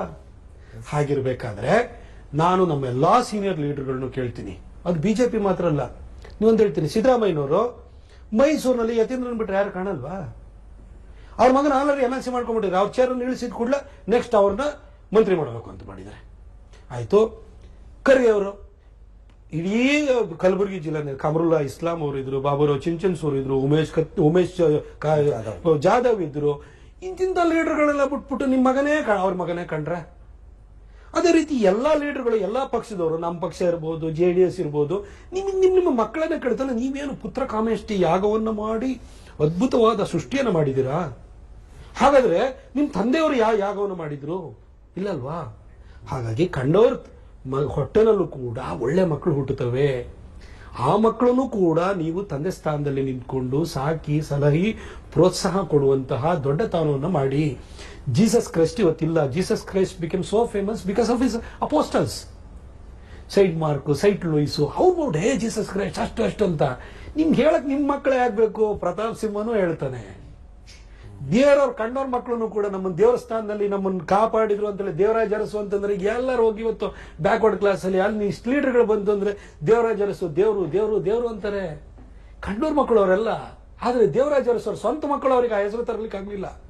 ಕೆಂಗಲ್ ಹನುಮಂತಯ್ಯನವರಿಂದ ಇವಾಗಿನ ಸಿದ್ದರಾಮಯ್ಯನವರೆಗೂ ನೋಡಿ ಇವೆಲ್ಲ ಕಷ್ಟ ಅನುಭವಿಸಿದ್ದು ನಿಮ್ಮ ಮಕ್ಕಳಿಂದ, ನಿಮ್ಮ ಕುಟುಂಬ ರಾಜಕಾರಣದಿಂದಲೇ ನೀವು ದೊಡ್ಡ ದೊಡ್ಡ ವ್ಯಕ್ತಿತ್ವವಾಗಿ ಬೆಳೆಯುವಂತಹ ಅವಕಾಶಗಳನ್ನು ಇವೆಲ್ಲ ಕಳ್ಕೊಂಡ್ರಿ. ದಯವಿಟ್ಟು ಅದು ಮಾಡ್ಕೋಬೇಡಿ. ಕಂಡೋರ್ ನಿಮ್ಮನ್ನ ಯಾರೋ ಕೈ ಹಿಡಿದು ಬೆಳೆಸಿದಾರಲ್ವಾ, ಹಾಗೆ ಬೇರೆಯವ್ರ ಮಕ್ಕಳನ್ನು ಬೆಳೆಸಿ ಈ ತರ ಔದಾರ್ಯತೆಯನ್ನು ಇಟ್ಕೊಳ್ಳಿ. ಆಗ ನಿಮ್ಮ ಬಗ್ಗೆ ಜನರಲ್ಲೂ ಒಳ್ಳೆ ಅಭಿಪ್ರಾಯ, ಕಾರ್ಯಕರ್ತರಲ್ಲೂ ಒಳ್ಳೆ ಅಭಿಪ್ರಾಯ, ನಿಮ್ಮನ್ನೇ ನಂಬಿಕೊಂಡಿರುವಂತಹ ಪಕ್ಷದಲ್ಲಿ ಇರುವಂತಹ ಉಳಿದ ರಾಜಕಾರಣಿಗಳನ್ನು ಕೂಡ ನಿಮ್ಮನ್ನು ಬಹಳ ಹೈ ರಿಗಾರ್ಡ್ಸ್ ಇಂದ ನೋಡ್ಕೊಳ್ತಾರೆ. ಆ ತರ ಸ್ಥಾನಕ್ಕೆ ಏರುವಂತಹ ಒಂಥರ ಇಮ್ಮಾರ್ಟಲ್ ಆಗ್ಬೇಕು ಇವರೆಲ್ಲ. ಯಾರಿಗೂ ಒಬ್ರಿಗೆ ಅಪ್ಪ ಆಗಬಾರದು. ಸಿದ್ದರಾಮಯ್ಯನವರು ಅವ್ರ ಮಗಂಗೆ ಅಪ್ಪ ಆಗ್ಬಿಟ್ರೆ ಈ ರಾಜ್ಯಕ್ಕೆ ಏನ್ ಲಾಭ? ಕಾಂಗ್ರೆಸ್ನ ಇತರ ನಾಯಕರಿಗೆ ಏನ್ ಲಾಭ? ಅದು ಎಲ್ಲ ನಾಯಕರುಗಳಿಗೂ ಅಪ್ಲೈ ಆಗುತ್ತೆ. ಅಷ್ಟನ್ನು ಮಾತ್ರ ನಾನು ಹೇಳ್ಬಲ್ಲೆ. ಇದನ್ನ ಬಿಟ್ಟು ಅದು ಯಾಕೆ ಈ ತರ ಮಾಡ್ತಿದ್ರೆ ಅಂತ ನನಗೆ ಗೊತ್ತಿಲ್ಲ. ನಮಸ್ಕಾರ ಸರ್, ನನ್ನ ಹೆಸರು ಕಾರ್ತಿಕ್, ಕಾಂಗ್ರೆಸ್ ಪಾರ್ಟಿಯಿಂದ. ಮೊನ್ನೆ ಆಗಿರೋ ಬೈ ಎಲೆಕ್ಷನ್ ಅಲ್ಲಿ 3 ಕ್ಷೇತ್ರ ಸೋಲ್ತೀರಾ. DK ಶಿವಕುಮಾರ್ ಸ್ಟ್ರಾಟಜಿಯಿಂದ ನಾವು ಗೆದ್ಕೊಂಡ್ಬಂದ್ವಿ ಕಾಂಗ್ರೆಸ್ ಪಾರ್ಟಿಯಿಂದ. ಮತ್ತೆ DK ಶಿವಕುಮಾರ್ ಮತ್ತೆ ಸಿದ್ದರಾಮಯ್ಯ ಅವರು ಗೆದ್ಕೊಂಡ್ಬಂದ್ವಿ ಸ್ಟ್ರಾಟಜಿಯಿಂದ, ಪಾರ್ಟಿಕಲ್ ಸ್ಟ್ರಾಟಜಿ ಗೆದ್ಕೊಂಡ್ಬಂದಿದೀವಿ. ಇಷ್ಟಾದ್ರೂ ಕೂಡ ಯಾಕೆ ಬಿಜೆಪಿ ರಾಜ್ಯಾಧ್ಯಕ್ಷರಾಗಿ ವಿಜೇಂದ್ರನೇ ಕೊಡ್ಸಿದೀರಾ? ಆರಾಮಾಗಿ 14 ಚಾನ್ಸ್ ಕೊಡ್ಬೋದಲ್ಲ? ನಾನು ಸಿಂಪಲ್ ಆಗಿ ಕೇಳ್ಬಿಡ್ತೀನಿ, 3 ಬೈ ಎಲೆಕ್ಷನ್ ಯಾಕೆ ಸೋತ್ರಿ? ಏನಾಯ್ತು ನೋಡಿ ಹೇಳ್ತೀನಿ. ಈ ಮಾಧ್ಯಮಗಳಲ್ಲಿ ಒಂದು ಮಿಸ್ಕನ್ಸೆಪ್ಷನ್ ಅಥವಾ ಜನರಲ್ಲಿ ಒಂದು ಮಿಸ್ಕನ್ಸೆಪ್ಷನ್ ನಾವು ತೆಗಿಬೇಕು. ಏನಂತಂದ್ರೆ 2017 ಶ್ರೀನಿವಾಸ್ ಪ್ರಸಾದ್ ಅವರು ಕಾಂಗ್ರೆಸ್ ಬಿಟ್ಟರು, ಅವ್ರ ಮಂತ್ರಿ ಸ್ಥಾನದಿಂದ ಇಳಿಸಿದ ಕೂಡಲೇ ಅಲ್ಲಿ ಆ ಕಡೆ ಮಾದೇವ್ ಪ್ರಸಾದ್ ಅವರು ತೀರ್ಕೊಂಡ್ರು ಗುಂಡ್ಲುಪೇಟೆಯಲ್ಲಿ. 2 ಬೈ ಎಲೆಕ್ಷನ್ ಆಯ್ತು, ಕಾಂಗ್ರೆಸ್ ಅಧಿಕಾರದಲ್ಲಿ ಇತ್ತು. ನಾವು ಏನು ಚಪ್ಪಲಿ ಹೊರದವರೆಗೂ ಊರಲ್ಲೆಲ್ಲ ಸುತ್ತಿದ್ದು. ಸಿದ್ದರಾಮಯ್ಯನವರು, DK ಶಿವಕುಮಾರ್ ಅವರು, ಖಾದರ್ ಅವರು ಎಲ್ಲ ಬಂದ್ರು. ಲಾಸ್ಟ್ 2 ದಿನ ಇದೆಯಲ್ಲ, ಅವ್ರು ತೋರಿಸಿದ ನೋಟಿಗೆ ನಮ್ಗೆಲ್ಲ ಹಾರೆ ಹೋದ್ರು. 2 ಸೀಟ್ ಸೋತಬಿಟ್ಟು ವಿಧಾನಸಭಾ ಚುನಾವಣೆ ಬಂತು. ಮೈಸೂರಿನಲ್ಲೇ ಸಿದ್ದರಾಮಯ್ಯ ಸಾಹೇಬರು ಸೋತೋದ್ರು, ಮಾದೇವಪ್ಪನವರು ಸೋತೋದ್ರು, ಎಲ್ಲರೂ ಸಾಲ ಸೋತೋದ್ರು.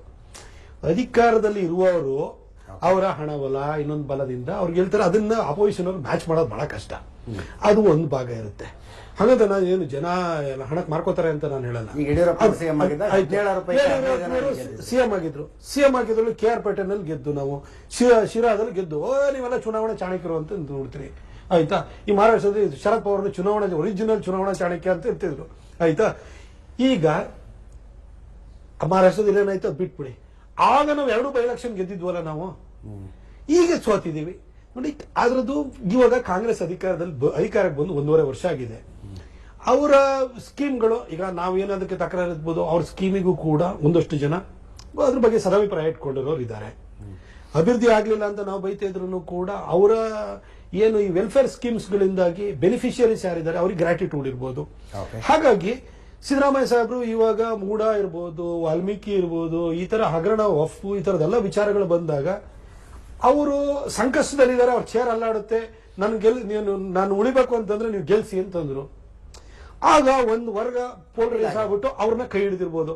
ಹಾಗಂತ ಇದೇನು ನಾಯಕತ್ವದ ಈಗ ವಿಜೇಂದ್ರ ಅವ್ರ ನಾಯಕತ್ವದಲ್ಲಿ ನಾವು 3 ಸೋತ್ಬಿಟ್ಟು ಅಂತಲ್ಲ. ಸಿದ್ದರಾಮಯ್ಯನವರ ನಾಯಕತ್ವ, ಅವ್ರ ಸರ್ಕಾರ ಇದೆ, ಅವ್ರ ಹತ್ರ ಎಲ್ಲಾ ಬಲ ಇದೆ, ಆ ಬಲದಲ್ಲಿ ಅವ್ರು ಗೆದ್ದಿದ್ದಾರೆ. ಈಗ ಹಂಗಂದ್ರೆ 2028 ಬಿಟ್ಟು ನಾವು ಚುನಾವಣೆ ಮಾಡೋದು ಬೇಡವಾ?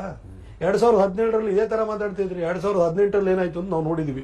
ಇವತ್ತು 2024ರಲ್ಲಿ ಈ ಸ್ಥಿತಿ ನಮ್ದು ಇರಬಹುದು. 2028ರಲ್ಲಿ ನಾವು ಅಧಿಕಾರಕ್ಕೆ ಬರ್ತೀವಿ ಅಂತ ಹೇಳ್ಬಿಟ್ಟು ನಮಗೆ ಅಚಲವಾದಂತ ವಿಶ್ವಾಸ ಇದೆ. ಜನ ಅವಕಾಶ ವಿಷಯ ಬಂದಿದೆ. ನಾನು ನಿಮ್ದು ಕೇಳ್ಬಿಡ್ತೀನಿ. ನೀವು 2 ವರ್ಷ 2 ಟರ್ಮಿಗೆ ಕೊಡಗು ಮೈಸೂರಿನ ಸಂಸದರಾಗಿ ನಿಮ್ಮ ಗೆಲುವನ್ನ ನೀವು ಅಷ್ಟೇ 2 ಎಲೆಕ್ಷನ್ ನೋಡ್ಕೊಂಡ್ರಿ. ನೀವೆಷ್ಟು MLA ಗೆಲ್ಸಿದ್ರಿ, ನೀವೆಷ್ಟು ತಾಲೂಕ್ ಪಂಚಾಯತ್, 8 ಜಿಲ್ಲಾ ಪಂಚಾಯತಿಗಳನ್ನು ಗೆಲ್ಸಿದ್ರಿ. ಆ ವಿಷಯದಲ್ಲಿ ಪ್ರತಾಪ್ ಸಿಂಹ ಕೊಡುಗೆ ಇಲ್ಲ ಅಂತಾರೆ.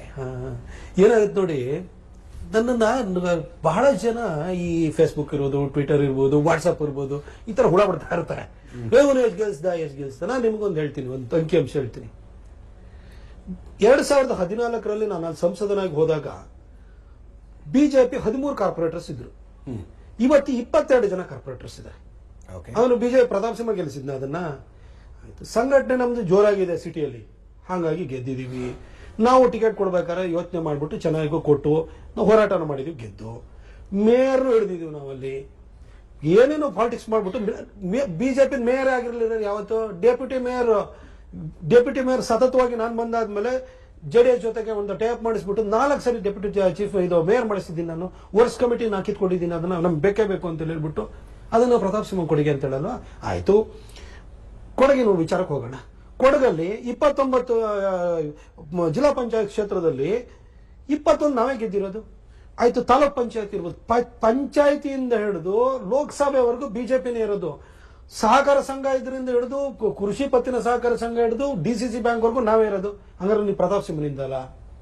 ಅದು ಒಂದು ಸಂಘಟನೆ ಬೆಳಿಬೇಕಾದ್ರೆ ಕಾರ್ಯಕರ್ತರು, ಲೀಡರ್ಸು, ಅದರಲ್ಲೂ ವಿಶೇಷವಾಗಿ MLAಗಳಿದ್ದಾಗ ಅವರು ಡೇ ಟು ಡೇ ಪ್ರಾಬ್ಲಮ್ಗಳನ್ನ MLAಗಳು ಸಾಲ್ವ್ ಮಾಡೋಕ್ಕಾಗುತ್ತೆ. ಅದಕ್ಕೋಸ್ಕರ ಜಾಸ್ತಿ ಜನ ಬರ್ತಾರೆ, ಕನೆಕ್ಟ್ ಜಾಸ್ತಿ ಬೆಳೀತದೆ. ಪ್ರಭಾವ ಒಬ್ಬ MLA ಇದ್ದಾನೆ, ಅವನ ಜೊತೆ ಇನ್ನು ಗುರುತಿಸ್ಕೋಬೇಕು ಅನ್ನೋ ಕಾರಣಕ್ಕೋಸ್ಕರ, ಪ್ರೊಟೆಕ್ಷನಿಗೋಸ್ಕರ, ಆಶೀರ್ವಾದಕ್ಕೋಸ್ಕರ, ಯಾವ್ಯಾವಗೋಸ್ಕರ ಅಲ್ಲಿ ಬರ್ತಾರೆ, ಕಬ್ಜಾ ಮಾಡ್ತೀವಿ.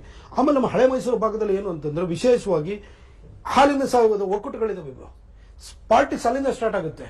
ಆಮೇಲೆ ಕೃಷಿ ಪತ್ತಿನ ಸಹಕಾರ ಸಂಘಗಳಿದಾವೆ, DCC ಬ್ಯಾಂಕ್ಗಳಿದಾವೆ.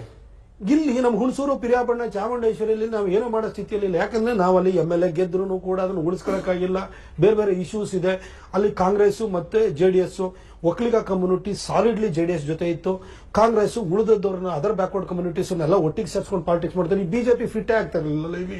ವೇವ್ ಎಲೆಕ್ಷನ್ ಅಲ್ಲಿ ಏನೋ ಒಂದ್ಸರಿ ಇದು ಗೆದ್ದಿದ್ ಬಿಟ್ಬಿಟ್ರೆ ನಮ್ಮಲ್ಲಿ ಅಲ್ಲಿ ನಿಂತ್ಕೊಂಡು ಲೀಡರ್ಗಳು ಬೆಳೆಸಕ್ಕಲ್ಲ. ಆಮೇಲೆ 10 ವರ್ಷದಲ್ಲಿ ನೀವು ಯೋಚನೆ ಮಾಡಿ, ನಾನೇನು ಫ್ಯಾಕ್ಟ್ರಿ ಮೇಡ, ನಾನು ರೆಡಿಮೇಡ, ನನ್ಗೆ ರೆಡಿಮೇಡ್ ಬರುವಂತದ್ದೇ ಫ್ಯಾಕ್ಟ್ರಿ ಮೇಡ್ ಲ್ಯಾಬಲ್ಲಿ ಎಲ್ಲ ಬಂದು ಟೆಸ್ಟ್ ಮಾಡ್ಕೊಂಡು ಬಂದಿರೋದ್ರಲ್ಲೇ ಡಿಫೆಕ್ಟ್ ಇರ್ತವೆ. ಅಂದ್ರೆ ನಾನು ಏನ್ ಕೇಕ್ ಎಲ್ಲ ಕಟ್ ಮಾಡಿ ನಾನು ಪ್ರತಾಪ್ ಸಿಂಹ ಪರ್ಫೆಕ್ಟ್ ಪಾಲಿಟಿಷಿಯನ್ ಹಿಂಗೆ ಇರ್ಬೇಕು ಎಲ್ಲದವನ ಹತ್ರ ಇದಕ್ಕೆ ನಾನು ಬಂದಲ್ಲಿ ಸರ್ವೇ ಆಗೋದೇ ದೊಡ್ಡ ಪ್ರಶ್ನೆ. ಬಿಜೆಪಿ ಒಂದ್ಸರಿ ಗೆದ್ರೆ ಇನ್ನೊಂದ್ಸರಿ ಗೆಲ್ತಾ ಇರ್ಲಿಲ್ಲ. ಅಲ್ಲಿ ಲೋಕಸಭಾ ಕ್ಷೇತ್ರದಲ್ಲಿ ಇದೇ ಪರಿಸ್ಥಿತಿ ಇತ್ತು. ನನಗೆ ಒಂದು ಎಂಡಿಂದ ಕಡ್ಕೋಳದಿಂದ ಕರಿಕೆಗೆ ಹೋಗ್ಬೇಕು ಅಂದ್ರೆ 250 ಕಿಲೋಮೀಟರ್ ಆಗುತ್ತೆ. ಇಡೀ ಕ್ಷೇತ್ರದಿಂದ ಇಲ್ಲಿಂದ ಅಲ್ಲಿಗೆ ಓಡಾಡ್ಬೇಕು.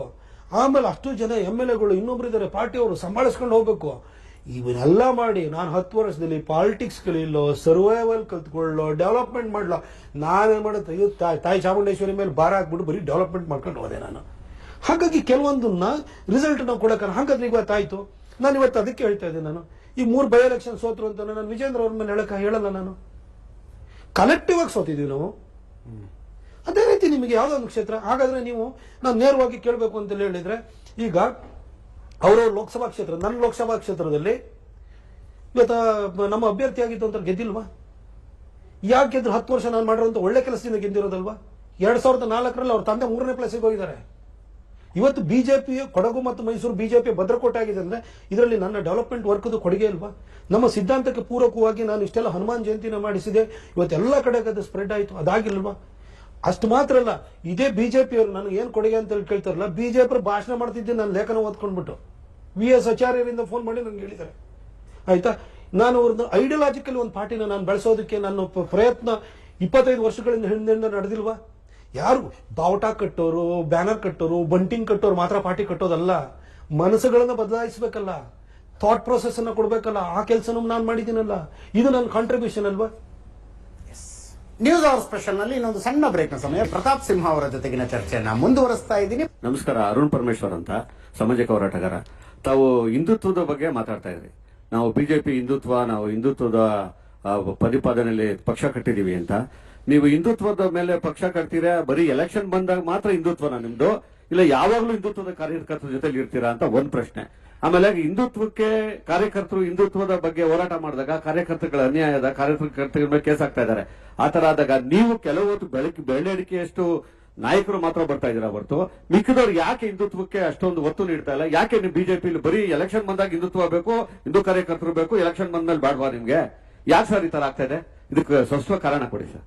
ಈ ತರ ಪ್ರಶ್ನೆಗಳು ನಮಗೂ ಇರುತ್ತೆ. ಅದಕ್ಕೋಸ್ಕರವಾಗಿ ನಾನು ಆಗ್ಲೇ ಉದಾಹರಣೆ ಕೊಡುವಾಗ, ಯೋಗಿ ಆದಿತ್ಯನಾಥ್ ಅವರು 2ನೇ ಸರಿ ಯಾಕೆ ಮುಖ್ಯಮಂತ್ರಿ ಆದ್ರು, ದೇವೇಂದ್ರ ಫಡ್ನವೀಸ್ ಅವರು 3ನೇ ಸರಿ ಯಾಕೆ ಪಕ್ಷವನ್ನು ಅಧಿಕಾರಕ್ಕೆ ತರ್ತಿದ್ದಾರೆ, ಇವತ್ತು ಪವನ್ ಕಲ್ಯಾಣ್ ಹೇಗಿದ್ರೆ, ಅದೇ ರೀತಿ ಅಣ್ಣಾಮಲೈ ಯಾಕೆ ಬರ್ತಿದ್ದಾರೆ, ಅದೇ ಹಾದಿಯಲ್ಲಿ ನಾವು ಕೂಡ ಹೋಗಬೇಕು ಅಂತ ನಾನು ಹೇಳ್ತಾ ಇರೋದು. ಅದಕ್ಕೋಸ್ಕರನೇ ಇಲ್ಲಿ ಒಡಕಿಗೋಸ್ಕರ ಬರಲಿಲ್ಲ, ಎಲ್ಲರೂ ಒಟ್ಟಿಗೆ ಹೋಗ್ಬೇಕು ಅಂತ. ಆಮೇಲೆ ಒಂದು ತಿಳ್ಕೊಳ್ಳಿ, ಪ್ರತಾಪ್ ಸಿಂಹನಿಗೆ 10 ವರ್ಷ ಅಧಿಕಾರ ಸಿಕ್ಕಿತ್ತು, ಇವತ್ತು ಅಧಿಕಾರ ಇಲ್ದೇ ಇರ್ಬೋದು, ಆದ್ರೆ ನಮ್ಮ ಕಾರ್ಯಕರ್ತನಿಗೆ ಅಧಿಕಾರನೇ ಸಿಕ್ಕಿಲ್ವಲ್ಲ. ಯಾವತ್ತು ಪಕ್ಷಕ್ಕೋಸ್ಕರ ಬಾವುಟ ಹಿಡ್ಕೊಂಡು ಬಂದಿದ್ದಾನೆ, ಹಿಂದುತ್ವಕ್ಕೋಸ್ಕರ ಹೋರಾಟ ಮಾಡ್ತೇನೆ, ಕೇಸ್ ಹಾಕಿಸ್ಕೊತಿದ್ದಾರಲ್ಲ. ಅದಕ್ಕೋಸ್ಕರನೇ ನಾವು ನಿರಂತರವಾಗಿ ನಾವು ಸೈದ್ಧಾಂತಿಕ ಬದ್ಧತೆಯನ್ನು ಇಟ್ಕೊಂಡು ಹೋಗ್ತಾ ಇರೋದು. ಯಾಕೆಂದ್ರೆ ನಮ್ಮ ಕಾರ್ಯಕರ್ತರಿಗೋಸ್ಕರ, ಅವರಿಗೆ ನಾವೊಂದು ಹೋಪ್ ಆಗಿರ್ಬೇಕು. ಇವತ್ತು ಒಂದು ತಿಳ್ಕೊಳ್ಳಿ, ಯಾರು ಏನೇ ಮಾತಾಡ್ಬೋದು. ಈಗ ಒಬ್ಬ ಯತ್ನಾಳ್, ಒಬ್ಬ ಸಿಟಿ ರವಿ, ಒಬ್ಬ ಪ್ರತಾಪ್ ಸಿಂಹ, ಇವ್ರು 3 ಜನ ಬಾಯಿ ಮುಚ್ಚಿಸ್ಬಿಡಿ. ನಾಳೆ ಬೆಳಗ್ಗೆ ಬಿಜೆಪಿಗೂ ಬೇರೆ ಪಕ್ಷಕ್ಕೂ ಮತ್ತೊಬ್ಬರಿಗೂ ಏನು ವ್ಯತ್ಯಾಸ ಇರ್ತದೆ ಐಡಿಯಾಲಜಿಕಲಿ ಹೇಳ್ಬಿಡಿ. ಹಿಂದುತ್ವ ಬಗ್ಗೆ ಮಾತಾಡೋರು ಯಾರಿದ್ದಾರೆ ತೋರಿಸ್ಬಿಡಿ. ಅಲ್ಲ, ಇದು ನಮ್ಮ ಕಾರ್ಯಕರ್ತರಲ್ಲೂ ಇದೆ, ಇದು ಆ ನೋವು ಇದೆ. ಎಲ್ಲರೂ ಕೂಡ ಈ ಚಿಂತನೆಯಲ್ಲಿ ಹೋಗ್ಬೇಕು. ಹಾಗಾದ್ರೆ ನಾವೇನು ಯಾವುದೋ ಕಮ್ಯುನಿಟಿನ ದ್ವೇಷ ಮಾಡಬೇಕು ಅಂತಿಲ್ಲ. ಈ ದೇಶದ ಮೂಲ ಸಂಸ್ಕೃತಿಗೆ ಅನುಗುಣವಾಗಿ ಪಕ್ಷವನ್ನು ಕಟ್ಟಬೇಕು, ನಾವು ಮತ್ತೆ ವ್ಯವಸ್ಥೆಯನ್ನು ಬೆಳೆಸಬೇಕು ಅನ್ನೋದ್ರ ದೃಷ್ಟಿಯಲ್ಲೇ ನಾವು ಹೋಗ್ತಿರೋದು. ನೀವೇನು ಹೇಳಿದ್ರೆ ಅದಕ್ಕೆ ನನ್ನ ಸಹಮತನೂ ಇದೆ. ಈ ದೃಷ್ಟಿಯಲ್ಲೇ ನಾವೆಲ್ಲ ಒಂದಾಗಿ ಹೋಗಬೇಕು ಅನ್ನೋದೇ ನನ್ನ ಭಾವನೆನೂ ಆಗಿದೆ. ಸರ್, ಪ್ರತಾಪ್ ಸರ್ ನಮಸ್ತೆ, ಆವಿಷ್ಕಾರ ಅಂತ ಬಿಜೆಪಿಯಿಂದ. ಸರ್, ನಾವು ಅಂದ್ರೆ ರಾಜ್ಯ ಸರ್ಕಾರ, ಕಾಂಗ್ರೆಸ್ ಏನ್ ರಾಜ್ಯ ಸರ್ಕಾರ ಫಾರ್ಮ್ ಮಾಡತ್ತಿದ್ರ 19ರಿಂದ 20 ತಿಂಗಳು ಆಗ್ತಾ ಬರ್ತಾ ಇದೆ. ಫ್ರಮ್ ವಾಲ್ಮೀಕಿ ಹಗರಣದಿಂದ ಹಿಡಿದು ಇಲ್ಲಿ ಮೂಡವರೆಗೂ ತಗೊಂಬಂದು ನಿಲ್ಸಿದ್ದಾರೆ. ಒಂದು ಬಾಣಂತಿಯರದು ಮೊನ್ನೆ ಇಶ್ಯೂಸ್, ಅದನ್ನ ನಾವು ನೋಡ್ತಾ ಇದೀವಿ. ಇಲ್ಲಿ ಲಿಟ್ರಲಿ ಫೇಲ್ ಆಗಿದೆ ಕರ್ನಾಟಕ ಗವರ್ಮೆಂಟ್. ಕೇರಳದಲ್ಲಿ ಮಳೆ ಬಂದ್ರೆ ಇಲ್ಲಿನ ಸಿದ್ದರಾಮಯ್ಯನವ್ರು ಹೋಗ್ತೀನಿ ನಾನು ಕೇರಳಗೆ ಅಂತ ಹೇಳ್ತಾರೆ, ಪಕ್ಕದ ಬಳ್ಳಾರಿಗೆ ಹೋಗಕ್ಕೆ ಇವ್ರ ಕೈಯಲ್ಲಿ ಆಗ್ತಾ ಇಲ್ಲ. ಇವ್ರದೇ ಉಸ್ತುವಾರಿ ಸಚಿವರು ಅವ್ರು ಫೇಲ್ ಆಗಿದ್ದಾರೆ. ಸರ್, ಇದಕ್ಕೆ ತಮ್ಮ ಅಭಿಪ್ರಾಯ? ಪ್ರೆಸೆಂಟ್ ಕರ್ನಾಟಕ ಗವರ್ಮೆಂಟ್ ಸಿನಾರಿಯೋ ಬಗ್ಗೆ ತಮ್ಮ ಅಭಿಪ್ರಾಯ? ಅದನ್ನ ಹೇಳ, ಅದು ನಮ್ಮ ಫೇಲ್ಯೂರ್. ಅದು ವಾಲ್ಮೀಕಿ ಹಗರಣ ಕೊಟ್ಟರು, ಕಾಂಗ್ರೆಸ್ ಅವರು ಆಕ್ಚುಲಿ ನಮ್ಗೆ ಹೆಲ್ಪ್ ಮಾಡ್ತಾ ಇದ್ದಾರೆ. ವಾಲ್ಮೀಕಿ ಹಗರಣ ಮನಿ ಟ್ರಾನ್ಸಾಕ್ಷನ್ ಫುಟ್ ಪ್ರಿಂಟ್ ಇದೆ, ಆಯ್ತಾ? ಅವ್ರ ಮಂತ್ರಿ ಅರೆಸ್ಟ್ ಆಗಿದ್ದಾರೆ, ಇಡಿಯವ್ರು ಎತ್ಕೊಂಡು ಹೋಗಿದ್ದಾರೆ, ಒಂದು MLA ಎತ್ಕೊಂಡು ಹೋಗಿದ್ರು. ಅದಾದ ನಂತರ ಮೂಡ ಹಗರಣ ಕೈಯಾರೆ ತಟ್ಟೆಯಲ್ಲಿ ಇಟ್ಬಿಟ್ಟು ವಾಪಸ್ ಬೀಳ್ಸರಪ್ಪ ಅಂತ ಕೊಟ್ಟರು. ವಫ್ ಹಗರಣ ಅದನ್ನು ಕೂಡ ಈಗ ಕಾಂಟ್ರವರ್ಸಿ, ಅದನ್ನು ಕೈಯಾರೆ ಕೊಟ್ಟಿದ್ದಾರೆ. ಮೊನ್ನೆ ಇವರು ನಮ್ಮ ಕುಕ್ಕರ್ ಲಕ್ಷ್ಮಿ ಅವರು ಅವ್ರ PA ಸೂಸೈಡ್ ಮಾಡ್ಕೊಂಡ. ನಮ್ಮದು ಈಶ್ವರಪ್ಪನವರು ಕಾಂಟ್ರಾಕ್ಟರ್ ಅಲ್ದಿದ್ದು ಸೂಸೈಡ್ ಮಾಡ್ಕೊಂಡ್ರು ಕೂಡ ಅವ್ರನ್ನ ಅಧಿಕಾರದಿಂದ ಇಳಿಸಿದ್ರು. ಅಲ್ಲ, PA ಅಲ್ಲ, ಗವರ್ಮೆಂಟ್ ಎಂಪ್ಲಾಯ್, ಬಟ್ PA ಮೇಲೆ ಆರೋಪ ಬಂತು. ಆಯ್ತು, ಸತ್ತೋದ. Yes. PA ಮೇಲೆ ಆರೋಪ ಬಂತು, ಹೋರಾಟನೇ ತಗೊಳ್ಳೆ. ಇದಿಷ್ಟೂ ಕೂಡ ನಮಗ್ ಕೊಟ್ಟರು ಕೂಡ ನಾವ್ ಏನು ಮಾಡಿ ಸರ್ಕಾರನ ಅಲ್ಲಾಡಿಸ್ತೇವಲ್ಲ, ಇದು ನಮ್ ತಪ್ಪು. ಪಾಪ ಕಾಂಗ್ರೆಸ್ನವ್ರನ್ನ ಯಾಕೆ ತಪ್ಪು? ಅವ್ರು ಹಿಂಗೆ ಮಾಡ್ತಾ ಇರ್ಬೇಕು, ಕೊಡ್ತಾ ಇರ್ಬೇಕು ಇಶ್ಯೂ. ಆದ್ರೆ ಬಿಜೆಪಿಯವರು ನಾವು ಈ ಇಶ್ಯೂಗಳನ್ನ ತೆಗೆದುಕೊಂಡು ಜನರ ಹತ್ರ ಹೋಗುವಂಥದ್ದು, ಜನರಿಗೆ ಮನವರಿಕೆ ಮಾಡಿಕೊಡುವಂತ ಕೆಲಸವನ್ನು ನಾವು ಮಾಡಬೇಕು. ಇದರಲ್ಲಿ ನಾವು ಎಡವಟ್ಟು ಮಾಡಿಕೊಂಡು ಕಾಂಗ್ರೆಸ್ನ ಬೈಯೋದ್ರಲ್ಲಿ ಅರ್ಥ ಇಲ್ಲ. ಜನಕ್ಕೆ ಜನದ ಬಗ್ಗೆ, ಕಾಂಗ್ರೆಸ್ ಬಗ್ಗೆ ಜನಕ್ಕೆ ಮನವರಿಕೆ ಆಗ್ಬಿಟ್ಟಿದೆ. ಸರ್, ಕೊನೆ ಪ್ರಶ್ನೆ. ಮನು ವೈಷ್ಣವ್ ಅಂತ ಬಿಜೆಪಿ ಕಾರ್ಯಕರ್ತ. ಸರ್, ತಮ್ಗೆ ಯುವ ನಾಯಕರು ಅಂತ ಗುರುತಿಸ್ಬಿಟ್ಟು ಪಕ್ಷ 2 ಬಾರಿ ಟಿಕೆಟ್ ಕೊಡ್ತು, ಸಂಸದರಾದ್ರಿ, ಅಭಿವೃದ್ಧಿಯಲ್ಲಿ ಸೈ ಹಂಚ್ಕೊಂಡ್ರಿ. ಇದೇ ರೀತಿ ಪಕ್ಷದ ವರಿಷ್ಠರ ಜೊತೆ ಕೂತ್ಕೊಂಡು ಸಂಘಟನೆ ಮಾಡ್ತೀನಿ ಅಂತ ಜವಾಬ್ದಾರಿ ತಗೊಂಡು ಸಂಘಟನೆ ಬಲಿಷ್ಠವಾಗಿ ಮಾಡ್ಬೋದಲ್ವಾ? ಸಂಘಟನೆಯಲ್ಲಿ ತೊಡಗಿಸಿಕೊಳ್ತಿಲ್ಲ ಅಂತ ಅಂದ್ರೆ ಪದಾಧಿಕಾರಿ ಯಾವುದೋ ಒಂದು ಈಗ ಒಂದ್ ಹೇಳ್ತೀನಿ ನಿಮಗೆ ಕೇಳಿ. ನಾನೇನು ಸ್ಟಾರ್ ಕ್ಯಾಂಪೇನರ್ ಲಿಸ್ಟಲ್ಲಿ ಹಾಕಲಿಲ್ಲ. ಚನ್ನಪಟ್ಟಣಕ್ಕೆ ಹೋದೆ, ಸಂಡೂರಿಗೆ ಹೋದೆ, ಶಿಗ್ಗಾಂವಿಗೂ 2 ಸರಿ ಹೋದೆ, ಮಾಡಿದ್ನಿಲ್ವ? ವಫಲ್ಲಿ ನಂದೇನು ಅದಕ್ಕೆ ಆ ಕಮಿಟಿ ಮಾಡಿ ನನ್ನ ಹೆಸರು ಹಾಕಲಿಲ್ಲ. ಕೊಡಗಿಗೆ ಹೋಗಿ ಹೋರಾಟ ಮಾಡೋದು, ಪೊನ್ನಂಪೇಟೆಗೆ ಹೋರಾಟ ಮಾಡೋದು ನಾನೇ ಪ್ರಮುಖವಾಗಿ ಭಾಷಣ ಮಾಡಿದ್ದೀನಿ. ಅದಾದ ನಂತರ ಯತ್ನಾಳರು ಅಲ್ಲಿಂದ ಬಿಜಾಪುರದಿಂದ ಸ್ಟಾರ್ಟ್ ಮಾಡಿರೋ, ಅದಕ್ಕೂ ಹೋಗಿ ನಾನು ಅದು ಜಾಯ್ನ್ ಆಗಿದ್ದೀನಿ. ಈ ವಫ್ದ ವಿಚಾರ ನಾನೇ ಮಾಜಿ ಆಗಿದ್ದೀನಿ ಅಂತ ನಾನು ಕುತ್ಕೊಂಡಿಲ್ಲ. ನಾನು ಹೋಗ್ಬಿಟ್ಟು ಪಾರ್ಲಿಮೆಂಟರಿ ಕಮಿಟಿ ಎದುರುಗಡೆ ಹೋಗಿದ್ದೀನಿ. ವಿಟ್ನೆಸ್ ಆಗಿ ಫಾರ್ಮರ್ಸ್ ಕರ್ಕೊಬರ್ತೀನಿ ಅಂತ ಜನವರಿ ತಿಂಗಳಲ್ಲಿ ಅಪಾಯಿಂಟ್ಮೆಂಟ್ ತೊಗೊಂಡಿದ್ದೀನಿ. ಆಯಿತು. ಈಗ 13ನೇ ತಾರೀಕಿಂದ ನಮ್ಮ ಹನುಮಾನ್ ಜಯಂತಿ ಸ್ಟಾರ್ಟು. ಅವಕ್ಕೆಲ್ಲದನ್ನು ಕೂಡ ನಾನು ಪಾರ್ಟಿಸಿಪೇಟ್ ಮಾಡ್ತಾ ಇದ್ದೀನಿ. ಎಲ್ಲ ಕಡೆ ಹೋಗಿ ಕರೆದ್ರೂ ಕೂಡ ಎಲ್ಲ ಕಡೆನೂ ಹೋಗಿ ಸ್ಪೀಚಸ್ ಕೊಡ್ತಾ ಇದ್ದೀನಿ. ಇದಕ್ಕೆ ಸಂಬಂಧಪಟ್ಟ ಪೂರ್ವಕವಾಗಿ ಮಾತಾಡ್ತಾ ಇದ್ದೀನಿ. ಅದೊಂದು ಪಕ್ಷದೊಳಗಡೆ ಒಂದು ಪದಾಧಿಕಾರಿಯ ಸ್ಥಾನಮಾನವನ್ನ ಆ ಕೊಡುವಂತ ಸ್ಥಾನದಲ್ಲಿರೋರು ಕೊಡಬೇಕೆ ಹೊರತು ನನಗೆ ಕೊಡ್ಲಿಲ್ಲ ಅಂತ ನಾನೇನು ಬೇಜಾರ ಮಾಡ್ಕೊಂಡ್ಬಿಟ್ಟು ಮನೇಲಿ ಕೂತಿಲ್ಲ. ನಾನು 12 ಜನ ಕೊಟ್ಟು ಟಿಕೆಟ್ ಇಲ್ದಂಗೆ ಆಗ್ಯದ, 11-12 ಜನಕ್ಕೆ. ಆದ್ರೆ ನಾನು ಒಬ್ಬನೇ ಓಡಾಡ್ತಾ ಇರೋನು. ಅಲ್ಲ ಅದು ಕೇಳಿತು. ನನಗೆ ಸಂಘಟನೆ ಮಾಡ್ತಾನೆ ಇದ್ದೀನಿ ಸೈದ್ಧಾಂತಿಕವಾಗಿ. ಈಗ ನೀವು ನಾಳೆ ಬೆಳಗ್ಗೆ ಯಾರೋ ಕಾಂಗ್ರೆಸ್ ಅವ್ರು ಸಿಗ್ತಾರೆ, ಅಥವಾ JDS ಅವ್ರು ಸಿಗ್ತಾರೆ, ಅಥವಾ ನಮ್ಮ ವಿರೋಧಿಗಳು ಕಮ್ಯುನಿಸ್ಟ್ ಸಿಗ್ತಾರೆ ಅಂತ ತಿಳ್ಕೊಳ್ಳಿ. ಯಾವ್ದಾದ್ರು ಒಂದು ವಿಚಾರದ ಬಗ್ಗೆ ಮಾತಾಡ್ಬೇಕಂದ್ರೆ you should be armed with information ಅಲ್ವಾ? ನಿಮಗೆ ಮಾಹಿತಿ ಇಟ್ಕೊಂಡಿರ್ಬೇಕು ಅವ್ರನ್ನ ಕೌಂಟರ್ ಮಾಡೋದಕ್ಕೆ. ಅದನ್ನ ಕೊಡ್ತಾ ಇದ್ದೇನೆ ಇಲ್ವಾ ನನ್ನ ಹೇಳಿಕೆಗಳ ಮುಖಾಂತರ? ಇದೇ ಸಂಘಟನೆ ರೀ. ಸಂಘಟನೆ ಏನಾದ್ರೂ ಬುದ್ಧಿನೂ ಬೆಳೆಸಬೇಕಾಗುತ್ತೆ. ಈ ಬಾವುಟ ಕಟ್ಟೋದು, ಹಾರ ಹೊಡೆದು ಬಾವುಟ ಕಟ್ಟೋದು ಮಾತ್ರ ಅಲ್ಲ, ಈ ವಿಷಯದಲ್ಲೂ ಕೂಡ ನಾವು ಅಪ್ಪರ್ ಚೇಂಬರ್ ಮುಖಾಂತರವಾಗಿ ನಾವು ಸಂಘಟನೆ ಮಾಡೋದಿರುತ್ತೆ. ಸರ್, ನೀವು ಅವಾಗಲೇ ಒಂದು ಸ್ಟೇಟ್ಮೆಂಟ್ ಕೊಟ್ರಿ, ಎಲ್ಲೋ ಇರೋ ಟೀಮ್ ಅವರು ಅಂದ್ರೆ ಸಾಮಾನ್ಯ ಮಗ ಪ್ರಧಾನಿ ಆದ್ರು ಅಂತ. ಖರ್ಗೆ ಅವರು ಉದಾಹರಣೆ ಕೊಟ್ರಿ, 7-8 ಜನದ ಉದಾಹರಣೆ ಕೊಟ್ರಿ. ಆದ್ರೆ ನಿಮ್ಗೆ ಇವಾಗ ಒಂದು ತಂದೆ ಸ್ಥಾನದಲ್ಲಿ ನಿಮ್ಗೆ ಯಡಿಯೂರಪ್ಪನವರು ಕೈ ಹಿಡ್ದಿಲ್ಲ ಅನ್ನೋದು ನೀವು ವೈಯಕ್ತಿಕವಾಗಿ ಉಲ್ಟಾ ಅಂದ್ರೆ ಮರೆಮಾಚಿ ಹೇಳ್ತಾ ಇದ್ದೀರಾ ಅನ್ನೋದು ನಂದೊಂದು ಅಭಿಪ್ರಾಯ. ಹಿಡಿಬೇಕು ಅಂತ ಹೇಳಿದ್ದು ನೋಡಿ. ನನ್ನೊಂದು ಹೇಳ್ತೀನಿ, ಯಡಿಯೂರಪ್ಪ ಸಾಹೇಬರು ಈ ಪಕ್ಷವನ್ನ AK ಸುಬ್ಬಯ್ಯನವರ ನಂತರ ಕಟ್ಟಿದವರು ಅವರು. ಅನಂತ್ ಕುಮಾರ್ ಅವರು ಹೆಗ್ಲು ಕೊಟ್ಟಿರೋದಕ್ಕೆ ಈ ಪಕ್ಷ ಇಲ್ಲಿವರೆಗೂ ಬೆಳ್ಕೊಂಬಂದಿದೆ ಅಂತಾರೆ. ಇವರೆಲ್ಲರ ಕಾಂಟ್ರಿಬ್ಯೂಷನ್ ಮಾಡಿದ್ರೆ ಯಡಿಯೂರಪ್ಪ ಸಾಹೇಬ್ರನ್ನ ನಾನು ಅವರಿಗೆ ಇದನ್ನ ಕೊಡ್ಲಿಲ್ಲ, ಇದ್ರನ್ನ ಕಂಪ್ಲೇಂಟ್ ಮಾಡೋಂಥದ್ದು ನಾನು ಅದಕ್ಕೂ ಆ ಗೋಜಿಗೆ ಹೋಗಲ್ಲ. ಅವರು ರಾಜ್ಯಾಧ್ಯಕ್ಷರಾಗಿದ್ದಾಗ ನಾನು ಯುವ ಮೋರ್ಚಾದ ಅಧ್ಯಕ್ಷನೂ ಕೂಡ ಅವ್ರು ಮಾಡಿದ್ದಾರೆ. ಎಲ್ಲ ಒಂದೊಂದ್ಸರಿ ಏನಾಗೋಗಿರುತ್ತೆ ಅಂತಂದ್ರೆ, ದಿನಾ ಮಕ್ಕಳಿಗೆ ಹಾಲು ಕೊಡ್ತಾ ಇರ್ತಾಳೆ ತಾಯಿ, ಒಂದಿನ ಕೊಡ್ಲಿಲ್ಲ ಅಂದ್ರೂ ಅಮ್ಮನ ಮೇಲೆ ಸಿಟ್ಟು ಮಾಡ್ಕೋತೀವಲ್ಲ, ಹಂಗಿರ್ತಾವ ಒಂದೊಂದ್ಸರಿ. ಅದಲ್ಲ, ನಾನು ಯಡಿಯೂರಪ್ಪ ಸಾಹೇಬ್ರ ಮೇಲೆ ಅಪಾರವಾದ ಪ್ರೀತಿ ಇದೆ. ಬಟ್ ನಾನು ಅವಾಗ ಏನಂತ ಹೇಳಿದೆ, ಉನ್ನತ ಸ್ಥಾನದಲ್ಲಿರುವಂತ ಲೀಡರ್ಗಳು, ಅದು ಕಾಂಗ್ರೆಸ್ ಇರ್ಬೋದು, JDS ಇರ್ಬೋದು, BJP ಇರ್ಬೋದು. ಬಸಗುಳಿ ಬಿಜೆಪಿ ಕಾರ್ಯಕರ್ತ ಸರ್, ನಿಮ್ಮನ್ನ ನೋಡಿ ತುಂಬಾ ಕಾರ್ಯಕರ್ತರು ಪಕ್ಷದಲ್ಲಿ ಹಗಲು ರಾತ್ರಿ ಕೆಲಸ ಮಾಡಿದ್ದಾರೆ ಸರ್. ಯಾಕಂದ್ರೆ ನಿಮ್ಮನ್ನ ಇನ್ಸ್ಪೈರ್ ಆಗಿ ತಗೊಂಡಿದ್ದಾರೆ. ನೀವು ಮಾಡಿರೋ ಕೆಲಸಕ್ಕೆ ಎಲ್ಲ ಇನ್ನ ಹೆಚ್ಚು ಸಂಘಟನೆಯಲ್ಲಿ ತೊಡಕೊಂಡು ನಮ್ಮಂತ ಕಾರ್ಯಕರ್ತರಿಗೆ ಹುರಿದುಂಬಿಸ್ಬೇಕು ಅಂತ ನಮ್ಮಲ್ಲಿ ಮನವಿ ಮಾಡ್ಕೊಂತೀನಿ ಸರ್. ನೋಡಿ, ಈ ವಿಚಾರಗಳಿಗೆ ಹೋರಾಟ ಮಾಡೋದು ಪುನೀತ್ ಕೆರಹಳ್ಳಿ ಅವ ಅರೆಸ್ಟ್ ಮಾಡಿದಾಗ ಆತನಿಗೆ ಹೆರಾಸ್ ಮಾಡಿ, ಆತನಿಗೆ ಬಟ್ಟೆ ಎಲ್ಲ ಬಿಚ್ಚಿ ಆತನಿಗೆ ಹೆರಾಸ್ ಮಾಡಿದಾಗ ಯಾರು ಬಂದಿದ್ದು? ನಾನು ಟ್ವಿಟರ್ ಅಲ್ಲಿ ನಾಳೆ ಬರ್ತಾ ಇದ್ದೀನಿ ಅಂತ ಹೇಳಿದ್ದು. ಸ್ಟೇಷನ್ಗೆ ಹೋಗಿ ಹೋದೆ. ನನ್ನ ಮೇಲೆ 2 FIR ಹಾಕಿದ್ದಾರೆ. ಅದ್ರ ಮೇಲೆ ಮಾಗಡಿಯಲ್ಲಿ ಒಂದು ಹಾಕಿದ್ರೆ, ಬಸವೇಶ್ವರ ನಗರದಲ್ಲಿ, ಶಾಪುರಕ್ಕೆ ಹೋದೆ, ಅಲ್ಲೊಂದು FIR ಹಾಕಿರು, ಶಿಗ್ಗಾಂವಿಗೆ ಹೋದೆ, ಅಲ್ಲೊಂದು FIR ಹಾಕಿರು, ದಾವಣಗೆರೆಗೆ ಹೋದೆ, ಅಲ್ಲೊಂದು FIR ಹಾಕಿರು. 5 FIR ಹಾಕಿದ್ರೆ 2 ತಿಂಗಳೊಳಗಡೆ. ಕಾರ್ಯಕರ್ತರ ಪರವಾಗಿ ನಾನು ಕೆಲಸನ ನಾನು ಮಾಡ್ತಾ ಇದ್ದೀನಿ, ಸಂಘಟನೆ ನಾನು ಮಾಡ್ತಾನೆ ಇದ್ದೀನಿ. ಎಷ್ಟು ಜನ ಹಿಂದುತ್ವಕ್ಕೋಸ್ಕರ FIR ಹಾಕ್ಸ್ಕೊಂಡಿದ್ದಾರೆ ತೋರಿಸ್ಲಿ, ಪಟ್ಟಿ ತೆಗಿಲಿ ನೋಡೋಣ. ಅದಕ್ಕೆ ಸರ್ ನಿಮ್ಮನ್ನ ಅದಕ್ಕೆ ನಿಮಗೆ ಇದ್ ಮಾಡ್ತಾ ಇರೋದು. ಯಾಕಂದ್ರೆ ನಿಮ್ಮನ್ನ ನೋಡಿ ನಾವು ನೆಕ್ಸ್ಟ್ ಪಾರ್ಟಿಯಲ್ಲಿ ಕೆಲಸ ಮಾಡುವ ನಮಗೂ ಆಸೆ ಇದೆ ಸರ್. ಅದನ್ನ ಮಾಡ್ತಾ ಇದ್ದೀನಿ ಅಂತಾನೆ ಅವ್ರು ಹೇಳ್ತಾ ಇದ್ದಾರೆ. Thank you so much Pratap, ಇಷ್ಟೊತ್ತು ನಮ್ಮ ಪ್ರಶ್ನೆಗಳಿಗೆ ಮತ್ತು ಆಹ್ವಾನಿತರ ಎಲ್ಲರ ಪ್ರಶ್ನೆಗಳಿಗೆ ಉತ್ತರ ಕೊಟ್ಟಿದ್ದಕ್ಕೆ ನಿಮ್ಮೆಲ್ಲರಿಗೂ ಕೂಡ ಧನ್ಯವಾದ. ಇದರೊಂದಿಗೆ ಇವತ್ತಿನ ನ್ಯೂಸ್ ಅವರ್ ಸ್ಪೆಷಲ್ ಮುಗಿಸ್ತಾ ಇದ್ದೀನಿ. ನೇರ ದಿಟ್ಟ ನಿರಂತರ ಸುದ್ದಿಗಾಗಿ ನೋಡ್ತಾ ಇರಿ ಏಷ್ಯಾನೆಟ್ ಸುವರ್ಣ.